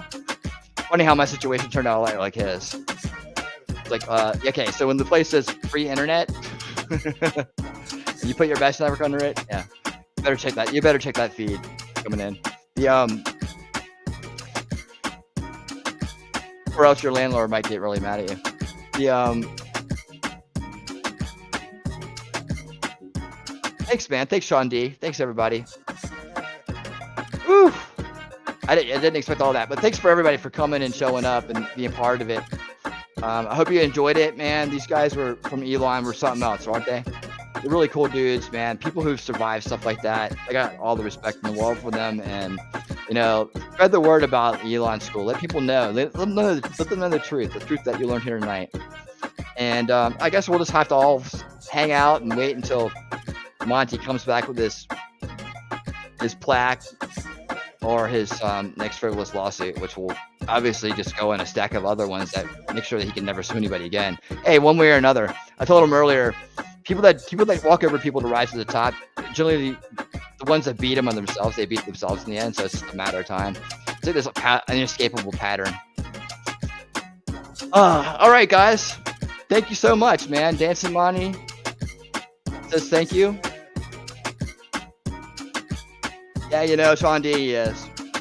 But I mean, how many chances did I give him tonight just to come around and be cool and drop it? I could drop this stuff like a bag of bricks. I don't even want to, I'm sure most of you could too. He's busy photoshopping his creds, right? Right, Randy?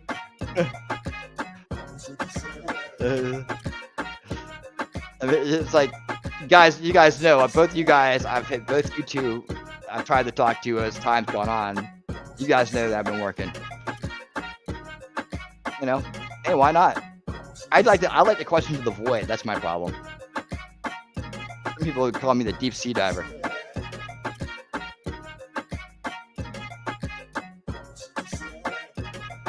Oh, well, I have never talked to Agent 19 before. I've only seen him through your stuff, really, and that's about it. The guests were fun, Sean D. They were, and you don't realize this is like an old school. This is like an old school gathering here. Some of these guys go back 10, 15 years with Monty, and some of them. How long for you, Randy? What, 5 years? China, how long for you? 5, 6 years? 5,000 plus videos between these two guys or more? Who knows, man?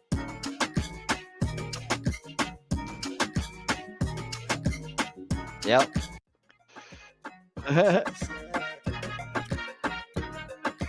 Right?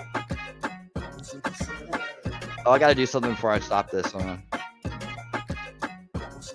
Do it over there.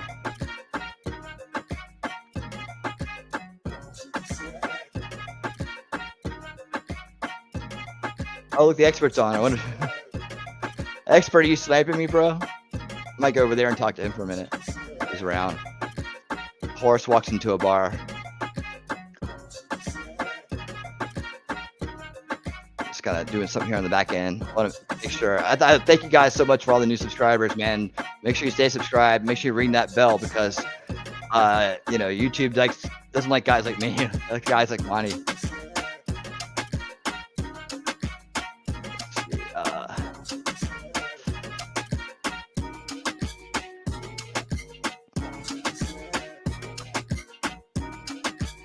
Live.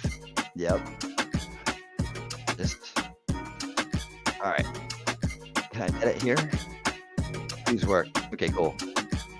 Gotta save that. I usually don't save the chat, but I gotta save it tonight. Yes, live chat replay. Okay, it's on. All right. Hey, by the way, membership. So the trivia. Oh, I didn't get to the trivia questions tonight. You guys, how many people are still here? Let's do trivia. 20 people. Hang tight. Hang tight. Hang tight. Hang tight. I can't forget about that. Sorry about that. I forgot. Dude, you guys are gonna miss the trivia. Okay, now this is gonna be difficult, but I think I got this. All right.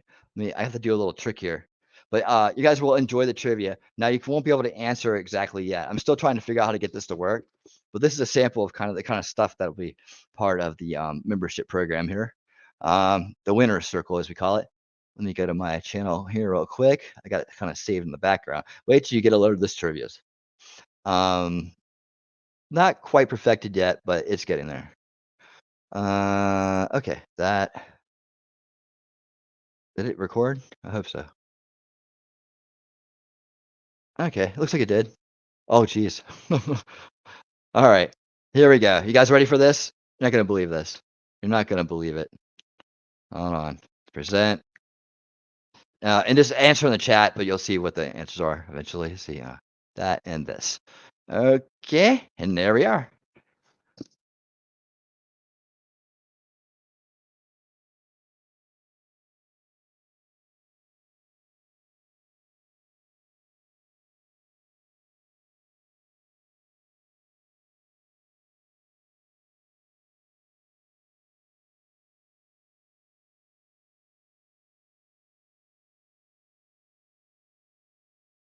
Right, like definitely ill, and I need to add some music to this, don't I? Let's see. Can I do that too? I guess I just talk through it. That's not as fun. That's not that fun. Can I do it? Let me see. Starting soon. Oh, I can speed this up. Hold on. Let me speed it up. Let me speed it up. Sorry about that. And go. All right, here we go. What year was the video Elan, The Real Story from the Inside Out by Montagraph released? Which year was it released? See, I knew all these answers would come up tonight. You can type. Actually, I tell you what. Let me do it like this. Where's the chat? Let me put a poll in there to go with this. Eventually this will be its own thing, but you can't like actually put it on your channel, which is weird. Here you go. Poll. 3, 4. All right. There's 1, 2, 3, 4. I used to use the thing up there. Question. I'll just put question 1 for time. We'll just do it this way. Oh shoot. Okay. Well, we know the answer to that one. We'll start with question 2. Can you guys see it all right? Hold on.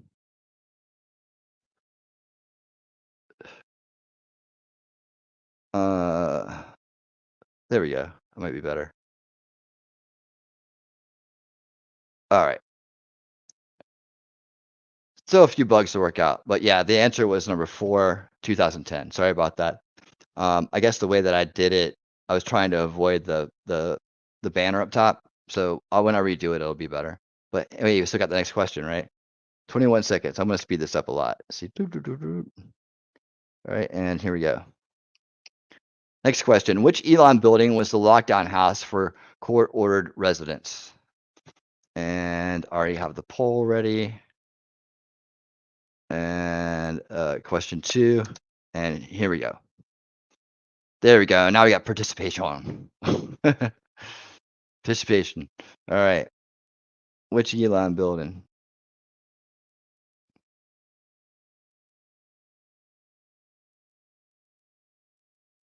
Unfortunately, no music with it. Just go ahead and put it in there, whatever you think. Again, which Elan building was the lockdown house for court order residents?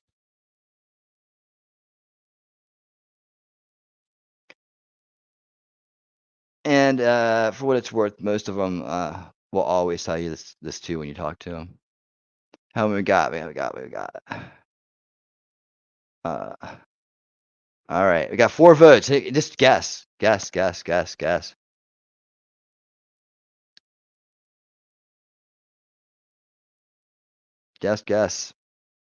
All right, and 0 Poland's.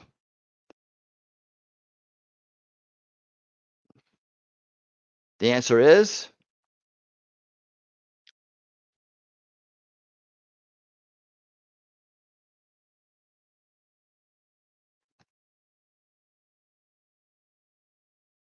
that's right. The answer is number 2, Elan 4. Elan 4 is your answer. Question 3. These get better as they go along, by the way. They kind of tell a story. You wouldn't think so, but they kind of do. All right.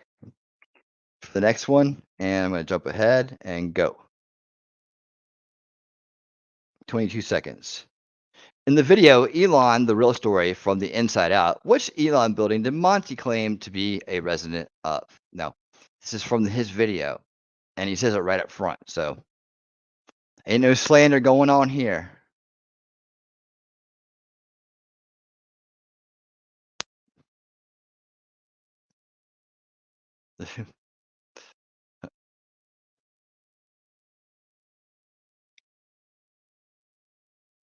I mean, it's got to be kind of frustrating, with all this stuff, everything happening at one time. It's like, what? All right. You guys get your answers in? This thing's kind of janky. I'll have to do it better next time. I'll nurse it through. I don't know, for some reason, like, it's some of these channels have had a hard time tonight.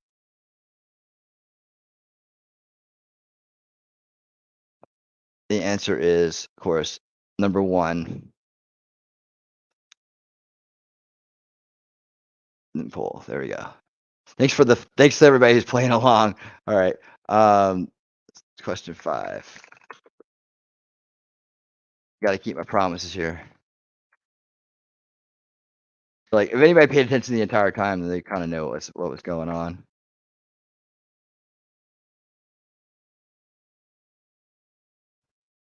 All right. Next question. There we go.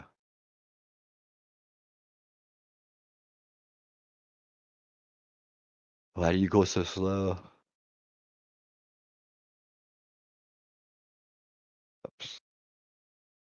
Okay. All right. If you were born in 1963, how old would you be in January of 1976? I guess tonight he was like, what was he saying? 77 to 79 was his new date. I guess he gives dates out tonight, huh? All right, that's good. So yeah, just if you're good at math.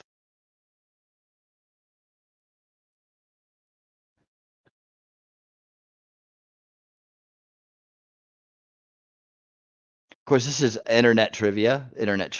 It's very highly transformative trivia. It's about any kind. Trivia can be about anything, right? It can be about anything. It's harmless. It's just questions and answers, right? All right. Oh, please. Dragon. All right, well, I'll tell you what, if it doesn't get its butt together here soon, it might still be processing. I'm gonna go ahead and just oh, there we go. Okay. Finally. All right. Here we go. So, if you're born in 1963, then you would be how old? There we go. The answer was I'm taking a slideshow and doing it next time. Okay. Stay tuned. This will be fixed and then updated. I'm not going to waste anybody's time on that because it's having a hard time just being itself today. What are you gonna do? Crazy internet world we live in. Sorry about that, folks. But actually, what as soon as I took off screen share, maybe I'll just take the audio off of it and do this. Maybe that'll help. So if you were born in here's the next one. If you were born in January 1959, how old would you be in October of 1975? That would be simple math, you know. Simple math. There's something to process.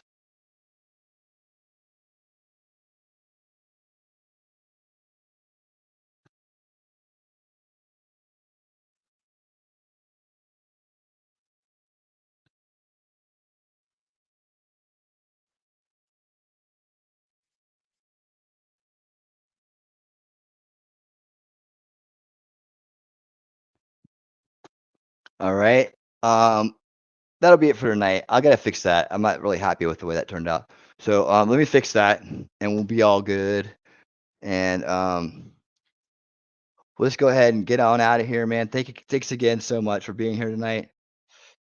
Means the world. We had a blast. Thanks for everybody that showed up. All the cameos, mini cameos tonight, cameos. Thanks for being here, guys.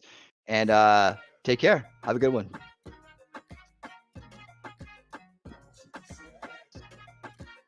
And keep on winning.